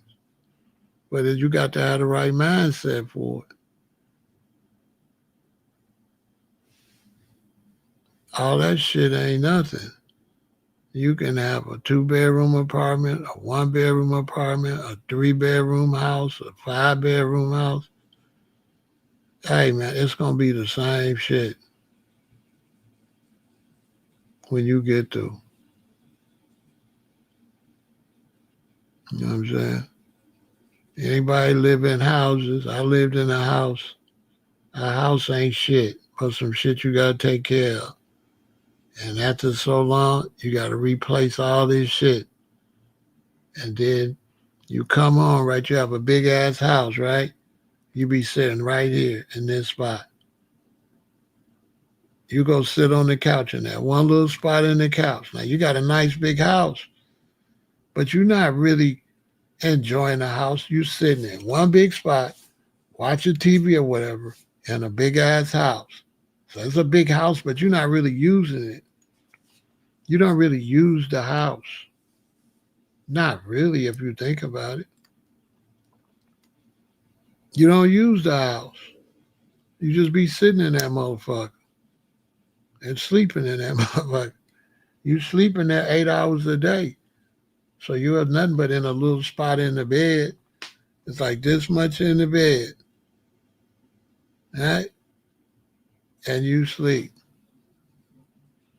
I mean, a $500K house, $1 million house is all just a piece of junk. It's still the same bullshit.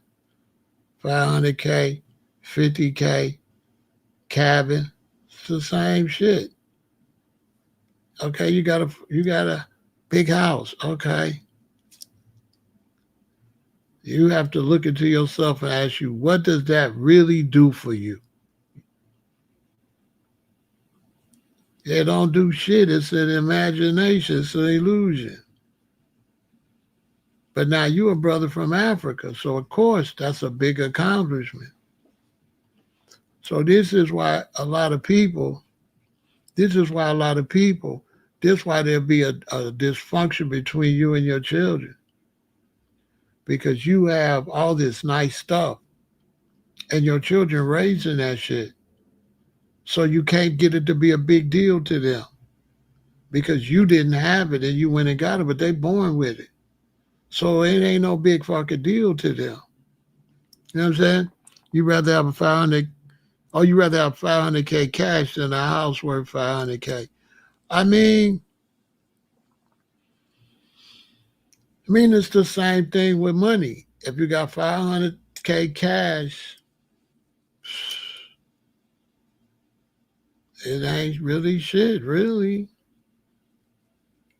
Because cash is only good when you spend it.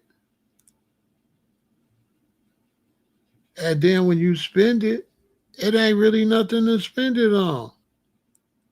It takes a long time and a real deep mind to really see this type of stuff. Like when you we would rather have money than to buy a whole bunch of stuff. That's true. I'd rather have a modest house than millions and millions of dollars. But what I try to tell you is the millions of dollars ain't shit though. Because I got the $1 million. Okay, now what am I going to do with that? Like, what am I going to do with it though?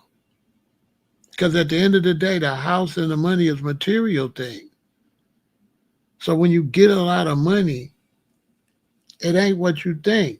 That's why so many millionaires and shit be drug addicts, dope fiends, dying early, because once they get that money, that's when they realize it ain't nothing.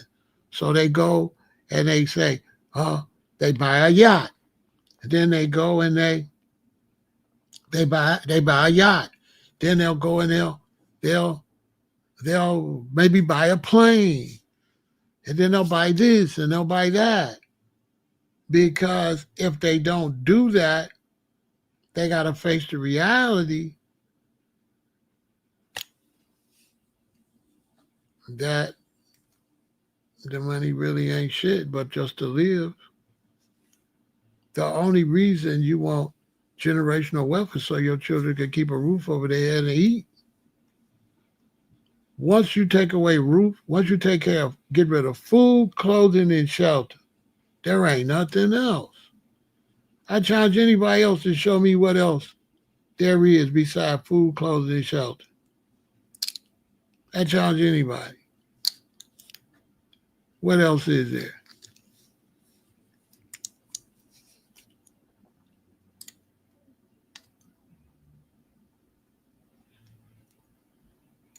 So when you get money, you just end up with a whole closet full of clothes. You end up with a whole lot of shoes. Man, I had oh man. You have shoes, you don't even wear them. I got a big old refrigerator box of Bally shoes. For what, I don't know. You're not going to even go nowhere. Listen, you're not going to even get to wear them like that. You're not going to even go nowhere enough to wear them. So now, if you get all these shoes, you got two things to do. You can have all these shoes and barely wear them, or you can feel, I got all these shoes, I got to go somewhere. So now, you keeping them up, you keeping them clean, and you got to go somewhere.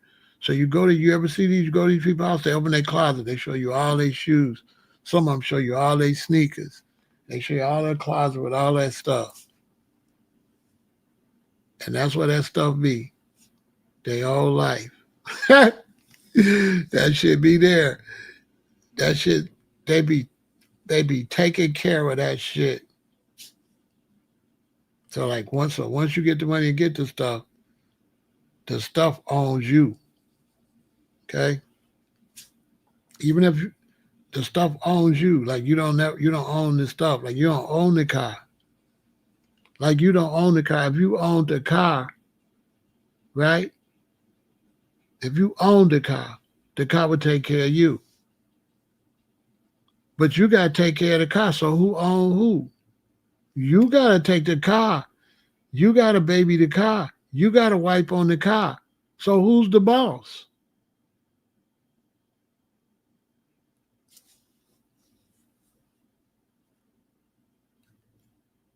That's how you can tell I had money. And you can tell I lived nice and all that. You can tell. Because you wouldn't know this unless you had shit. You wouldn't know this. You got to have shit to know this. If you ain't had shit, you don't know this. You got to have 3 or 4 cars before you realize, man, I'm not going to keep washing these motherfucking cars. I'm going to get rid of this shit. I'm not gonna keep washing these motherfucking cars I can't drive. I am not finna keep washing and shining on these parked ass cars. They be parked like a motherfucker. You know what I'm saying? You got 3 cars, they parked like a motherfucker. And look, no matter how many cars you get, you only like one of them motherfuckers. Try me. Go get 4 cars. I bet you have your favorite. And guess which one you're going to be in the most and damn near all the time? The favorite. You're not going to get in them other ones. You ain't going to get in that shit. You're going to get in the favorite. Try it. Go find out. Go buy your 3. Go get you. You know what I'm saying? So yeah, money is good. For me, money, I like money because I like to play the game of entrepreneur. That's the only reason I like money. Because I like to try to start businesses. So if I had money, I can enjoy my life starting businesses. I don't care if they fail or not. I just want to start them. See if they work. If they work, oh, that's exciting. If they don't work, it's like, oh, damn. But as far as like just money, I mean, it's cool to give to your children and shit. But money will kill your children, though. Money will kill them. If they take that money and they ain't moving right, they'll be unalive.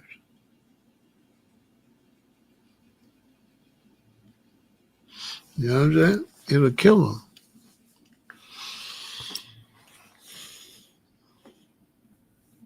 It's cool though, but it's a little fanatical. But yeah, I like houses and shit. I was just talking to a friend of mine. But you know me, the way I am, if I had a big house right now, I'd be trying to get rid of it. I'd be trying to get an apartment. If I had a big house right now, I'd sell that motherfucker.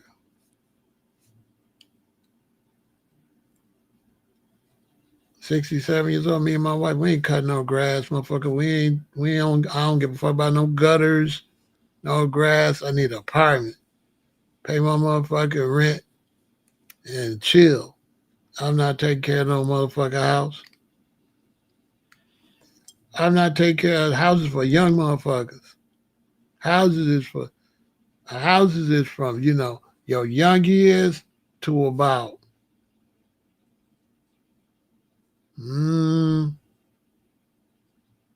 I would say about 60. I would tell anybody to get rid of their house at 60 or give it to the kids.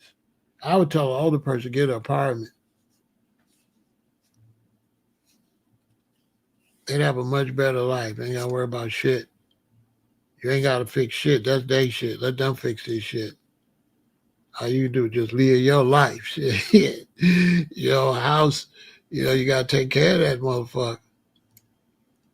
You know, people don't know nothing about a house, G-Rock.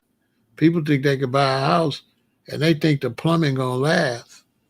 They think they can buy a house at 20 and they think the plumbing and the electricity gonna still be good when they 50.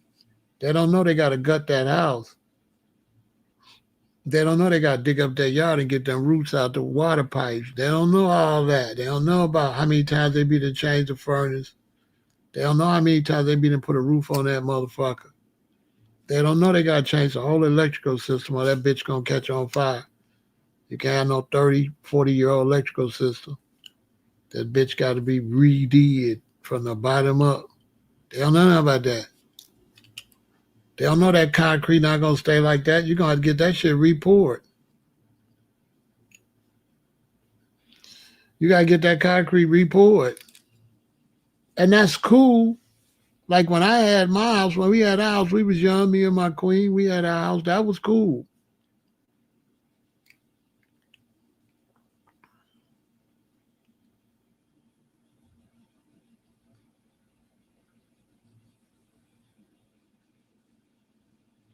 You know what I'm saying?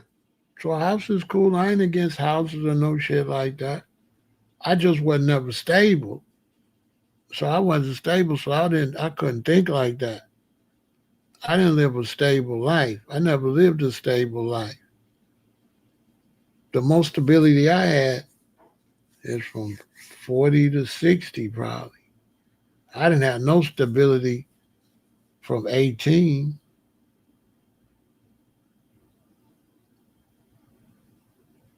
You'll never get to see me in a mansion.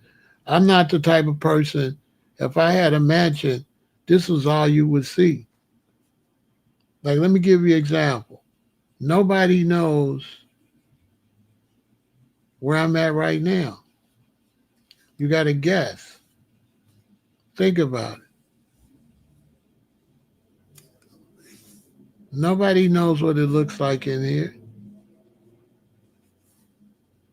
I'm smart. I would never show nobody shit on the fucking internet.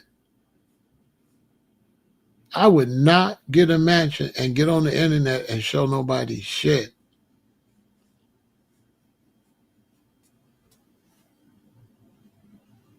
When I was in Arizona, what do y'all know? Tell me what you know about me in Arizona, what I was doing, who I was with, where I was living.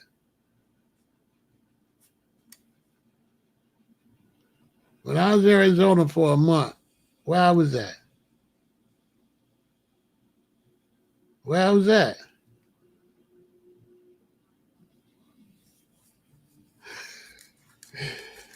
Who I was with? What did it look like? Yeah, guess. You can guess.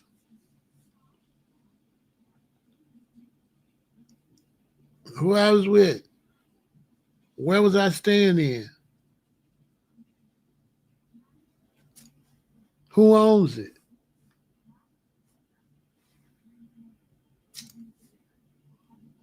Listen, to young people watching me, don't tell nobody shit on the internet. Don't show nobody shit. If you got your house and you want to go in there, have a little corner and go live on your little corner. Don't be showing them motherfuckers your yard, your front yard, your cars. Your ass gonna get got. Keep your business off the internet. Trying to impress people on the internet. No, I wasn't at my daughter's place. Nope. No, my daughters don't live in Arizona. See what I'm saying, G-Rock?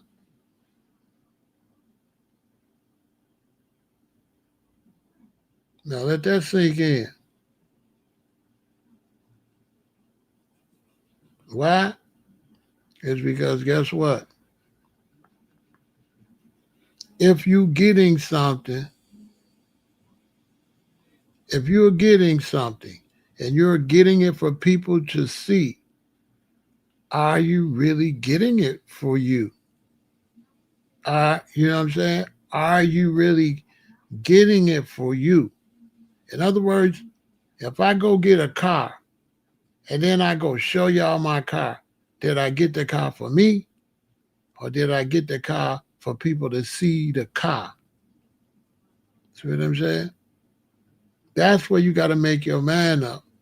What is you doing things for? What is your purpose in life? What are you doing?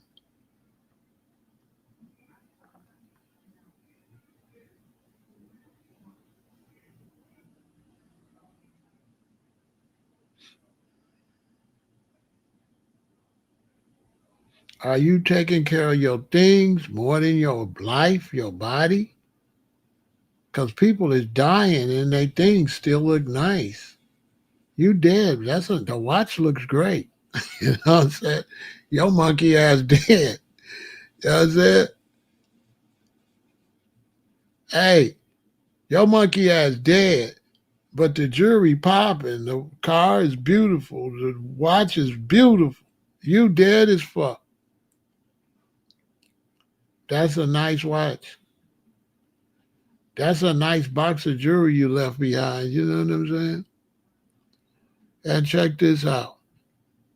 What's the odds somebody gonna take care of your shit the way you took care of it? As soon as you pass that shit to your kids, they selling all that bullshit before your ass, for the body get cold. That shit gonna be sold. They don't want that shit. They gonna cash that shit out fast as hell or tear it up. They don't want that shit.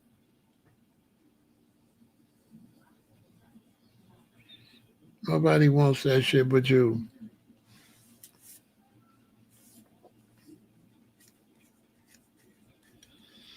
It gives you a feeling though, you know what I'm saying? You gotta understand, I've seen the whole psychological circle, so I'm a little different. You gotta understand, my mother and father came from Alabama. My father came from nothing. My mother came from nothing. So, you know, I know that I did the whole journey with them. You know, my dad, he told me, you know, he used to be in Alabama in the field working with my grandfather. And he used to see the white men drive by in the Rolls Master Buick. And my daddy said, all I wanted was a Buick. And my daddy came to Chicago, me and my sister, we lived in an apartment, then he got a house. Then he had this old black car, the one had the round thing, right? Because this back to early 60s probably, 63, something like that. Then he had this Ford, custom Ford, this Ford, yellow one. And then he got a Buick, electric 225. And remember I told you, he said he used to see the white man in the Buick, and all he wanted was a Buick. So my daddy got electric 225. And man, he was so happy. He got a house, the car he wanted, wife, 2 children, front yard, nice 3-story house, straight from Decatur, Alabama. You couldn't tell him shit. He fulfilled what he wanted. How I'm going to be like him when I'm in the Buick and I'm motherfucking 3 years old? I'm like 6 years old. So I'm like 6, 7 years old. I'm in the Buick. His next car is a Cadillac. His next car is a Cadillac. His next car is a Cadillac. So your dream car you want, I was driving that bitch when I was 14. Tailor-made clothes. Nice house. Never been hungry. Never had the electricity out. Beautiful neighborhood. Brand new Swin 5-speed bike, whatever. Converse on my feet. Clean, got nice clothes every day. Don't know what hungry is. Don't know what lights out is. I don't know none of that shit. Born and raised in Cadillacs and tailor-made clothes. Who think I'm chasing that shit? I have a hard time with women. Because when I get a woman and she don't come from that type of stuff, but she come from struggle, you know what I'm saying? Because she chasing it and I'm really not. She wants to run around, and I really don't. I ran around. Sometimes, you know, I might be with a woman, her life was horrible as a child. Mine was great.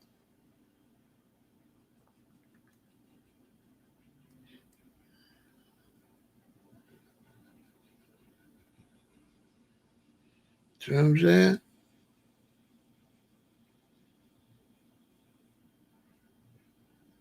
So before you know it, I got all these cars and all this shit. And it was cool. I ain't saying there's nothing wrong with it. I'm just telling you out there the fact of the matter. I'm 67. What the fuck do a car matter to me? I'm trying to stay the fuck alive. I don't give a fuck about a house, a car, or nothing. I'm trying to stay out of fucking casket. Do a house keep you out of casket? Is a car gonna keep your ass out of fucking casket? All right then. So you're gonna get to the point where you're gonna find out what's really okay. What's up with your body? You taking care of your body? You wiping on that motherfucking car and that motherfucking house. But what's up with your body? Oh, you got a nice house. Open up your refrigerator, it's all trash in there. Your food, the standard of the food you eat don't match the life you're talking about living. You're talking about living a high grade life. This say artificial flavors. This say you're an artificial bitch ass nigga. Your shit say you's a bitch ass artificial flavor nigga. You know what I'm saying? I thought you was living a high life. Why all these shit artificial? You supposed to have real flavor, player. You know what I'm saying? Why your motherfucker, you know what I'm saying? Bitch nigga. You know what I'm saying? You supposed to be a player. I thought you was that. I thought you was real. Well, why everything you drinking fake? Why your soda fake? Why your cakes you eating is fake? Why is your food fake? Why you eating this cheap, trashy shit? Why you don't know that about that? You know all about the engine in the car. You know everything about the rims. You know everything about the house, how many square feet it is and shit. And you don't even know what's in your colon and shit. You got all that shit. You in the hospital with cancer and shit. So like people don't got their priorities, you know what I'm saying? We chase money because the devil make us pay him to live. That's the only reason we chase money, because the devil charging us to live. The devil charging us for fruit and vegetables that grow free. The devil charging us for a roof over our head and charging us for land that ain't his. This land don't belong to nobody. This land is the earth. The earth is the Lord's and the fullness thereof. I'm supposed to go get me some land, and if I want to build, that's the house. Then I build the house I want. Now, if I build my house and I got one room and then I add a room, when I build a house, I'm going to build a house according to my needs. I'm not going to build no 15 motherfucking room house in real life. I'm going to build the rooms I need. So me and my wife got a house. We got a room and a bedroom. She get pregnant. I go build another bedroom. Bam. She get pregnant. I go build another bedroom. I'm not going to build no 8-bedroom house. I got 2 children and a wife. I'm going to build a house in nature that accommodates what I need to live. But now you getting shit because they telling you this is success. And you getting shit you don't need. A big ass house. I mean, how many kids you got? None. All the kids grown. The what? A house is for children. If you see me with a big ass house, know I got 9 kids. Know that. Know I got kids. I ain't no sucker. No big ass house with your dick dry. You ain't pumping out no babies. Your dick dry. Why you got this big ass house? Nigga, you ain't even busting no nuts or having no babies. You know what I'm saying? You need to get a dry dick house. For a little nigga dick that ain't pushing no babies out. Why you got this big ass baby house? You know what I'm saying? Why you got a house that look like a nigga got a lot of babies?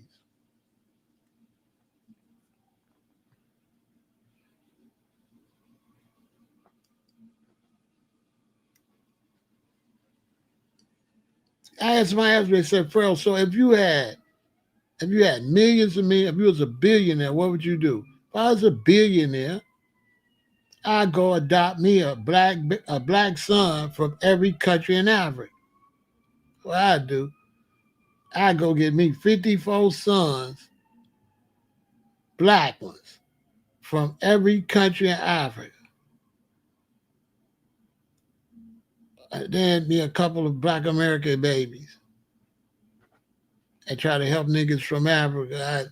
I had me 54 adopted sons, somebody I could do something for. And I have a son from every country in Africa. Yeah, he from Sudan. Yeah, he from Algeria.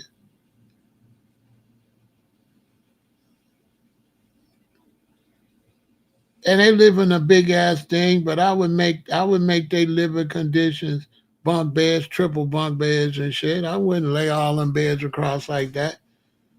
Them motherfuckers that have, when they little, they can't do that. So when they little, they'll have their shit little. But when they get little enough to climb and shit, they have them triple bunk beds. Triple, triple, triple.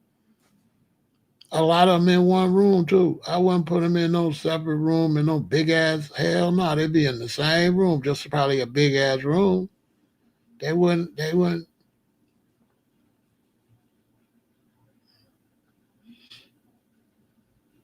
While they growing up, now when they get older, they might want to have some privacy. But you ain't getting no goddamn privacy till you 18. When you 18, get the fuck out. Shit. You 18, nigga, go get your shit the way you want it. But I would do something like that. I wouldn't buy no big old shit with just no, I wouldn't go buy no whole bunch of cars and all that. No real expensive car. So I get it there. This is a Lamborghini. That shit don't do nothing for me. I ain't never really been that kind of person. I'm very practical. That stuff don't do shit for me. I have a big ass piece of land with a house, and then I'll build a whole bunch of houses on that motherfucker. House, house, house, house, house, house, house, house, house. I wouldn't put no big ass house on no one piece of land. That's stupid as hell. Why would you build one house when you could have built 4 houses? You could have built 4 smaller houses. Listen, if you got one big house decorated just for you, and I got 4 smaller houses, I bet you my shit be flyer than your shit. Because you going from bedroom to bedroom. Nigga, I'm going from house to house. So my shit gonna be better than your shit. You got a game room, I got a game house, nigga. And these can all be, my children can live in these. Your children don't all want to live together in that big ass piece of shit box you got right there. I got it where everybody got a house. I could keep building a house and everybody got somewhere to live instead of that big ass piece of shit Rick Ross got and them niggas be buying. Look at 50. 50 keep going buying shit that he don't stay in. He keep going fixing up places. They don't never get enough. And that shit don't be nothing but junk.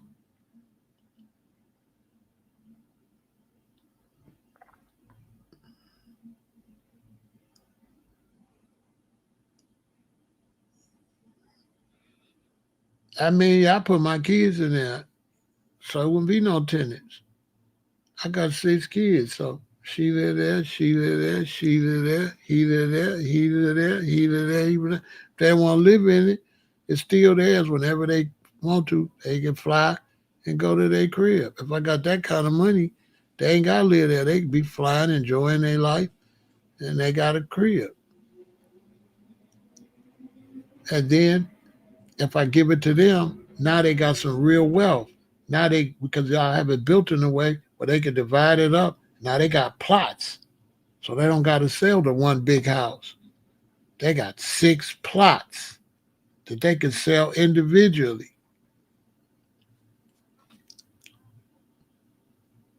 They can sell this plot with this garage in this house, this plot with this garage in this house. Now they got the opportunity to live in it or sell it.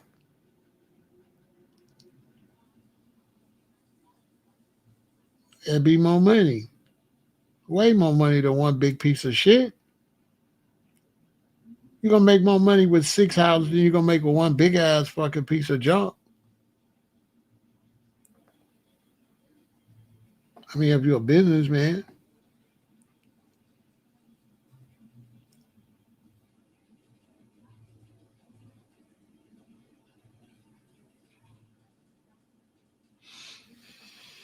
To me, because I be watching they be throwing money away.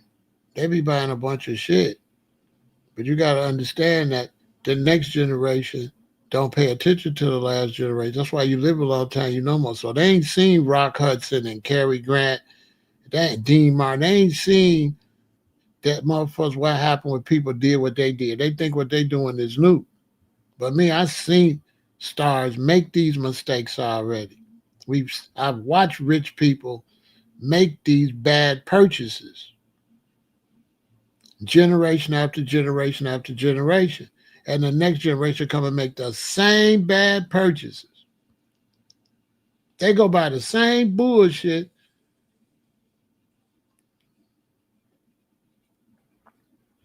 I got hip to that shit when I was in Beverly Hills. I was out in Beverly Hills, right, doing some shopping.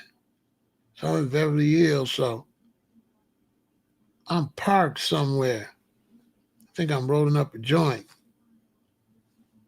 and one of them buses pulled up next to my car, and they said, I don't forgot who they said, but they say, this house used to belong to like Cary Grant, and then it was sold to Rock Hudson, and then it was sold to like John Travolta.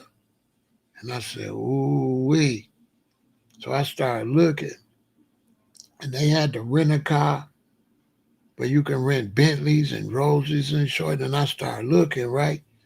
I was in Rodeo Drive area, right? And I started looking, y'all peep gang. And this is what opened up my eyes. That day changed my life. Because guess what? The people that's buying them cars and buying them homes, them the suckers. The people that's getting the money is the people that's selling the cars and selling the homes. Damn the people getting the money. Them people that's buying them homes, movie star, go broke, have to sell it to the next movie star, go broke, have to sell it to the next movie star. And the realtor is the one cleaning up. The Bentley motherfucker, no, would I buy a lot of fancy cars? I sell them motherfuckers. That's who the bosses is. When you go buy that watch, you the lane. The watch seller is the one. I learned that in Beverly Hills. Facts. The one is the people selling you that junk. Go, if you think I'm lying, go to California, go on a tour, and watch how many people they gonna say lived in that mansion and what that tell you. What that tell you? If they keep telling you this person lived there and this person and that person, and you know the last person is broke, ain't got no more movies. Bought that shit when the movies was rolling in. When the movies stopped, what they gotta do? They gotta move. They gotta move.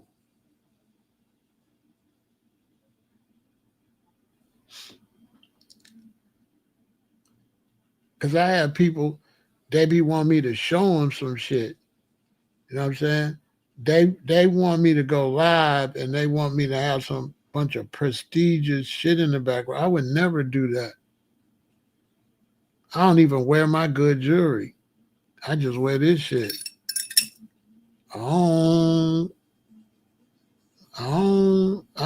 Let me tell you.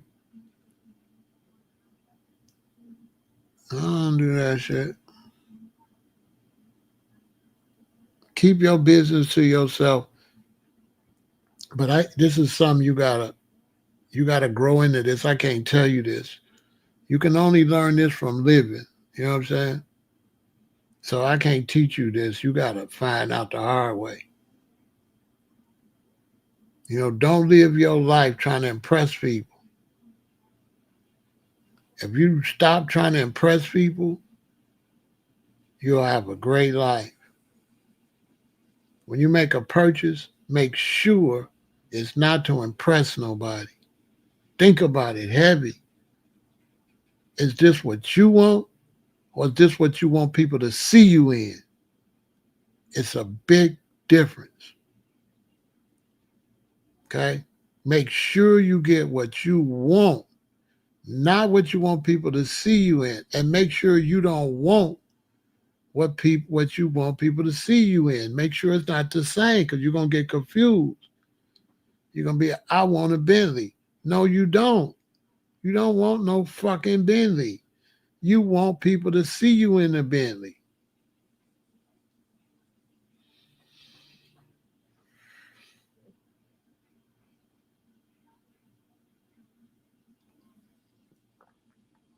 The best way to live with money is for nobody to know you fucking got it.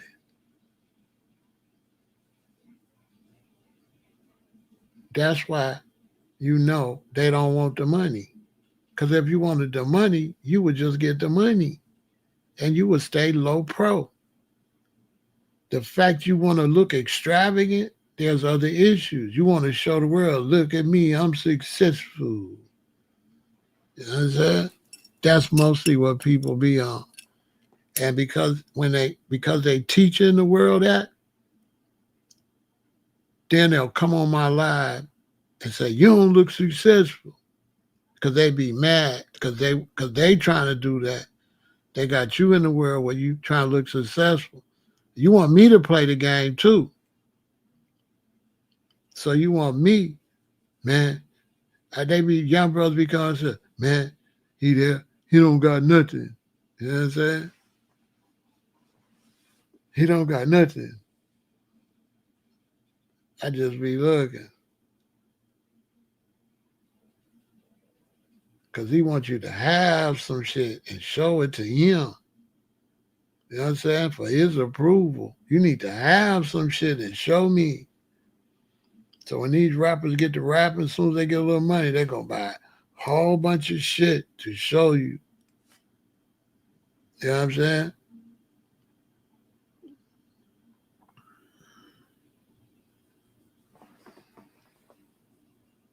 When I think about minimalists, I don't do isms and schisms, you know? I don't do isms and schisms. You live the way you want to live. My oldest son say he a minimalist. That's what he say he is. You know what I'm saying? I don't do isms and schisms. I don't want to have no living philosophy. You know, I'm just living. I don't want, you know what I'm saying?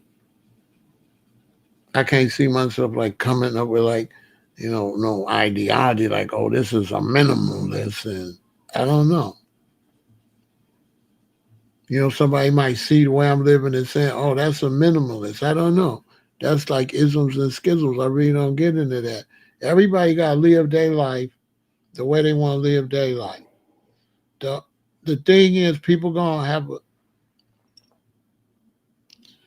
the thing is, how you look at life depends on your age. So your age determines how you see life. Your upbringing determines how you see life. And can't nobody change that.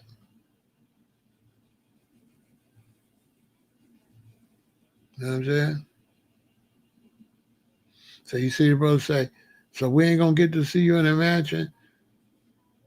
You wouldn't know if I'm in a mansion or not. You don't even know if I was in the mansion. I might have been in the mansion right in front of your face. You know what I'm saying? I might already been in the mansion. But you ain't going to never see nothing. You're not going to see the mansion. You're going to see this. Because when I go live, this is www.noneofyourdamnbusiness.com. I'm not showing you shit. You're supposed to be getting stuff for yourself. You are not supposed to be getting stuff to show. You want to die? You want to get robbed? You want to create a whole bunch of unnecessary eyeballs on you? Show your shit. When you show your shit, all you asking for is trouble. Plus that shows you's a lame. Because you got all this shit to show.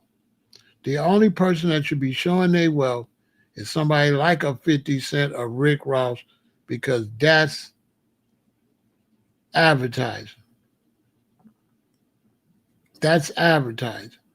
If it's for advertising, bet. If it's not for advertising,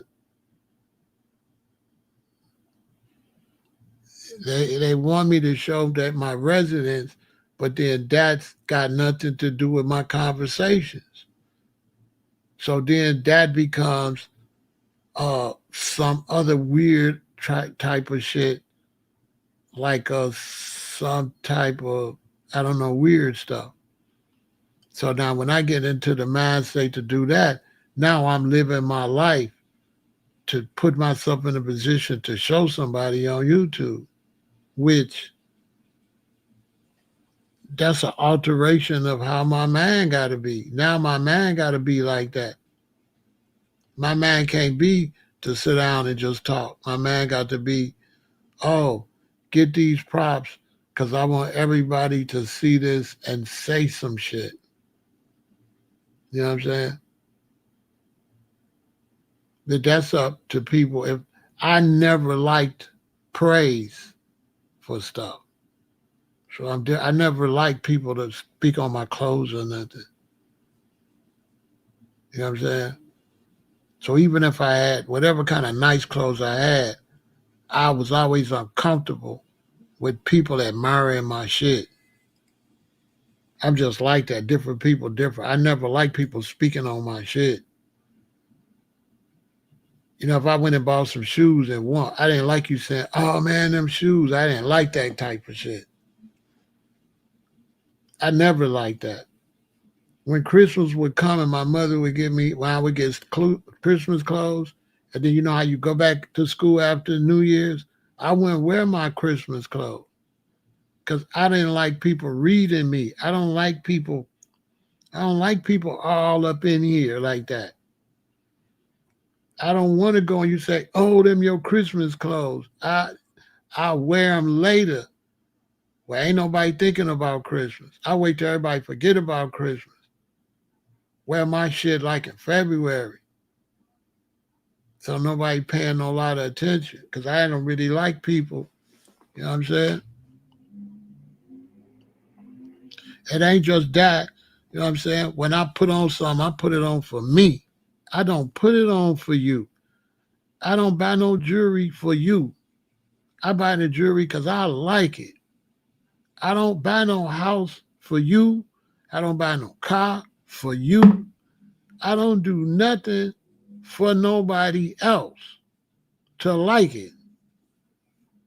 I buy what I like. That's it. So it's not necessary for me to show you. It's not necessary. I don't need your, you know what I'm saying? I'm not the type of person go buy a truck and show you my truck. I am not the type of person to buy a new truck. I could buy a new truck next week. Who believe I'll take a picture of the truck and post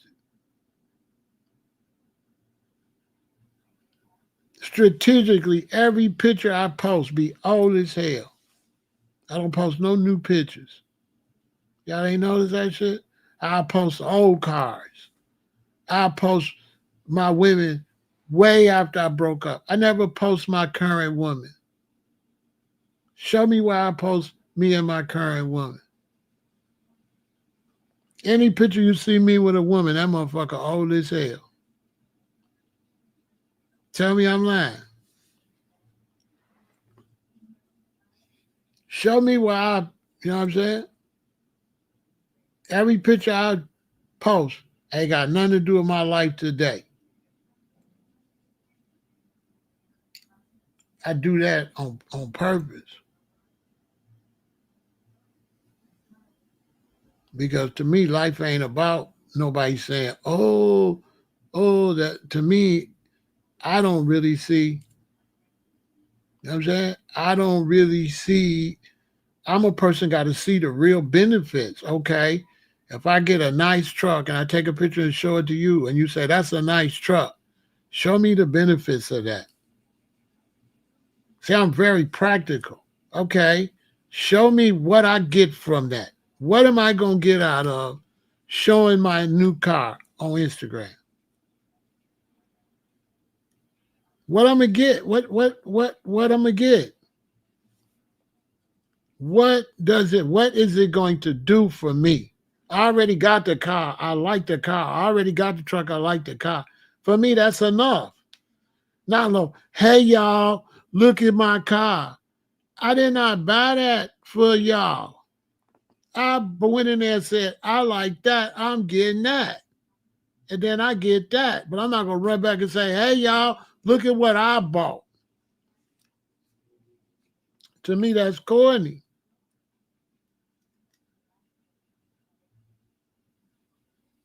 If you see the truck, I'm driving, get out one day, I'm bumping into you, and I'm getting out the truck.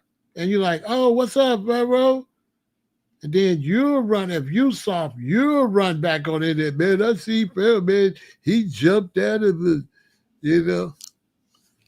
Man, I ran the Pharaoh, man, he jumped out of this, man. You know what I'm saying? Like a chatty patty ass nigga, you know what I'm saying?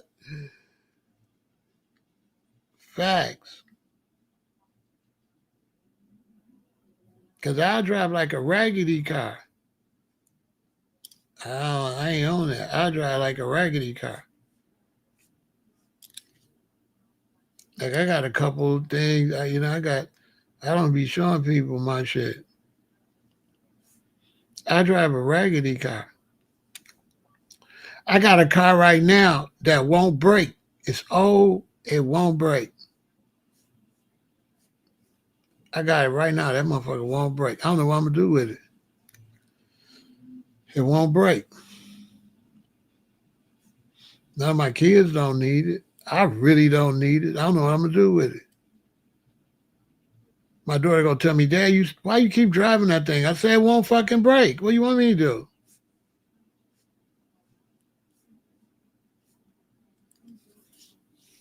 She want me to drive the other car. You know what I'm saying?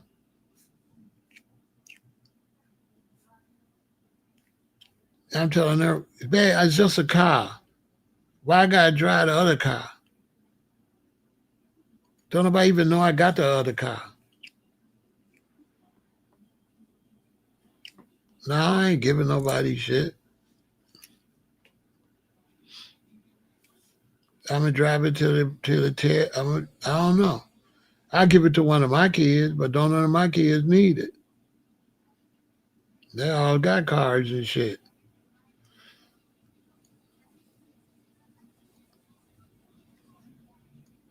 I just keep driving it because nobody pay me no attention. I could drive around and nobody look at me, nobody care. You know what I'm saying? I could drive all over the place and nobody look at me, nobody pay me no attention.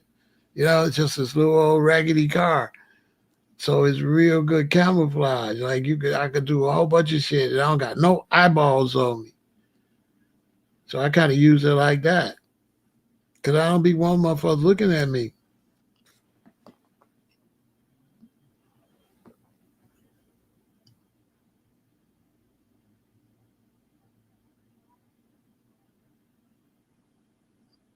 You can buy nice cars and shit like that. I'll buy a nice car. I mean, nice cars are cool and stuff.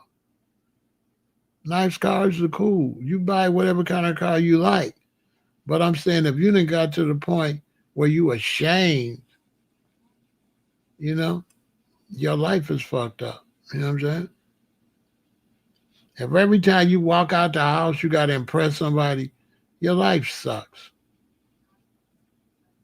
You know? If every time you walk out the house you got to be perfect looking, everything, your life sucks. They tell you you never know who you're going to run into. You ain't going to run into no motherfucker body. You're just going to the fucking store. You know, if I'm going to Whole Foods, what do you want me to do? I want to hurry up and go to Whole Foods. I got to hurry and come back and get something, right? And I'm trying to hurry up. I'm grabbing that pants, that shirt, that hat, and I'm gone. None of it match. I don't give a fuck. I'm trying to go get this shit and get back.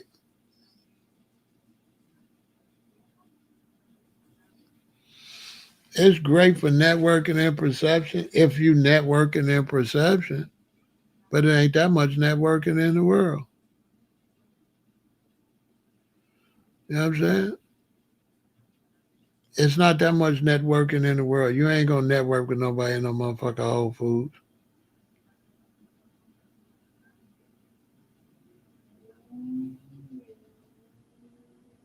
You know what I'm saying? That's all like make believe bullshit.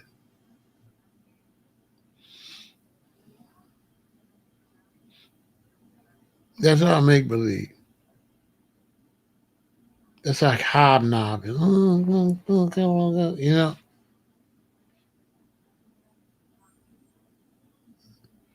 It's for uppity folks. I mean, I could be uppity. It's for uppity, but in real life, even at the top level, you ain't bumping into nobody like that.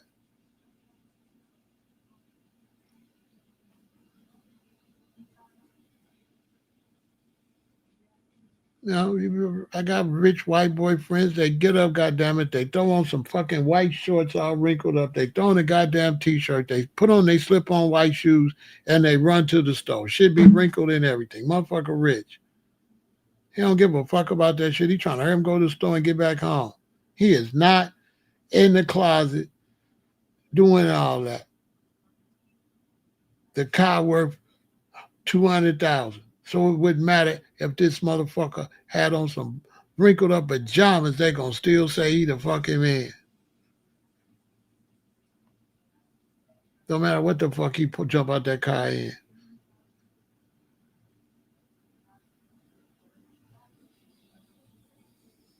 They'll throw on some old off-white shorts and a shirt and run and make their errands real quick. When they running errands.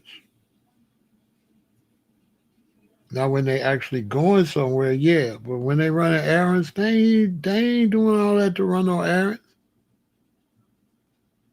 Ain't nobody doing all that to go to the post office and go to the motherfucking store. You gotta go get some tape from Walgreens and shit.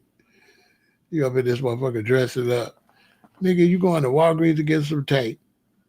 And you going over here to get some food. You going some food. And you going here and you coming back.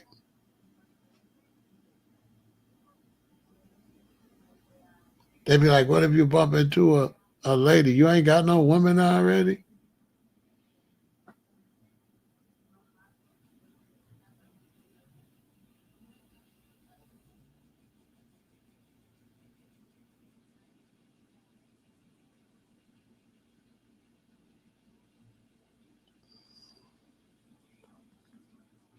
You know, they say everywhere you go, you gotta, the business world.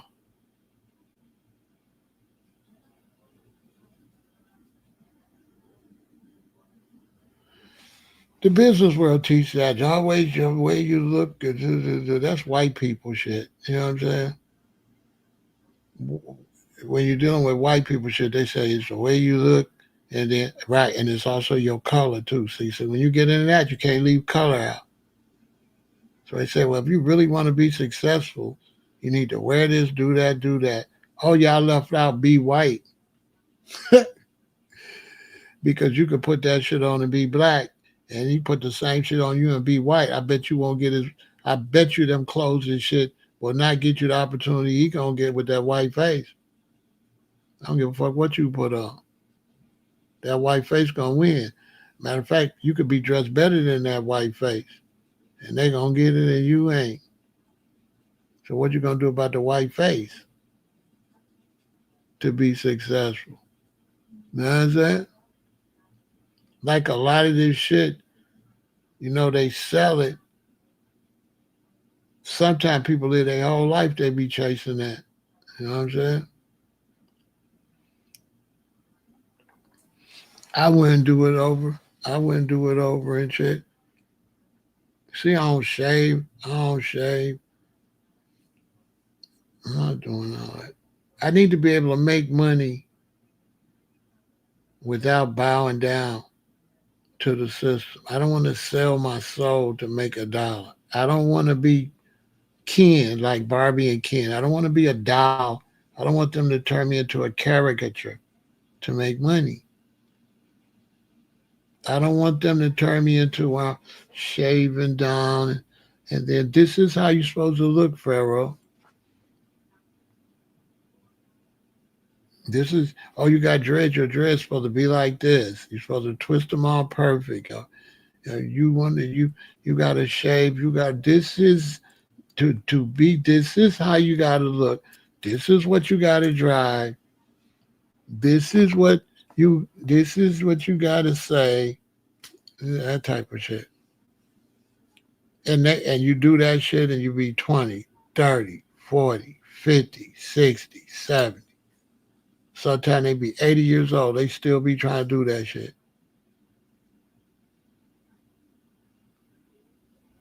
Some of the brothers, they clean cut with all this black shit where their hair grow. You know what I'm saying? Like you got your mustache trimmed down, but all this is still dark. We can see that was all hair.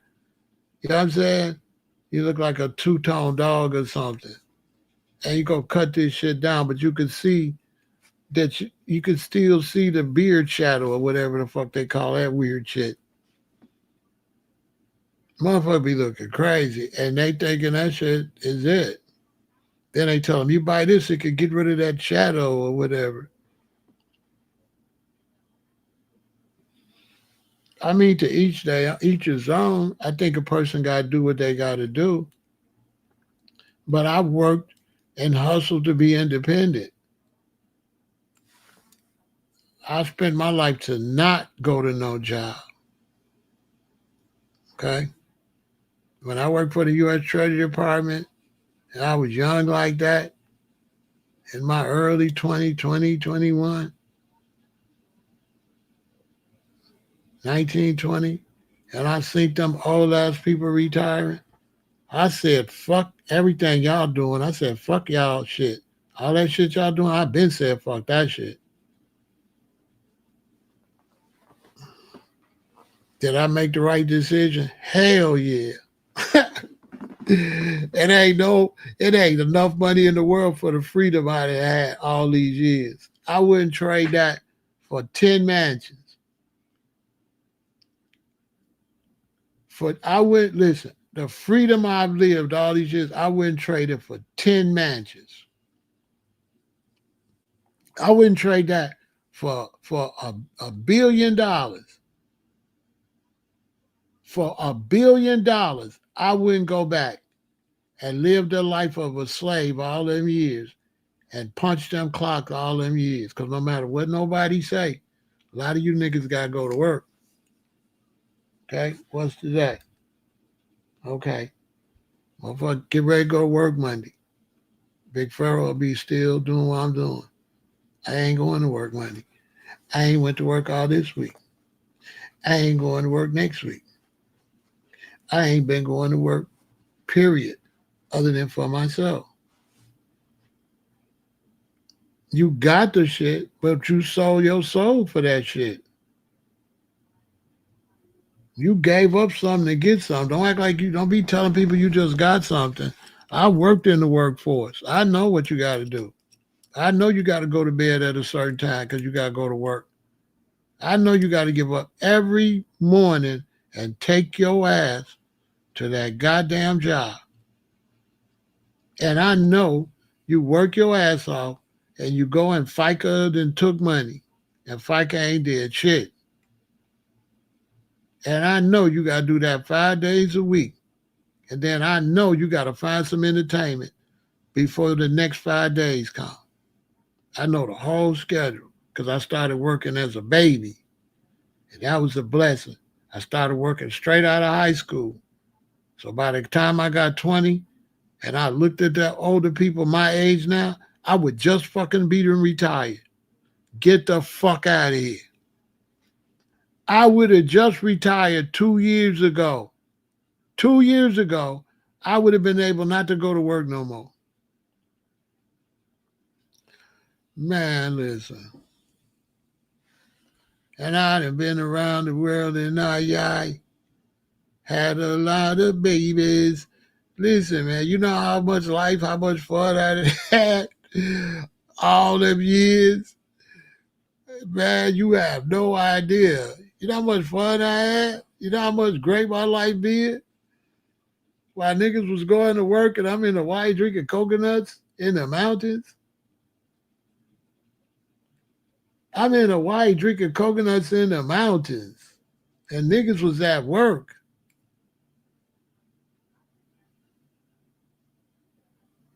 And they said, well, everybody got to make money. I did make money with my bass guitar on stage. Do, do, do, do, do, do, do, do, do, at night.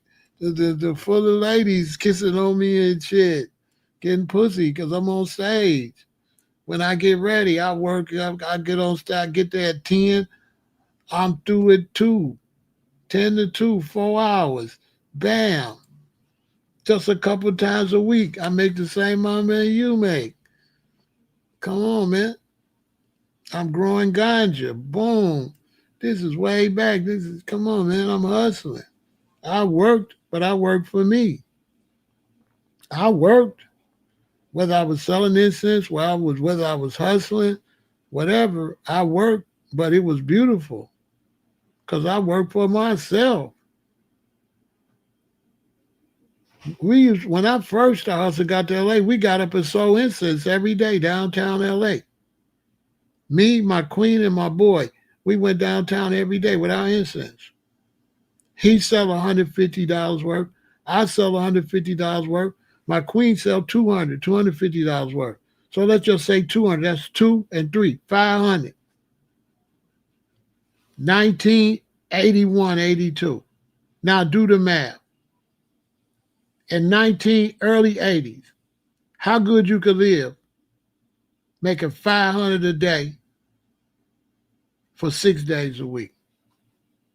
500 selling incense for $1. I was selling incense like for $1. People was looking at me like they feel sorry for me because they got a nice job and I had more money than they did. They looking at me, that's what's part of the play. I'm selling incense. You looking at me like incense man. But it's $1. So when you give me $1, what you understand is you give me $1, you give me $1, dollar, till 6 o'clock tonight. You don't see that part. All you just see me is you giving me your $1. Then you don't see my boy over here, $. You don't see my queen over here. She getting even more money. So I'm selling incense. I'm like 20 years old. I'm like 21, whatever. I'm like 21, 22. Because at 18, I was working at a book factory. I wasn't making more than my daddy. He was making big money. But then I'm not even making money because there's 3 of us. So we got a corporation. Right? So 3 of us, we selling $500 worth of incense a day. Now, how much was rent for a 2-bedroom in 81, 82? Do the math.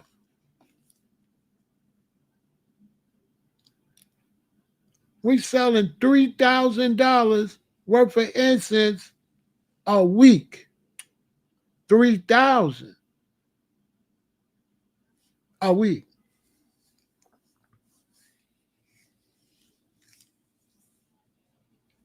To the point where we say, man, let's go on a juice fast. And we stay home for a month. We stay home for a month. Fasting, drinking juice, smoking weed, listening to reggae, being Irie and shit. Then we get up, boom, after the month, let's go downtown. Before we get to the bus, we done made $15 because all the neighbors know we got the best incense. So we sell incense in South Central LA before we even get to the bus. Then we get to the bus, the whole bus smell good. So we sell some incense on the bus. By the time we get downtown, we done made about $80 without selling nothing. They asking us, oh, I smell that incense. Let me get 2 packs. We ain't even got to say shit. People working downtown every day saying, you going to be here Friday? I get paid Friday. Let that sink in. Sister down there in her nice work clothes say, you going to be down here Friday? I get paid Friday. She get paid Friday. We get paid now. We got more money than her. in LA. Everybody know the King's Chamber, King OG, Amanifu, and all them. But they was working in the neighborhood. The other bros working in the neighborhood. So they selling $35, $45. We was downtown. So we was selling hundreds. We from Chicago. We wasn't at Boys Market. We didn't go to Boys Market to sell. We didn't go to the grocery store. We went downtown. And that was by mistake. You know, they say, hey, everybody can sell incense, but you got to find your own spot.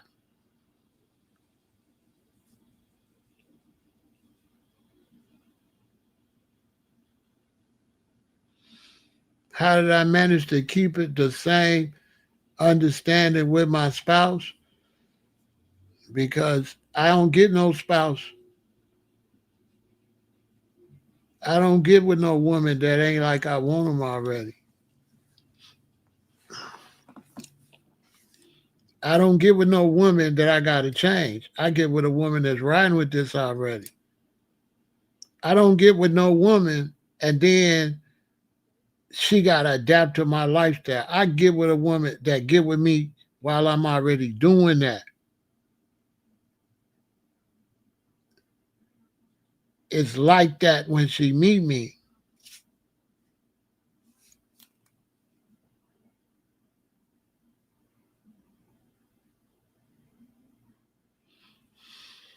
If you get a woman first, then you trying to convince her to some shit. Yeah. But if I get with you and I'm dating you, and then you question me, I'm dating somebody else. And I hit it and split it. You know what I mean? But we ain't finna pop. Cause you ain't my queen. You not that.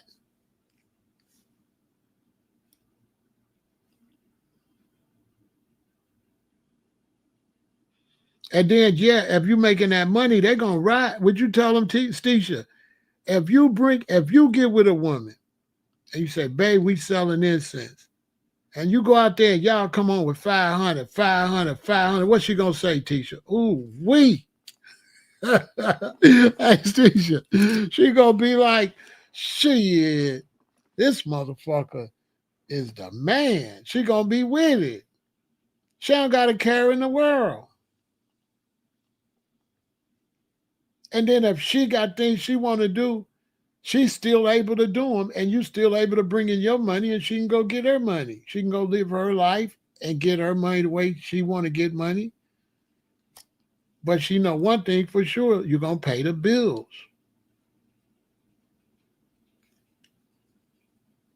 A woman, when they see that you know how to get money, they not worried. A woman, when she see the lights ain't never going to go off, the gas ain't going to never go off, it ain't going to never not be no food, she going to ride with that. Then you got to understand, we was young. We was 20. Our women is 20. They going to ride for sure. You know, these young women, right? So if you got dreadlocks back then and you get a woman, she already open-minded to even be with you with dreadlocks. She going to be already open-minded. You know what I'm saying?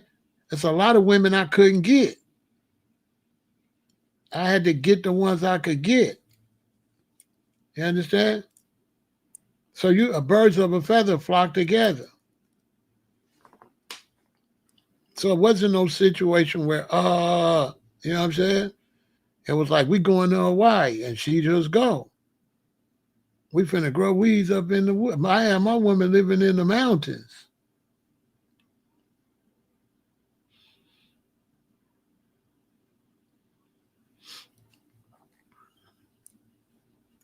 Because they know that at the end of the day, if it don't work, they know I'm a maneuver and make it work. I'm not going to just take me and them down to the mud. If I suggest we do something that don't work, I'm going to change courses. I'm going to do something that's going to work. I'm not going to have my woman messed up in no bad situation. But I never come into a situation with a woman Oh no, even. I always come in dominant. I don't come in I don't come in like that.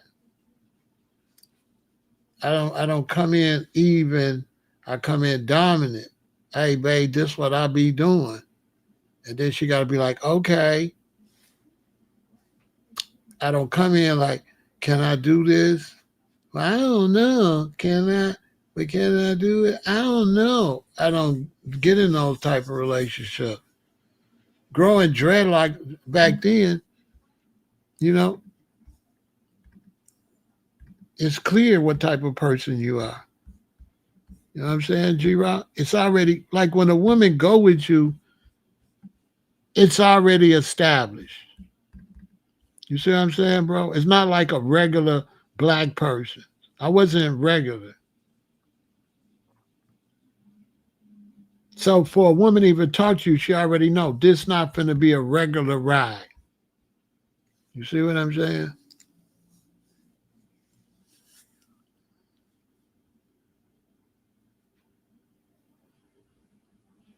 They already know.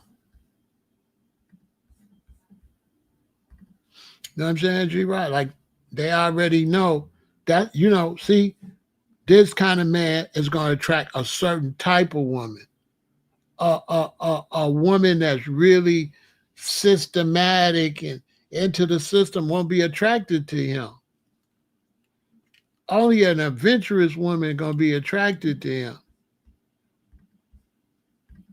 You see what I'm saying? So just the way I looked and the way I carried myself made the difference. You know what I mean? And then, you know,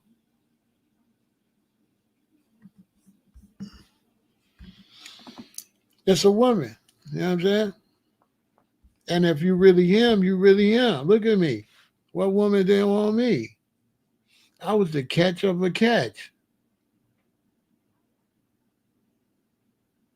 You see me on the end, like when I was walking around LA, what you think was happening? It was all the way up. You understand that? You know what I'm saying? When I knock them back and get with them, I can tell a baby, we gonna go to the moon. She's like, we sure is. We sure is going to the moon. You know what I'm saying? That's what she gonna say. You know how pimps be pimping? Oh, negativity to use women? Well, there's also like a pimping positive. Like, listen, baby, you're going to eat right and you're going to be glowing. It's the same type pimp, but it's not on the dark side. It's on the bright side. She's healthier. She growing her natural hair.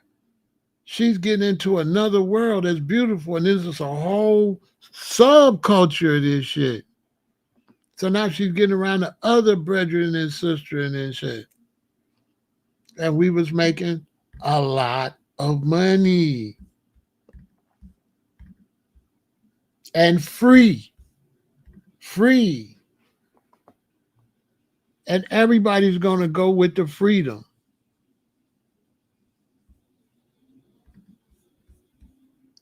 And then I work hard.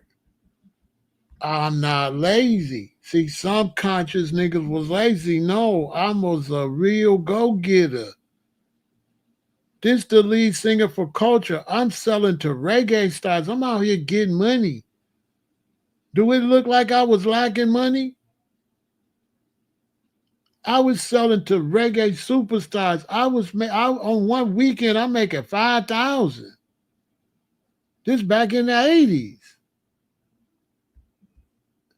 I was a hard worker. I wasn't just like a dreamer.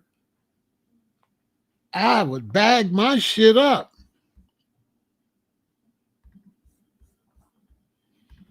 So yeah, women gonna like that. You're gonna get off your fucking ass and go work. Look, who's that? Burning Spear. I'm selling him a shirt. I'm outside with a table.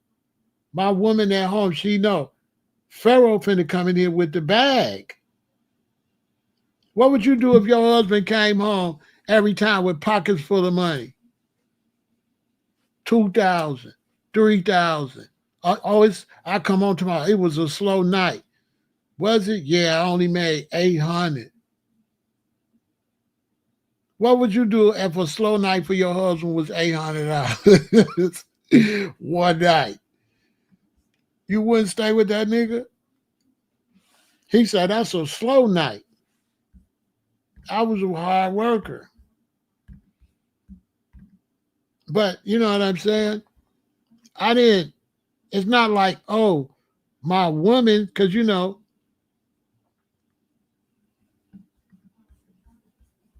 I had women, I had women, I had them leave. You know what I'm saying? Like this ain't the woman I was in Hawaii with, you know what I'm saying?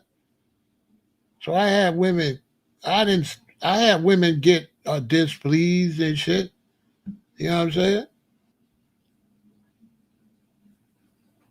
But we don't chase them, we replace them. I had to go and do what I had to do. You know what I'm saying?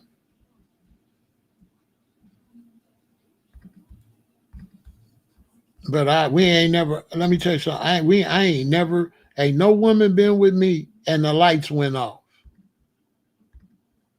Facts. Ain't no woman been with me and the lights went off. We never got evicted ever. No evictions.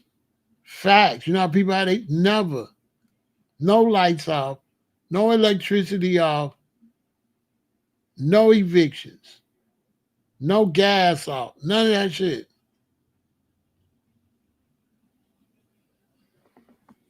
You know what I'm saying? I was working. You know what I'm saying? I was a hard worker. Work. I worked for myself and I worked hard for myself. And everything I got into, I worked. So it's not easy. It was easy for a woman to believe in you when they see you working, when they see you going to get off your ass and go get it. When a woman see you going to get up and get out there and get something, she going to appreciate that. You understand? See, there I go again. I'm working. That's my booth behind me. That's Tabby Diamond for the Mighty Diamonds. That's Gold to Fire from Gold in the Roots of David. I'm working. I think that weekend there, I think I grabbed about 2,700 because I think it rained a little bit. But I think I pulled 2,700. I think that was a slow event. I pulled 2,700 at that one. I didn't get my usual 3,500 or $4,000, but 2,700 is good for 2 days in the 80s. And then I would drive down to San Diego in the morning. Man, listen, if it wasn't no concert the weekend, I would get up early in the morning, pack up my car, kiss my woman goodbye in LA, drive 2 hours to San Diego, go to the Kobe swap meet, set up my booth, sell about $400 to $800 worth of stuff, depending.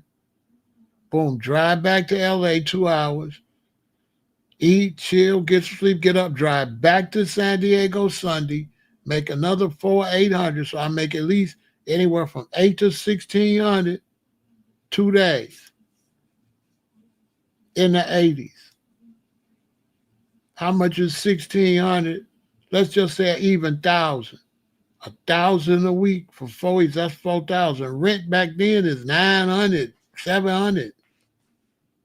And I'm making 4,000 on, if it's slow, I'm making 4,000 just doing that.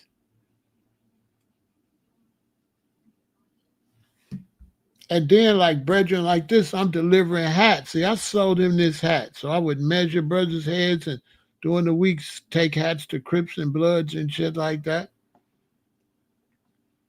And I played in bands and made money. You know what I'm saying? And I invented this whole market right here. I invented this. When I first started selling, there was no booth spaces. There was no booth spaces.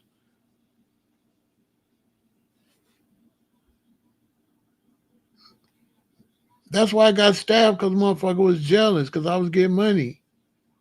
And I got with this woman. She was single at the time, but it was his ex. That's what that was all about. It wasn't about nothing other than who I was. I was getting ready. I had just made my big deal. I was finna do the Sunsplash tour when I got stabbed. That's gonna be in my book. I was finna do the Sunsplash tour, man. I was gonna make about 50,000. I had paid my money for the Sunsplash tour because the guy that throw the Sunsplash, his daughter lived in LA. And so she set up a Sunsplash tour in America that was gonna do up and down California, Arizona, New Mexico, and all them. My queen was gonna go to Maryville, Indiana, and stay with her mama, leave the apartment. I was gonna get on the road and grab that money. Then when it was over, I was gonna drive to there and we was gonna get married. That's gonna be in the book. I was gonna make about 50 grand. Easy. Cause I had the best reggae, I had the best booth, period. Because I really invested in my product and my stock. I invested in my stock and I made sure my stock targeted my market. So it's like reggae shows. So I got everything. I got 3 or 4 shirts say reggae. I got the shirt with the reggae in Japanese. I got about 10 Haile Selassie shirts. I got like 6 or 7 Marcus Garvey shirts. I got Conquering Lion. I got all that. I got the hats, the knitted hats, the leather hats. I got the scarves. I got the red, gold, and green shoelaces, scarves, name it, belts, like everything, the full thing. So everything match, everything fits. You know what I'm saying? And like this the spot when you come to the reggae show. This the dude got all that shit. That's why all of the stars shot with me. I dressed the Mighty Diamonds. I dressed Culture. I dressed all of them. All the stars came to me to look good when they go do shows.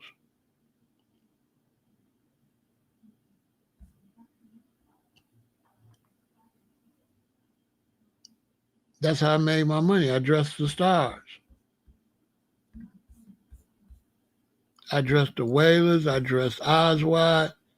All of them.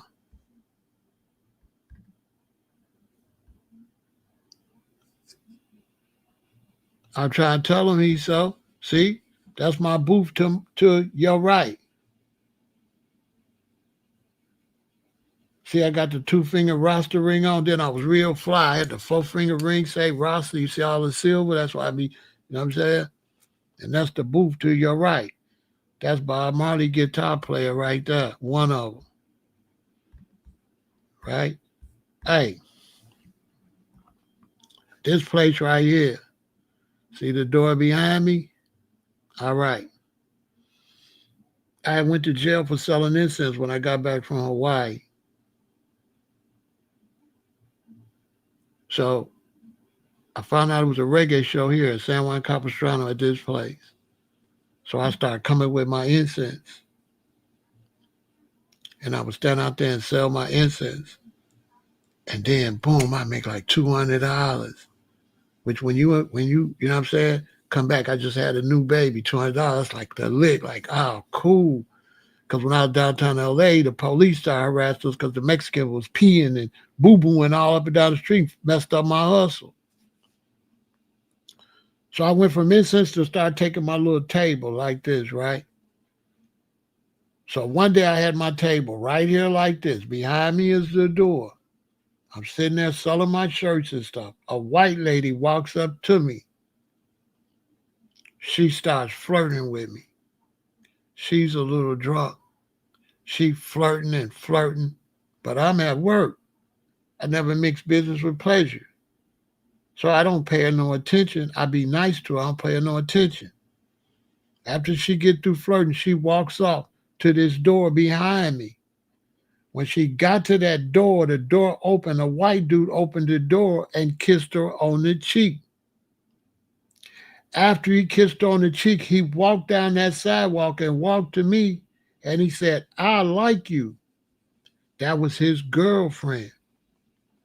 He seen that I'm in front of his club, but he seen I would not try to talk to none of the patrons. He's seen this guy's a professional. He's making the place look good. And he did not, my girl's drunk in his face, and he kept it professional. I've been watching him. He's not flirting or nothing. He walks down and he comes to me and he says, "I like you. Come here every week when I have reggae." He said, "And I got a movie theater, the Ventura Theater. This is San Juan Capistrano." He said, "I got a movie theater on the other side of LA, an hour north of LA. So 2 hours from here, because this is an hour south of LA. He said, "I got a movie theater an hour north of LA. I want you to be my personal vendor." So now I'm up there, I'm raking in $3,000, 3,500, 4,200 a night, one night, because Steel Pulse is there, Burning Spear is there, Third World is there. Third World came and had a booth. They didn't make shit. I made all the money. I went to their booth and said, "Y'all need to fix y'all booth like mine. Y'all need to have more than this third world stuff. Y'all need to have all the reggae stuff." So now I got this and that. So this is how I started making thousands, because he invited me up there. So now I got more work, more work, more work, more work, more work. This is the answer, G-Rod. I want to know how the women was hanging. The women was hanging because I was working hard and I was really the man. Plus, I played guitar, but I was really the man. That's the Japanese shirt I tell you. So that's Bob Marley's guitar player right there. This is his. These are both of his guitar players. This is at 2 different events. You see them buttons on his jacket? I sold him that. What's that red in his hand? Oh, it's the shirt I just sold. But look at me. I got to look flyer than everybody. I got to be the Rasta of all Rastas. You know what I'm saying? Your look is how you make money. That's Julia Marvin right there. I give y'all the walk down on how to make money. Young brothers, watch and learn.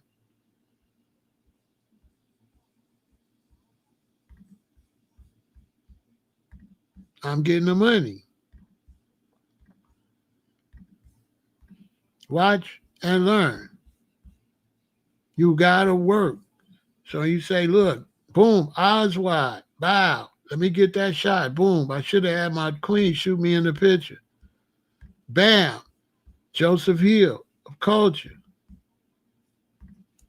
I already showed Burning Spear, right? Now, let me put him back up here again. And this ain't all the pictures. I got to convert all the pictures. Burning Spear, boom, more money.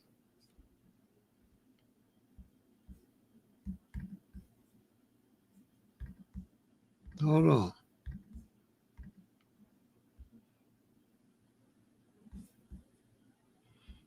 So I was outside meeting the people, all right, and making the sales.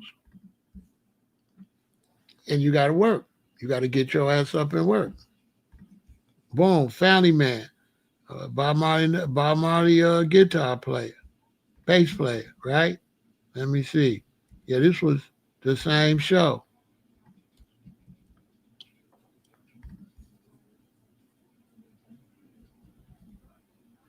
See, I'm just a young Ross. I'm out there getting my money. I'm working. So this is how come I didn't get no complaints from my woman, G-Ross, Ross Michaels.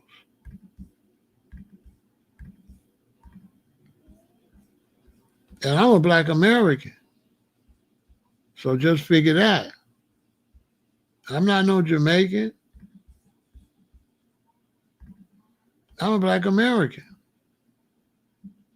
Young. Dennis Brown. I need to get all the pictures in and put them up.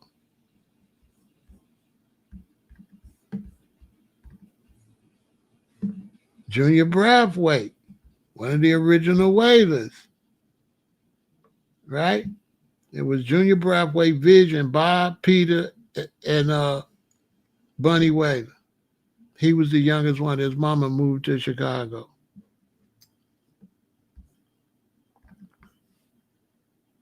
Where you think he got that thing around his neck from?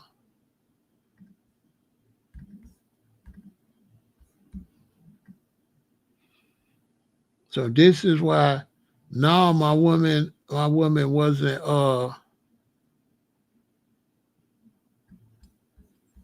my woman wasn't tripping or nothing like that. Because I every day I got off my ass and went and work. I wasn't lazy. I wasn't lazy. You know what I'm saying? I wasn't lazy. I got out there and I went and got the paper. And then you gotta understand, back then, reggae was the biggest thing ever.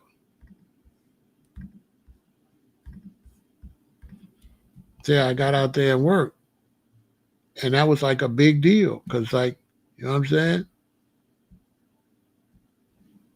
You ain't got no dreads, Tabby Diamond from the Mighty Diamonds. Like, you got dreads and you out there working. That was a big deal.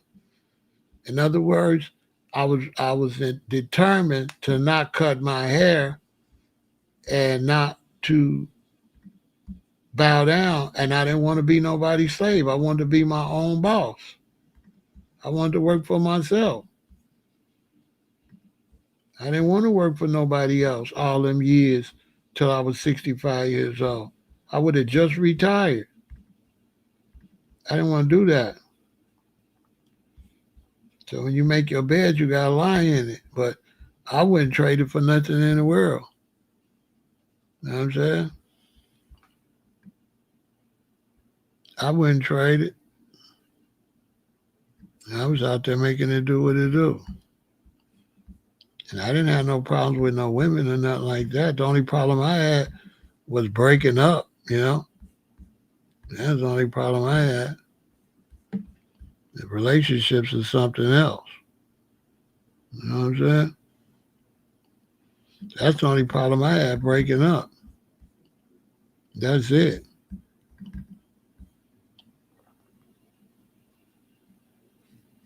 I don't got my queen I was in Hawaii with. I don't got her. I will show you. But this the one after I got stabbed. I got married. I think I was on crutches when I got married. I had just learned how to walk. This the one I was leaving L.A. Gonna meet her after the Sunsplash tour. I ended up not doing the Sunsplash tour. I ended up having to go to rehab and learn how to walk and shit. Rest in peace to her. She passed away.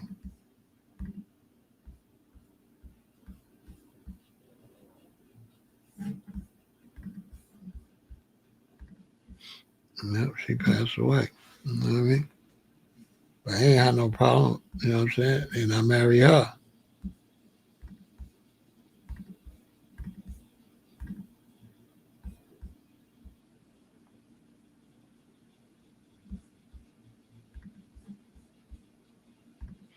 You know how it is. Then I married her. So you already see how I do. Really? You already see.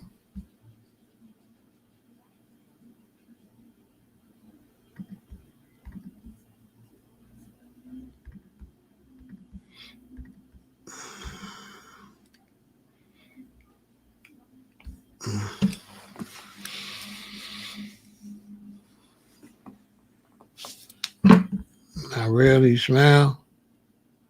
And let me tell you, man, they like it like that.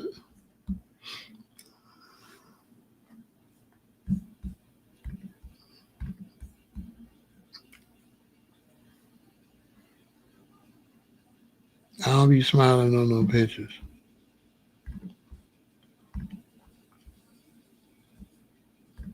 See? I keep it gangster. All the time. I keep it gangster. I'll be smiling on the pictures. Look. I keep telling people they keep playing with me on this internet. Look at me. I keep telling people.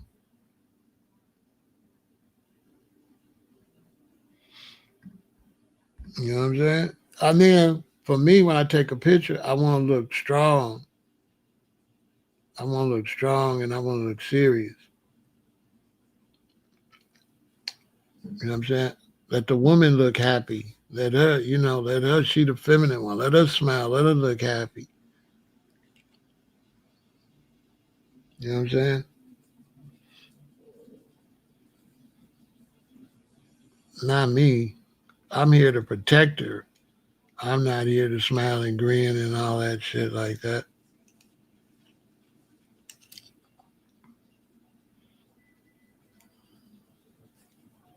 And no picture, you know what I mean? Like I got pictures of me smiling because they just caught me smiling or we was talking and somebody said something funny. But if it's like a setup picture, especially with a queen, I don't see nothing to be smiling about. You know what I'm saying? I feel like I need to look like a strong male. I don't see why I would be smiling.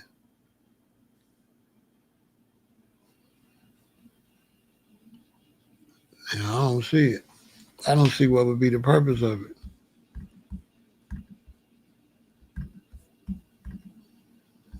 Because it's a fake smile. You like smile. You know what I'm saying? That's not real.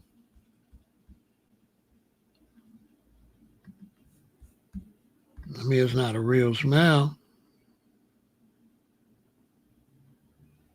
How much love, you know what I'm saying? See? She got a smile on her face, but I mean, I don't know. It's like a setup. It's like they say smile. A baby shower pic. I don't take no baby shower pic. When I go to all the baby showers I went to, it's a whole bunch of women. I stay out the way. It's a bunch of women. The baby shower, your woman inviting all these women. I ain't never really known no man baby shower. I got a lot of babies. All my baby showers, my queens invited their sisters and these aunties and shit. It's a female thing, a baby shower. I don't even take no picture at the baby shower. As a male, you can do what you want to do. I don't believe you got to do nothing. So it's not like a rule, like you got to show strength in the photo. I wouldn't say that. I would just say this is just what I do. So I wouldn't say, oh, you got to do that. It's just, it ain't nothing I thought about. VROO, brew. It's nothing I thought about, oh, I got to look like this. This is just how I look. This is just how I look when somebody's taking a picture. I'm like this. It's not like no philosophy behind it. I don't think about it. I didn't sit there and think about this.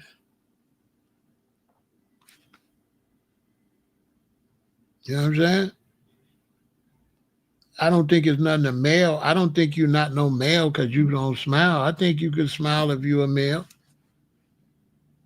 I think you can smile if you're a male. I'm just don't do it. So it's not no rule.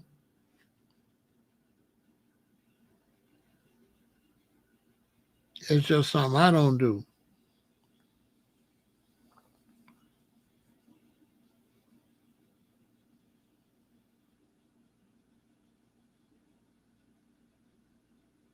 You know what I'm saying? It's just something I don't do. See my queen smiling? And see me?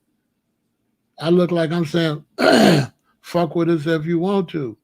You see the queen, respect the queen. That's what it look like to me.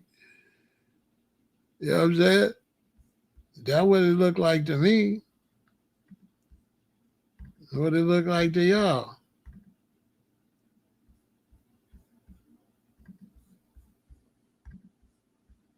I don't know. It's just when I take a picture, see? Look. Look how she looking. And look how I'm looking. When I met her, she had perm and shit. Look how I'm looking.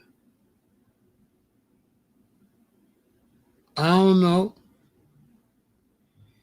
I don't know why I'm looking like that.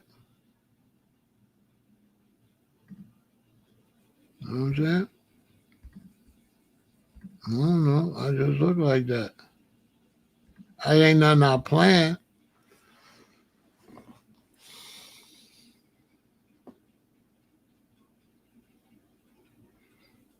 I know a lot of times when you take pictures with Rastas, you know what I'm saying? A lot of Rastas don't be doing no smiling.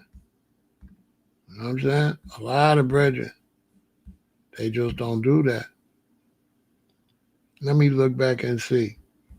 Like when you see us smiling, it's because we talk about something or something like that. Let me see. Look.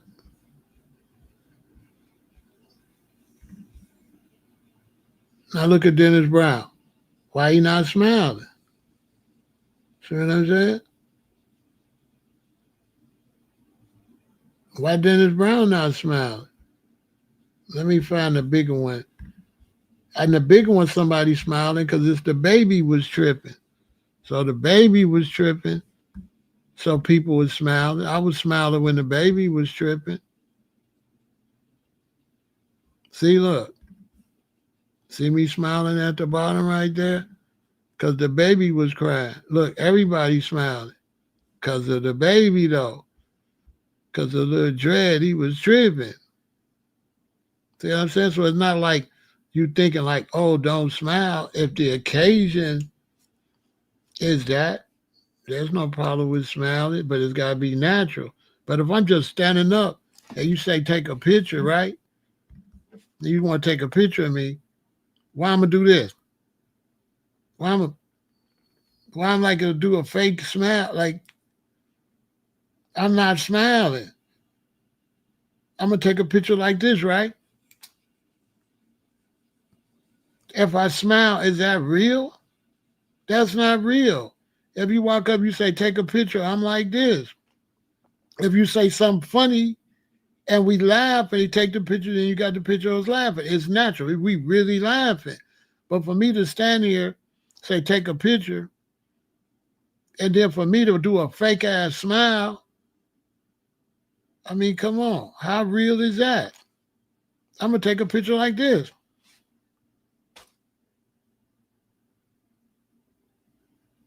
They be like, say cheese. I'm like, I'm a vegan. I don't eat cheese. Rats eat cheese. So, I mean, it's just not, it's just not. Let me look. Now you got me wanting to look to see. Because I don't know nobody that be smiling. It wasn't a part of the culture. Okay, look, I almost got a smile, but look at the other two brothers. Look how they looking. Why they looking like that? See what I'm saying? Y'all got me checking my pictures. Let me see who's smiling. Why they looking like that?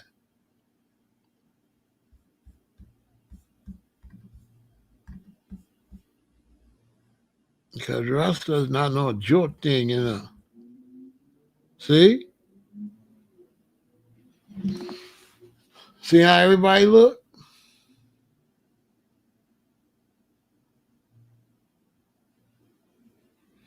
Show me a picture of Haile Selassie smiling. You ain't gonna see too many of them.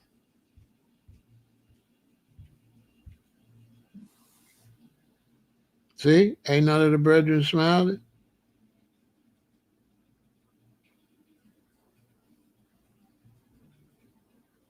I'm just trying to see if it was me. I was like, damn, why ain't I smiling?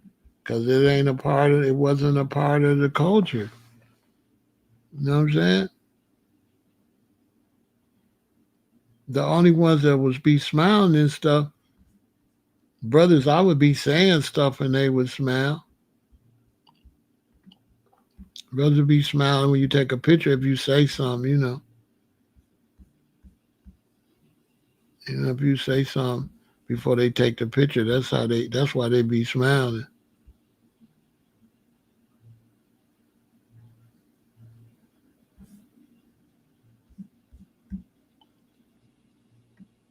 Like here, I was smiling right here.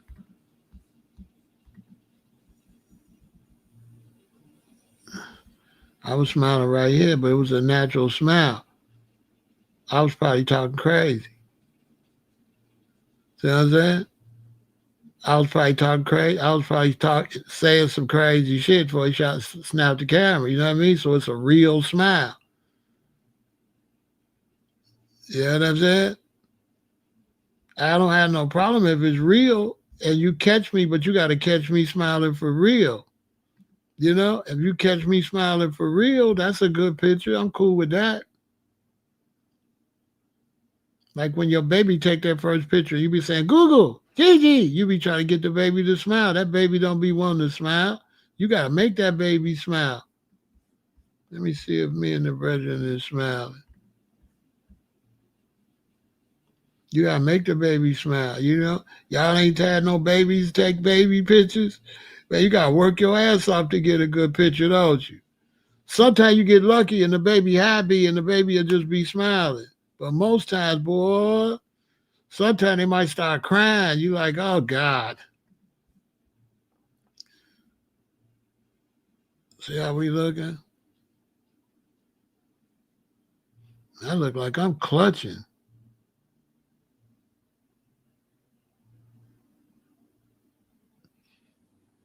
I don't know where my arm, I don't know what I'm doing.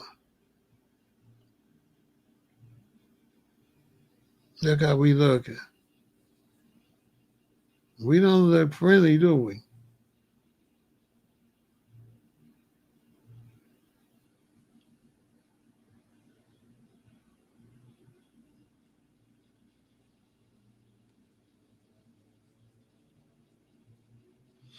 Well, it's like Raquel, nobody's smiling. Yeah.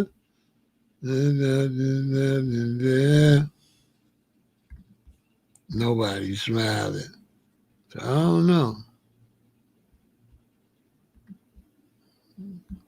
Rasta be looking serious though. Rasta no smile, no grin, skin and grin up in fierce. You know what I'm saying? Rasta don't be skinning and grinning. Anyway, that's a whole nother story. It really wasn't popular for no smiley ass Rasta. This how Rasta take look.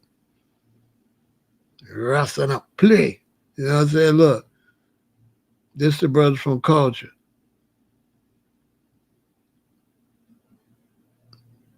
Look at one furthest in the back, how he looking. Boy, he not smiling.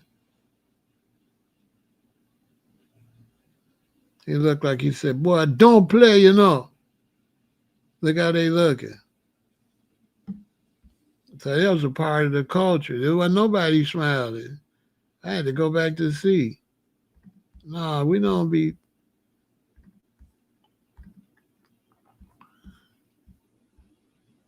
doing all that. I'm gonna try to see if I can find a couple though. If the smile is natural, let me see. Okay, they smiling. Because I guarantee I said something, or the cameraman said something. We never put that band together, man. That band right there would have been cold. Man, we ain't never put that band together. The brother right here in the middle, he died from cancer. I told him to stop smoking cigarettes. Man. Sometimes these pictures, man, they bring back good memories, and they bring back bad memories. The brother passed away, man. I always was smoking them damn cigarettes.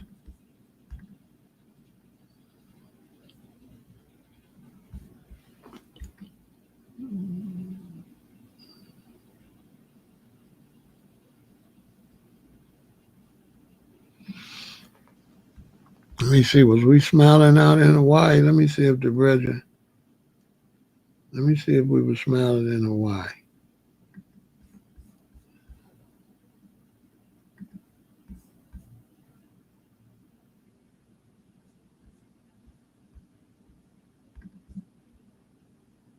No.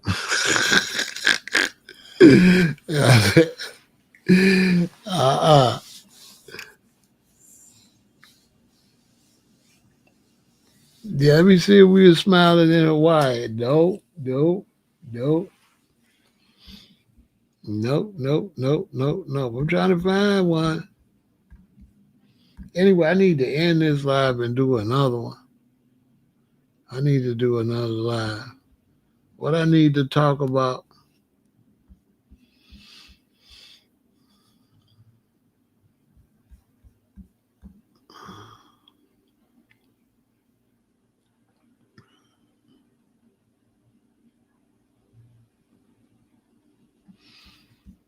What y'all think? What I need to talk about?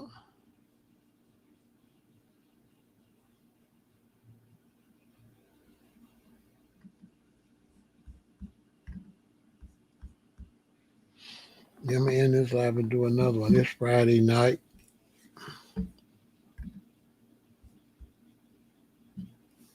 This is in like Santa Barbara, I think.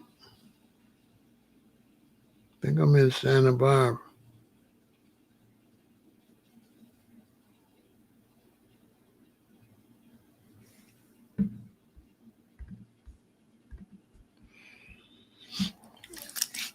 I'm going to end this live. You got any suggestions?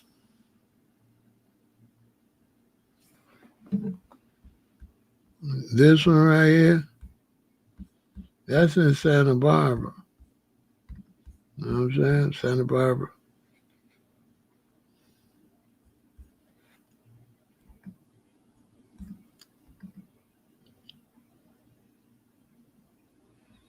Yeah, that's in Santa Barbara.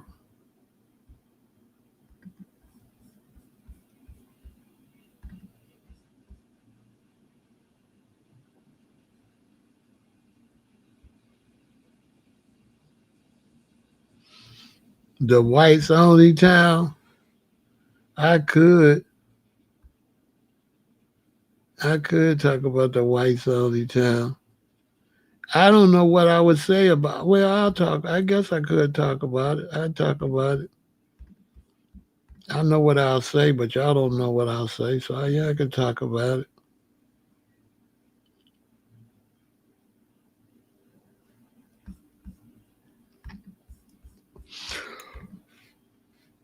Hang on. Yeah, I'll talk about it because I got some things to say about it that would be interesting. I'll talk about that. Let me log out of here and talk about that. That's going to be interesting. They got a whites only town.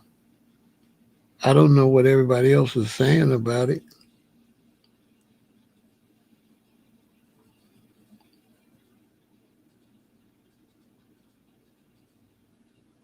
Man, I'm not changing my clothes or nothing, man. I'm just coming right back. I'm not doing all that. All right. Let's make it happen. I ain't changing, though. I ain't going through all that. Let's keep it real though.